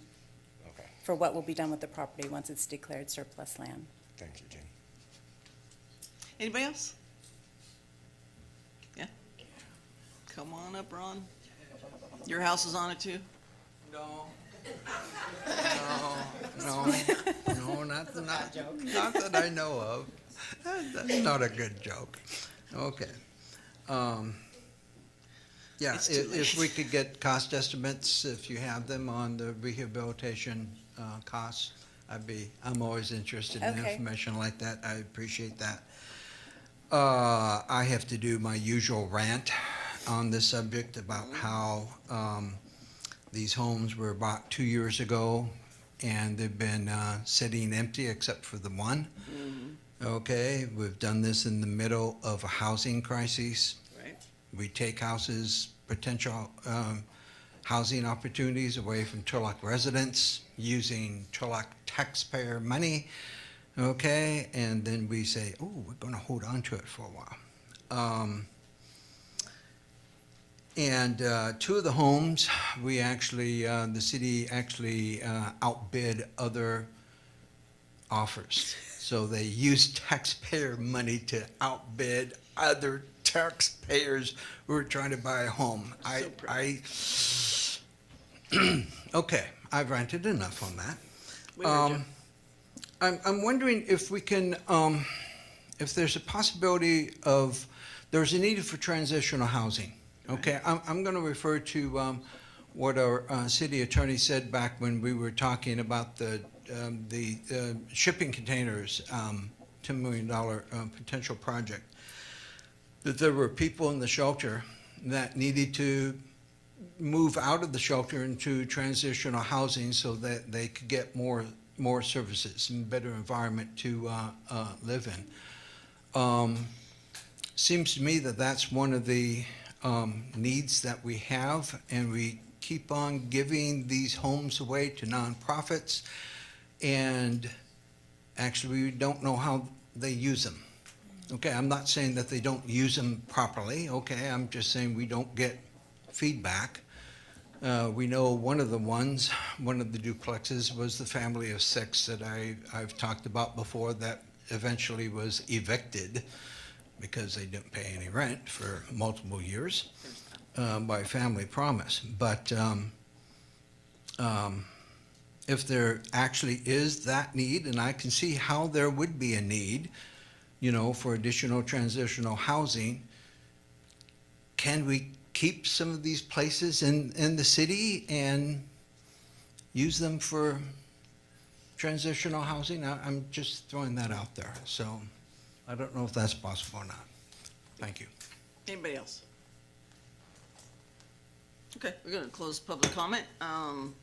I guess that's not for you to answer, it'd be up to us to answer. I just know that we don't have the staff capability to do it. I think that's why we're sitting here trying to get rid of these houses so that people can actually live in them, minus you, Jason. But I personally just think that we're at a position where I just don't want to be a part of continuing down the homeless industrial complex that the state's made. It's a systemic failure, and I think at this point, if we're looking at what we're doing, we're making this decision tonight to be giving us the flexibility to actually have potential transitional housing as well as rapid rehousing, and I think that's what we're trying to get out of this. So kudos to you bringing this forward, and let's see if we can make people. I'm sorry. You've got more comments. I just wanted to comment, Mr. Bridegroom, to your comment about we don't know how they handle them. We actually monitor the properties for 30 to 55 years. So we go out every year to make sure that their rents aren't above a certain percentage, and that everyone that lives in there is under a certain income level. And then we also walk through the properties to make sure that they're being kept up to housing standards. Thank you for that. Okay, other comments or motion or? Motion to approve all 5. Bam. Second. We have a motion and a second. Call the roll, please. Councilmember Abram? Yes. Councilmember Bixel? Yes. Vice Mayor Moniz? Yes. Councilmember Phillips? Yes. Mayor Bublak? Yes, passes on Thank 5-0. Thank you very much. Good night. Okay, now we have public participation. I have cards here. Pursuant to California Code, this is the time set aside for members of the public to directly address the city council on any item of interest to the public that is within the subject matter. You'll be allowed 3 minutes, and there's a timer there and a timer there, and we may not be able to respond to you, and so therefore we'll start with the list I have here. Milt Treeweather. I'm going to defer my statement. Thank you. Okay. Jason Freitas.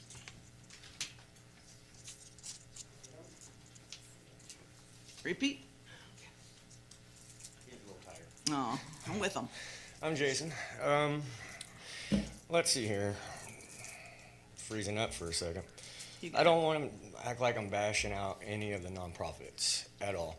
But your guys' open dialogue, how you guys did the last council meeting, taking up a vote, even though 2 of you were for it and 3 were nay, I actually stand by the city's decision. Because as you heard me speak just a minute ago, I'm in a house. Well, that wouldn't have been able to happen if I wasn't in contact with special people. And it really helped us out get off the street.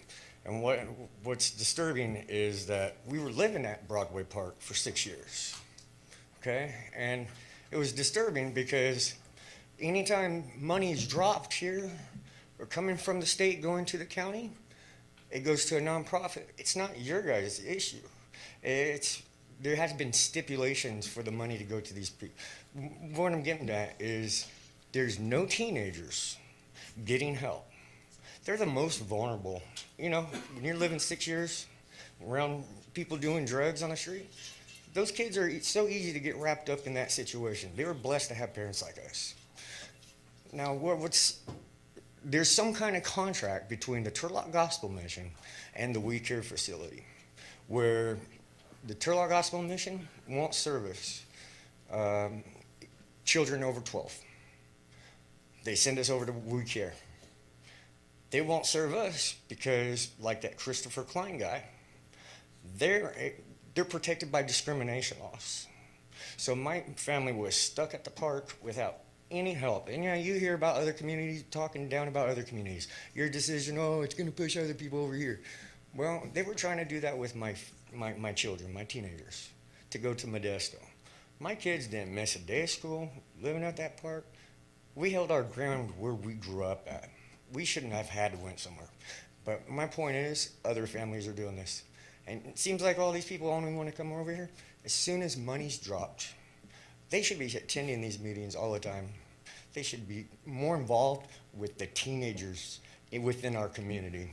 So that's all I have to say. I can share more. I can go on for hours on this, but I'm not.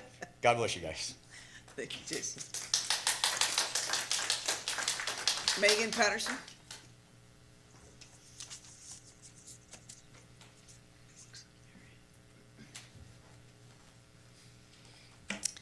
As a volunteer with the Salvation Army of Turlock for over 15 years, I have helped feed the families and the men who have been blessed by the kindness of the We Care program. I'm appalled by the city and their lack of support of the program that helps those in need, those less fortunate, and those who are homeless. I have been feeding the men each month with the Salvation Army Women's Auxiliary for the last 7 years, and it is a pleasure to have the chance to give back to these men. For many of them, this is the only meal of the day. Have any of you helped feed them? Have any of you even spoken to them? No, you haven't. I asked them, and they said they have never been approached by any of you. They have only heard from the census workers, the police, the fire, the EMTs who support them and care for them in times of need. Who are these homeless? They are members of our community. 90% of the men who come to We Care are from Turlock. Some have come to town with the help of to help relatives. Some have come because it's a safer community than Stockton or Modesto. Why are they homeless?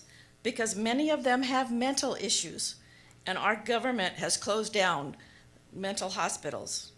What have you done to bring those back? Many are disabled and unable to work. Many of them need assistance in filling out and understanding forms for employment and assistance to other programs.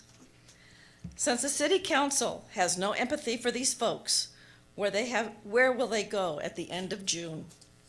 You can give Turlock City News $100,000 to put positive information about you on social media, which benefits no one. But you can't give We Care $1 and a letter of support for the whole town. These folks feel, and I quote from the homeless men, the one you sent back earlier, they feel like cats that have been dumped out in the country to die. Who's going to take care of their bodies when they are dead? We Care has kept families, men, women, and children off the street at night for many years, and we are all better for it. Homelessness is a national problem, but working on fixing it starts at home. Help these folks with providing information, filling out forms, getting jobs, and care that they need, not kicking them more than they're down and out. You need to lead them to the help that they need, as just don't know where to go. God is the only one who can judge us, not you. You are no better than the homeless. So as city officials, get off your seat and go out and talk to these folks and lead them in the right direction. Ann?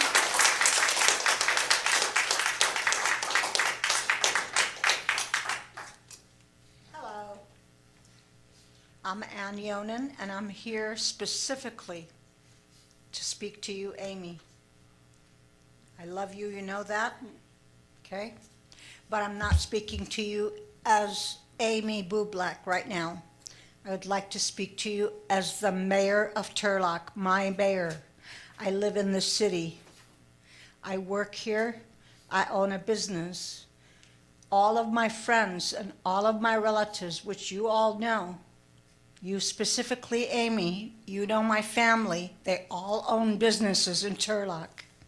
We're very disappointed at you and your colleagues for not approving that $1 and a letter of support so that the county can release the funding for We Care.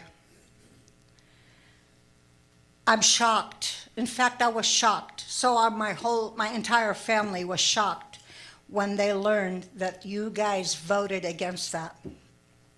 Because you will be the first mayor, like I told you in the email, Amy, you will be the first mayor of Turlock whose under leadership We Care will close after feeding and caring and sheltering homeless people for decades. I'm very tired because I have been at work since 8 o'clock this morning, and I've sat here and listened to a bunch of nonsense for the last 4.5 hours. Really, seriously, this is all jargon. My question to you, so it's been what, since 2005 when I interviewed you on television when you were running for mayor? No. Okay, so you've had 15 years to take care of the homeless and resolve this situation, but you haven't. You've had 15 years to install a porta potty, which you asked We Care in the last minute. Okay? I don't understand what's happening. Seriously. Are we Christian? What are we? What are we? I'm here to speak on behalf of the homeless, specifically that gentleman that got up here. What are you going to do when they close in June? Who got the money that you refused? $276,000 that went to someone else. You had a great partner in We Care that you could have helped. But you didn't. Why? I want to know why. Time's up. Okay? Okay, Is we my have time up? Amy Salgado. Have a seat, I just please. want to say one Ms. Yonan, have one a last seat, thing. please. I Please, know my no, time is have a up. seat, please. But remember what Jesus said. The poor will always be with us. I believe that. Come on up.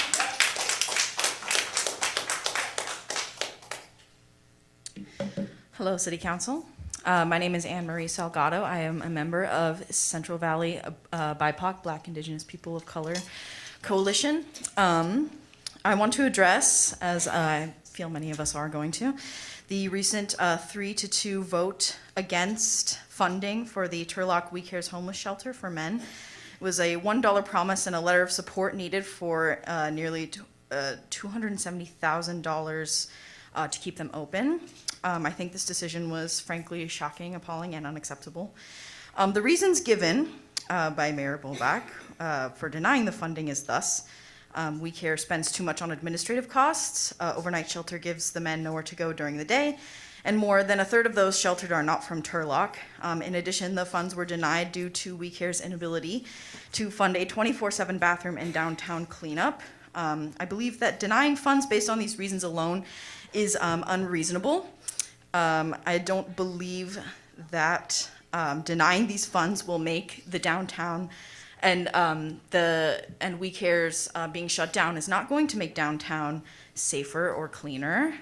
It will only mean that the 49 men who live in We Care's are going to be without a home, without shelter.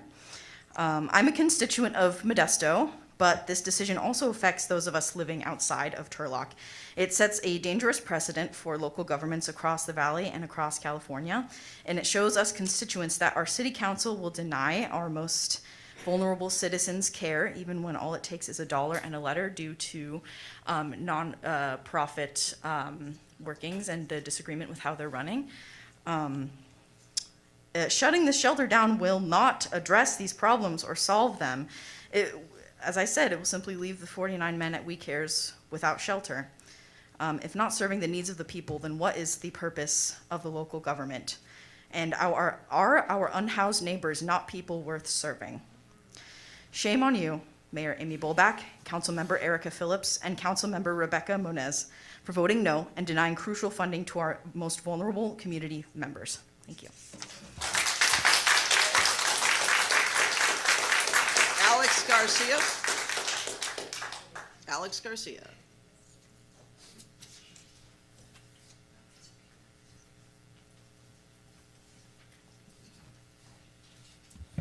Hello, everyone. My name is Alex Garcia. I'm a resident of Ceres. First of all, I'd like to start by reading a Bible verse, and this is from the book of Psalms, chapter 82, verses 3 and 4. Defend the weak and the fatherless. Uphold the cause of the poor and the oppressed. Rescue the weak and the needy. Deliver them from the hand of the wicked. Now, as you can see here, the Bible exemplifies empathy and compassion for the needy. But as a staunch atheist, I strongly disagree with all of the Bible's teachings, especially those on empathy. In fact, I believe that empathy is a huge sign of weakness. We all need to be strong, not weak. You know what makes you strong? Struggling to put a roof over your head and food on your table. Excuse me, did the mic go out? Excuse me? Okay, sorry. Thank you. Struggling to put a roof over your head and food on your non-existent table. Why would we want to encourage more weakness? You know what happens when you provide housing to the poor and the needy? They get a safe place to live and freeload, and it provides them with more opportunities to care for themselves, find jobs, and care for their families. Nobody deserves to have it that easy. I hate that. You know what I love is actually seeing people out on the streets because it makes me feel better about my failure of a life. If you provide them housing, how am I supposed to tell them to get a job to their faces? How am I supposed to tell them to pull themselves up by their bootstraps? Who's going to be there for me to conveniently hand over my loose change whenever I'm carrying a bunch of those pesky pennies and nickels?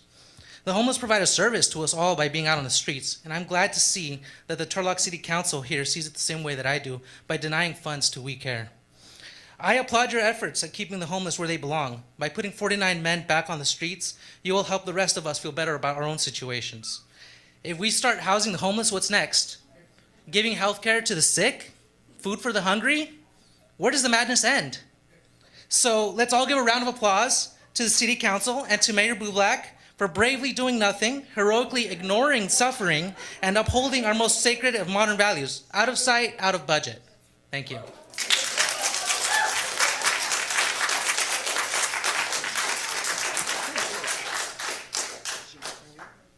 Giancarlo?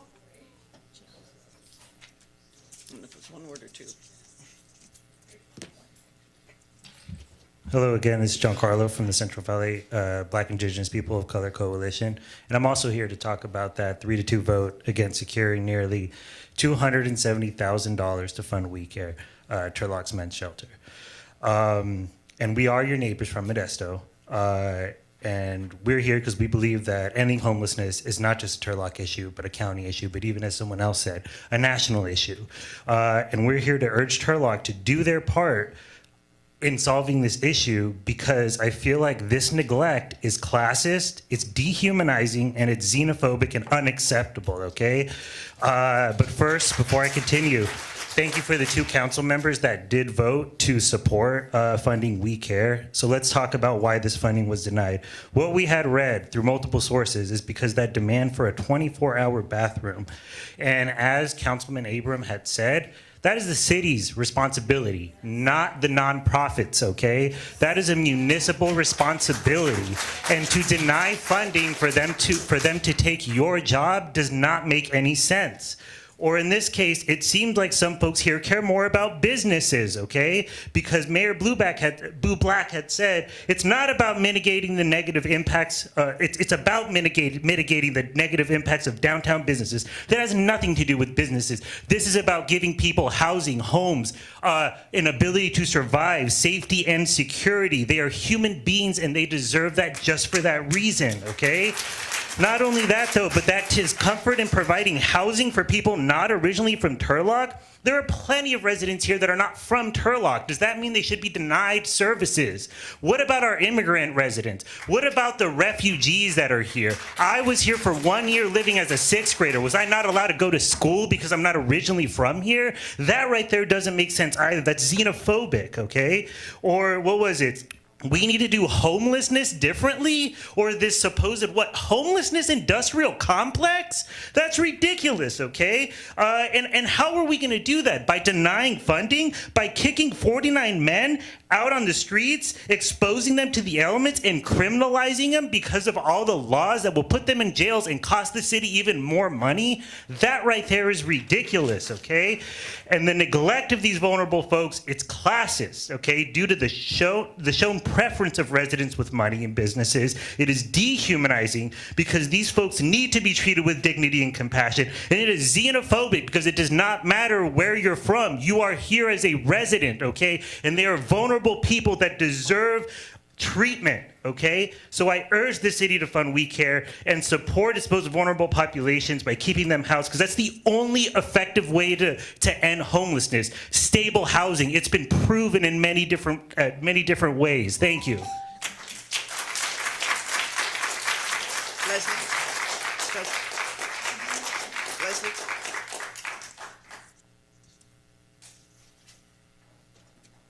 Wow.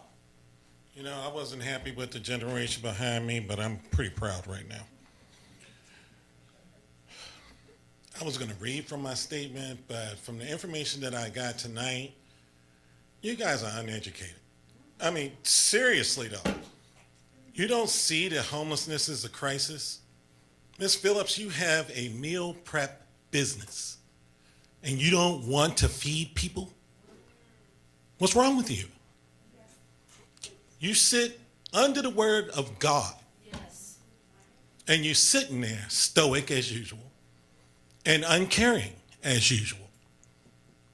This doesn't make sense.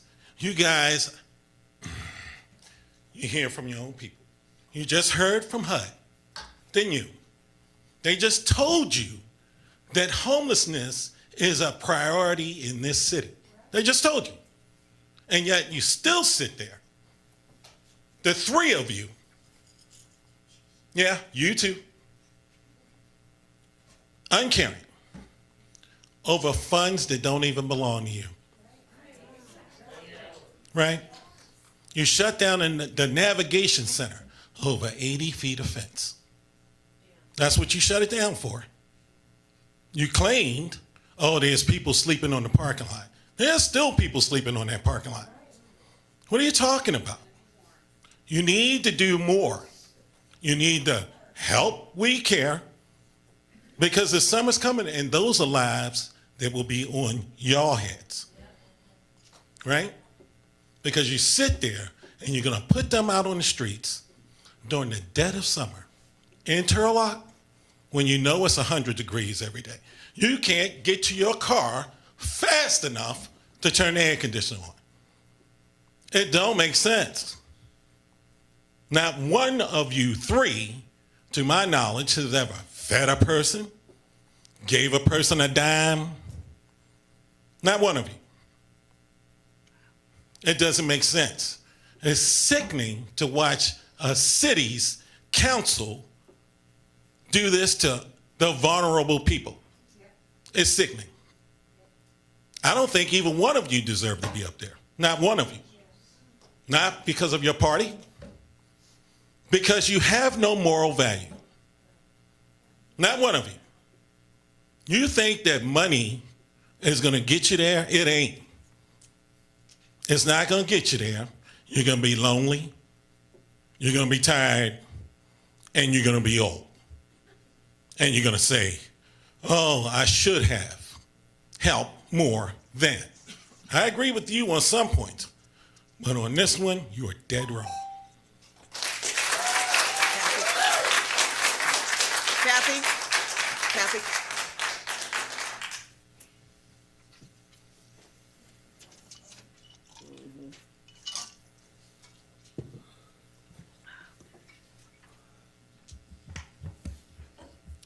Good evening, council people. I first want to say thank you, Councilperson Abrams, Councilperson Bixel, for your votes in support of We Care. Thank you so much. And for your votes in support of other necessary issues in our town. Now, let's get to the heart of this. I'm here tonight to express my severe disappointment in the lack of leadership and moral compassion demonstrated by this council's vote against the We Care program for the homeless. It is almost a meme that you failed to give a letter of support and $1 to support $267,000. You know, that's a catchphrase. That's gonna follow you. My outrage is echoed by criticism from people who support solutions for the homeless crisis, political circles, social media, people who hate short-sightedness in leadership, and I consider this to be short-sighted. We, with the Turlock Democratic Club, and I'm a member, we waited for like 3 years for the We Care Kitchen and their beautiful new modern kitchen area to be built. And it was finally finished. And now, as of January 1st, that shiny new commercial kitchen is gonna sit empty, wasted, not worthless. It's probably worth well over, I don't know, a couple $100,000 to get it built. And now it's simply wasted. What a waste of leadership. What a waste of foresight. In your editorial on May 6th, you criticized We Care. You blamed those issues on them. No, I don't blame those issues on them. You're trying to push the homeless out of town. You're trying to make it more difficult for them to be comfortable here, for them to have a place to go. And I believe, Mayor Bublak, that you're playing politics. You're showing that by being heartless and lack of moral turpitude, that you want to display cutting social services. You're trying to make a name for yourself by calling out Governor Newsom for his comments. Well, it's not going to work for me, because we're not going to support you and we're not going to vote you Have a back seat, in. please. That's fine. Luis Osorio.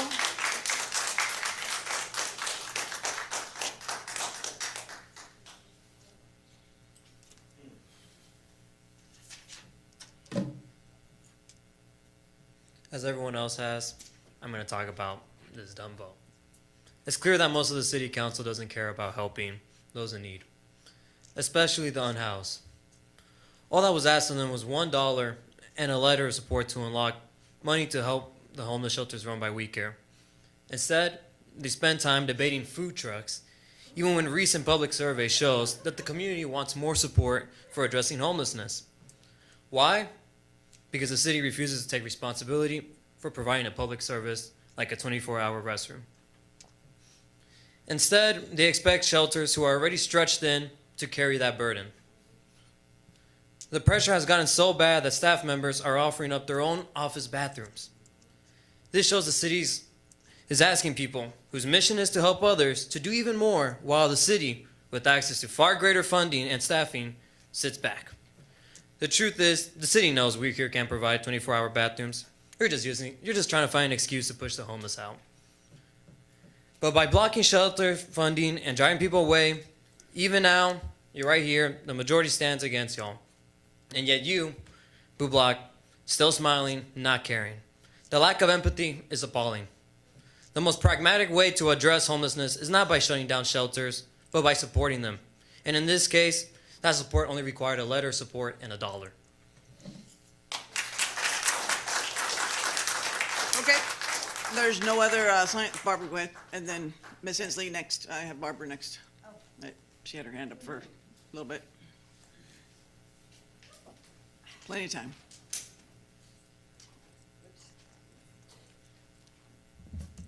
This is going to be short. Instead of rambling on, ranting, yelling, scolding, or threatening, I, as one of your tax-paying constituents, want to thank you very much for your decision. Thank you so much. Ms. Inslee. Okay. Whoa. Oh, boy. All right, listen, we're not gonna have any more public comment if there's outbursts, so let's be professional here. We can hate each other, but our words need to be a little professional, all right? Can we do that? Thank you. Ms. Inslee? Okay. Thank you. I'm sorry, I didn't know what was going on. No, that's okay. I didn't either. Well, there's a lot of issues that happened at the last meeting, and I was left a little breathless at the end because it was so fast. I want to talk about just one issue out of the many. I've been attending meetings sporadically for lots of years, and I've seen all sorts of stuff. We did the whole fireman and police officer funding years ago, and we're still there, unfortunately, because I thought we'd solved it with some taxation. We did homeless, a wonderful idea for a shelter that never took place. We talked about swimming pools for a long time, and finally we got a swimming pool, but it was always money, right? I even remember one meeting that I came to, and there was a small committee, I can't remember, had a budget under $5,000, and the budget was so tight that we were even talking about cutting $750 from that budget. That's how tight it was, and it had something to do with children, so of course it got cut.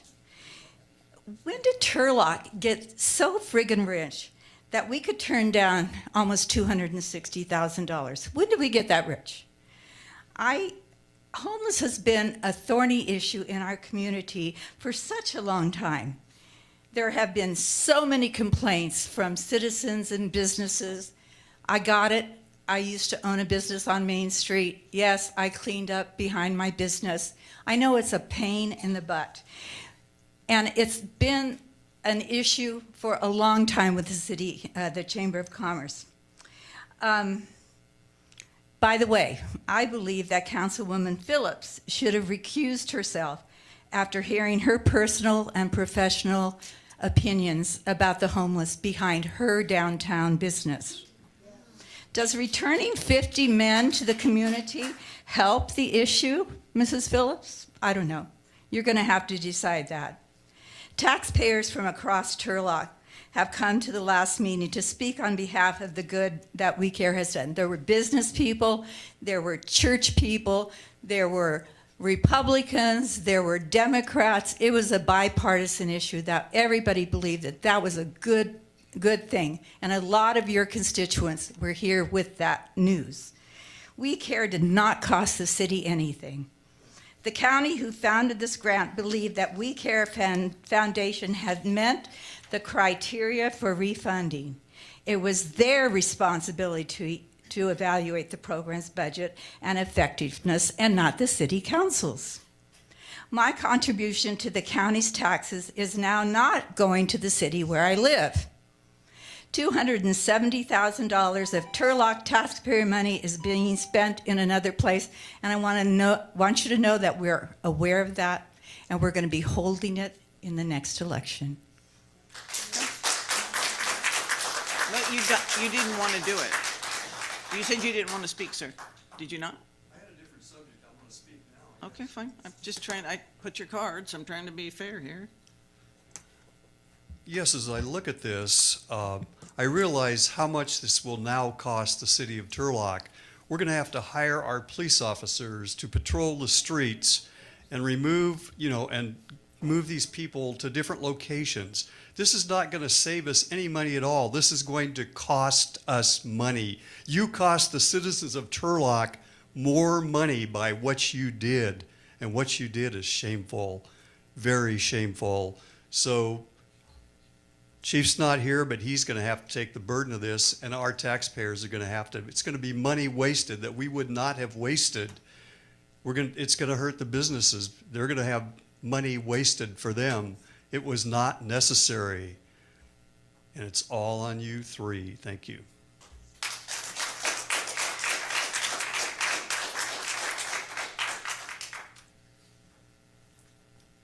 My name is Glennis Zulke, and I retired from teaching 6 or 7 years ago.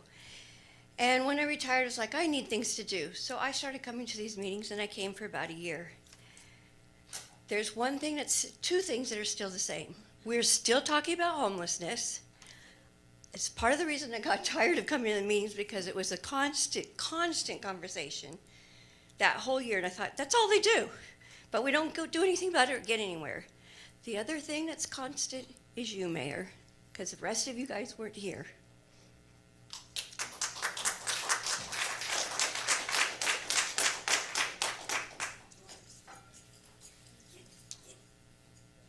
Hi, my name is Betty, and I work for Valley Streets, and we are a harm reduction nonprofit based in Modesto. And when we got word and wind that this decision had been made, we knew that it was going to impact, because we are Valley Streets, we cover everything. We are trying to break into Turlock to help you guys take care of your homelessness and your addiction issues, and taking this very basic need away from what you air quoted, the 49. They're fucking people, excuse me. Clutch your pearls, ma'am. Listen, I asked you to be I professional. Did I not? I understand. Excuse me for using a profanity, but they are people, and they deserve the very basic of necessities that all of us get. Downtown businesses that are upset by their presence need to do something about it. They need to put their money where their mouth is and be a part of the solution and not the problem. I also work in a downtown business that owner often complains about people, but I feed the people that are hanging out around. I offer them help and see if they need water. And it's really like one of the gentlemen said, you guys are sitting under the word of God. Like, what would Jesus do? And I know you guys have a lot of pressure on you, or you feel you have pressure, but would you rather, you were taking the pressure from the people who have money and not looking at the pressure that you have from society and the larger picture that we have in the world right now? They want people to die, and you guys became a part of that. You want to see these people die, and you can't deny that. And it's really, really sad. And I hope that, you know, as somebody who doesn't live in Turlock, I hope that your constituents can take care of this issue, and we can get younger, more appropriate people in these positions. And I want to thank you two for actually standing on business and taking care of your citizens, because the rest of it is shameful. And I can't wait to be here with my team doing the work that you guys refuse to do. Thank you.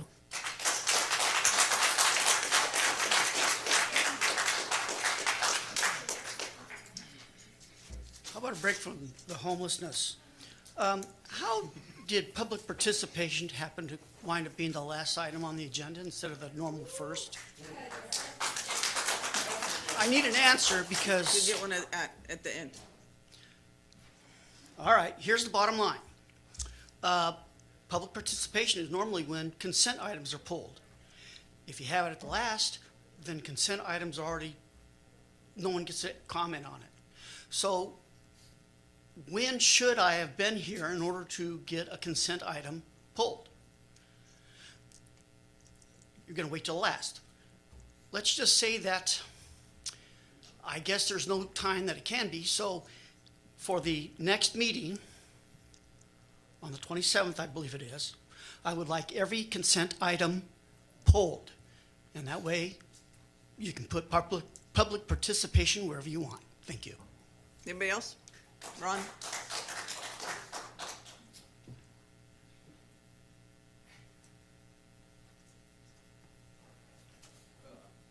The answer to the question that he asked was blue card, right out of blue card. Right, blue card.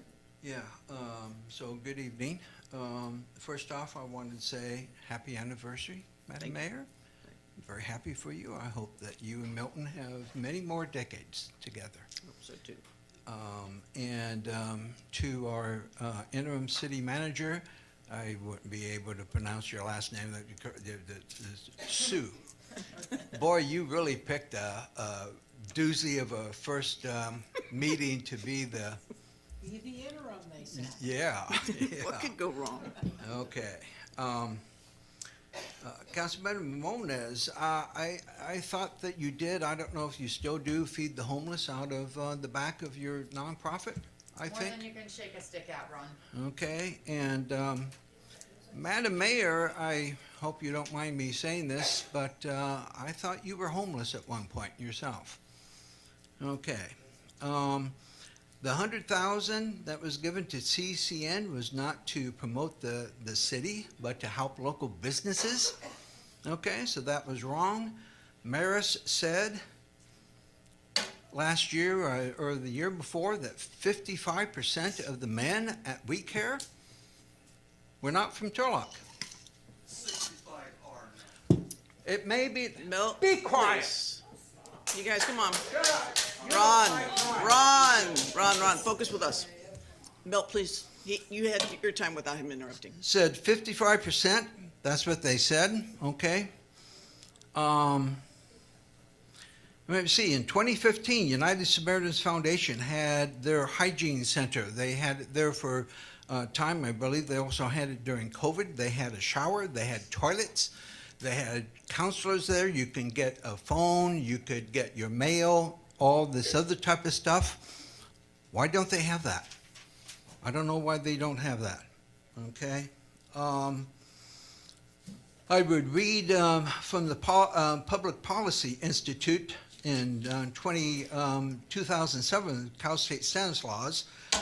They said a number of observations. There are a number of services available in Turlock to assist those who are homeless. Many of these programs providers offer wonderful necessary aid to those in need, but there is evidence that many do not work together in achieving the goal of reducing homelessness. Inadequately informed decisions surrounding a response to homelessness has resulted in unintended consequences to residents, businesses, and homeless persons in Turlock. The location of a shelter and homeless services matters. A homeless shelter and services will have an impact on surrounding area. That was Cal State Stanislaus. That's not me, that's not you, that's Cal State Stanislaus. Anybody else? Mary?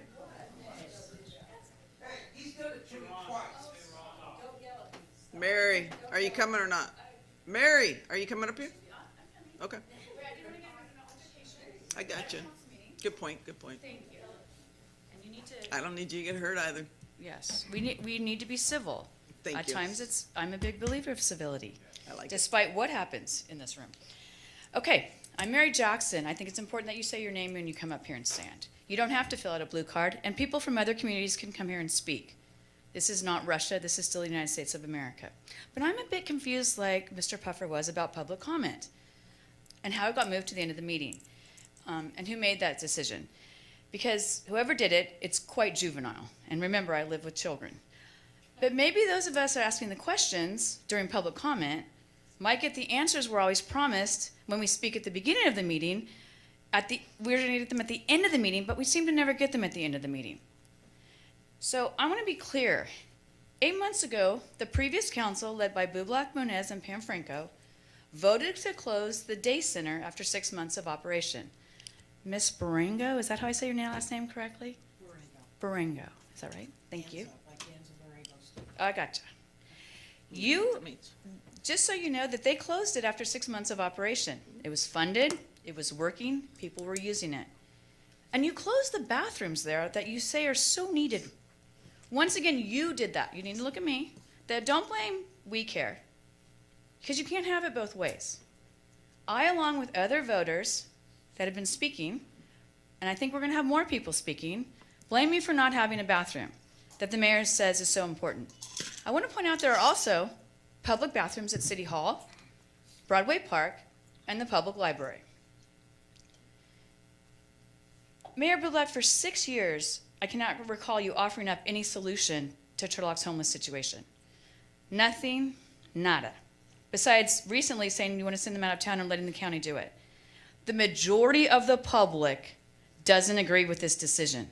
And if we need to fill this room, we will. We can bring 40 people here. You had public comment at 10:15. Now, luckily tonight, I had to pick up my children from a track meet in Sacramento. They just got home, so I had to run home and go to the school and pick them up and bring them back. Thank you to everyone who spoke so I could still be here. But we need to do the public's business, and we can't keep changing things back and forth.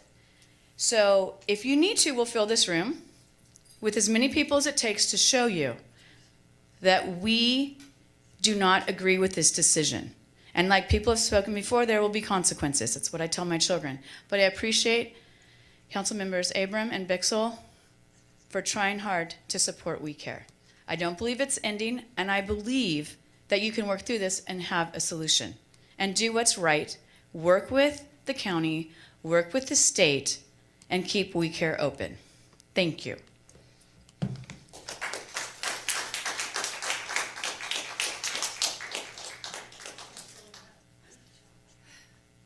hate doing this.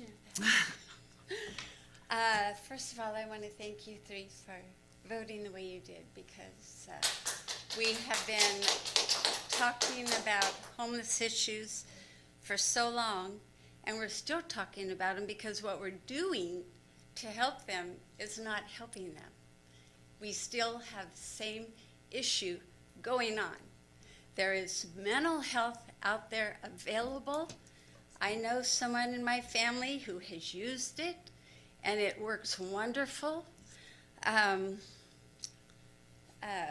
Everything, a warm bed, a meal helps, but it doesn't help get them off the street. It helps them for the night, for the day, and then they go and sleep in the doorways of stores and businesses, go to the parks. Let's get them up and help them live a life. It just seems like it goes around and around and around in circles, and all the people speaking up about it. And as a Christian, I think more people need to read the rest of the story, because it's not just continue to give these people food. It's like, let's get them mental help. Let's get them help in other ways. It's just very sad. It's like you want them to stay on the streets? Is that the issue? I don't know. I mean, I've been close to mental illness, and I would never want my family member out on the street. Anyway,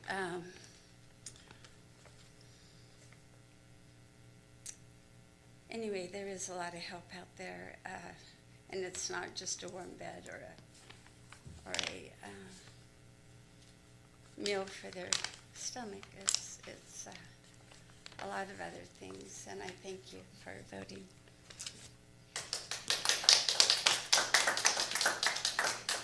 Oh, I'm sorry. Let her first. I forgot.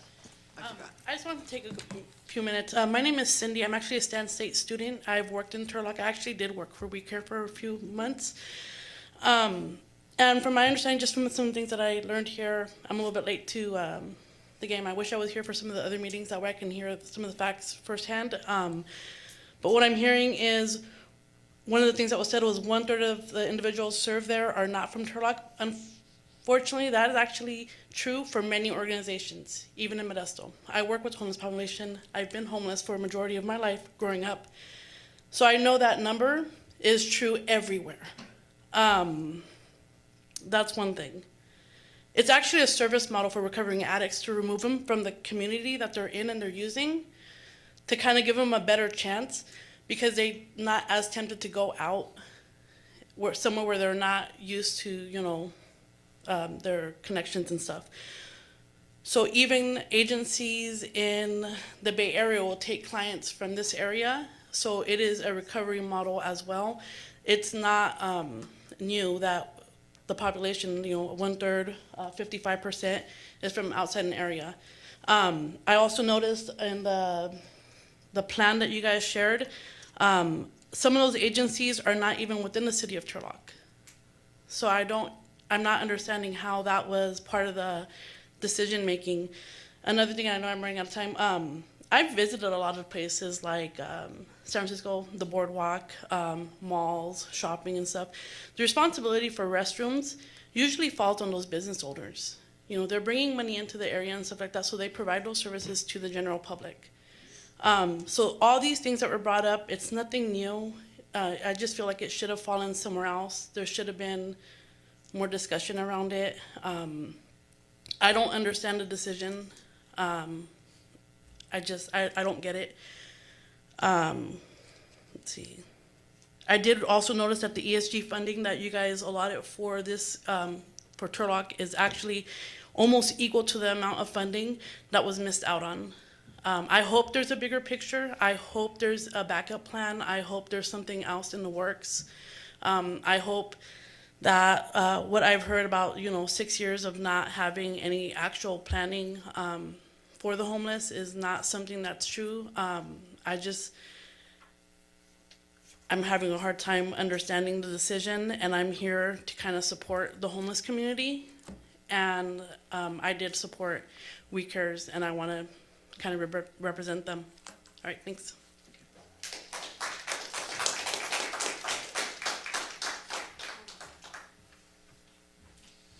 Hello, City Council. I just want to say I'm really happy of your decision that you all made, and I'm really appreciative of it.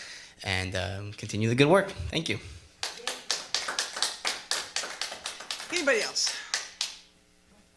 Pastor? Yeah. Hi, my name is Judson Garino, pastor of First Baptist Church here in town. I just wanted to be able to say I'm not here to bury you guys, not at all. And but I have heard in my community of people I work with a great concern over this. And so, I mean, obviously you guys know that. I just wanted to be able to let you guys know that there's just much concern, a lot of worry out there, as you guys know. And I'm praying you guys were able to make the right decision. So that's all. Thank you. Anybody else? Okay, let's close public comment, or public participation. City manager, you still here, or did you leave? You're like, I'm done. Good evening. We gotta. He already spoke, didn't he? Yeah, we already did it. Oh, you got it from him. You have blue card, or you could contact us, or you can send an email. So if you see, you go through and you see the agenda, you could say, hey, I'd like this to be pulled, or just ask the question and staff can get that in advance. You can ask one of us to do it, or you could just do the blue card real quick at the beginning. Hey, could you pull this? Easy. Okay. Good evening. I'm just gonna say that I am delighted to be here. I know it's a long meeting and we have reports for you to read. I'm gonna get into the habit of highlighting several things, but tonight's not the night for that in terms of the time. I look forward to working with the council and the citizens and the staff that are all still sitting here tonight on identifying the kinds of solutions and service to the city of Turlock. So thank you. Thank you. Madam Clerk, do we have closed session? Excuse me? I went fast. My bad. Okay, here we go. I'll keep it brief. No, that's okay. Speak away. No, I mean, the topic that has been top of mind for the last 6 weeks has been all over the media. You know, I think the forward-looking answer is that our policy with homelessness is haphazard. It's been for a while, the few years that I've been here, and I've heard a lot of policy terms from people who were, saying on different sides of this issue: transitional housing, rapid rehousing, expanded services, mental health services, shelter. I think with this interest that we're all seeing, there is great need for us to have a workshop, and not to have a workshop like we've had before where we get more of just, we're talking about it. I want us to all get on the same page for very specifically what policies we will support. We saw 3 weeks ago, whenever it was, what we won't support. I want to know what we can do, and I think that that's what the community is expecting of us. So that is my comment and future request for a meeting. I would like to piggyback on that a little bit. Again, and I'm as guilty as the rest of us about not offering another solution. And to just do nothing is not a solution. And we have to come to some consensus on what we can do and what we can support, and we have to show the community why they put us here, and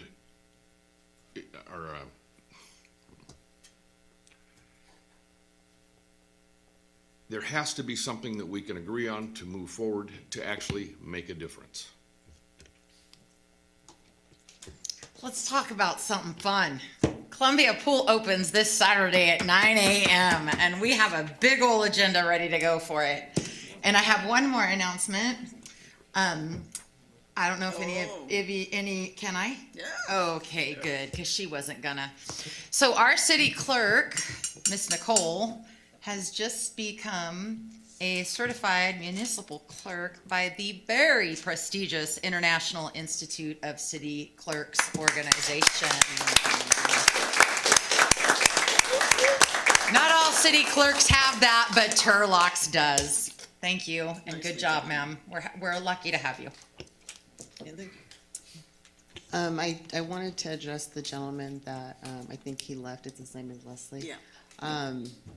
You know, I don't go out there and tell people what I do on social media or what I don't do. Homeless people will come into my store all the time and they ask for food and water, and I give them food and water. They even sit in my store and hang out, eat their food, and I actually have conversations with them as well. So to say that I'm not compassionate, that's your opinion of me. Only God can judge me, but just so you guys know, I do have conversations with these individuals as well.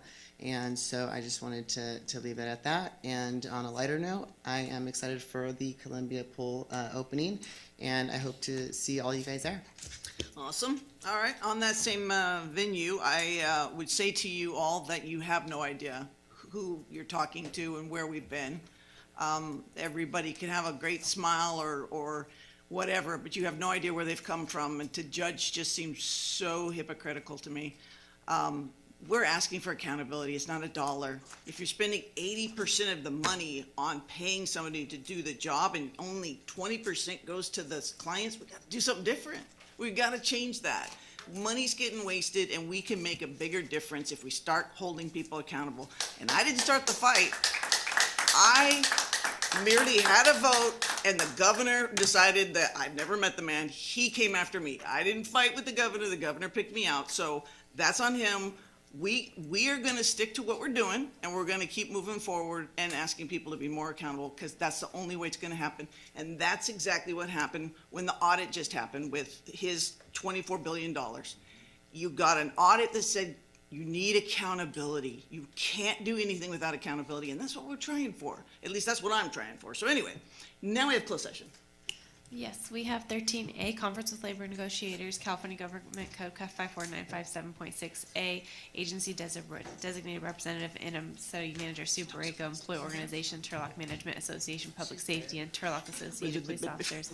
B, Conference with Real Property Negotiations, California Government Code 54956.8, Property 132 South Broadway, Turlock. Negotiators, Interim City Manager, Sue Borrego. Negotiating parties is the Pierce Timothy Donna Pierce Family Trust. Price and terms of payment of the purchase of property, and C, Conference with Legal Counsel, Anticipated Litigation, California Government Code 54956.9D2, potential cases 1. All right. And we Can will, somebody interpret that, please? we will report out should there be anything to report. Have a good night. Be safe.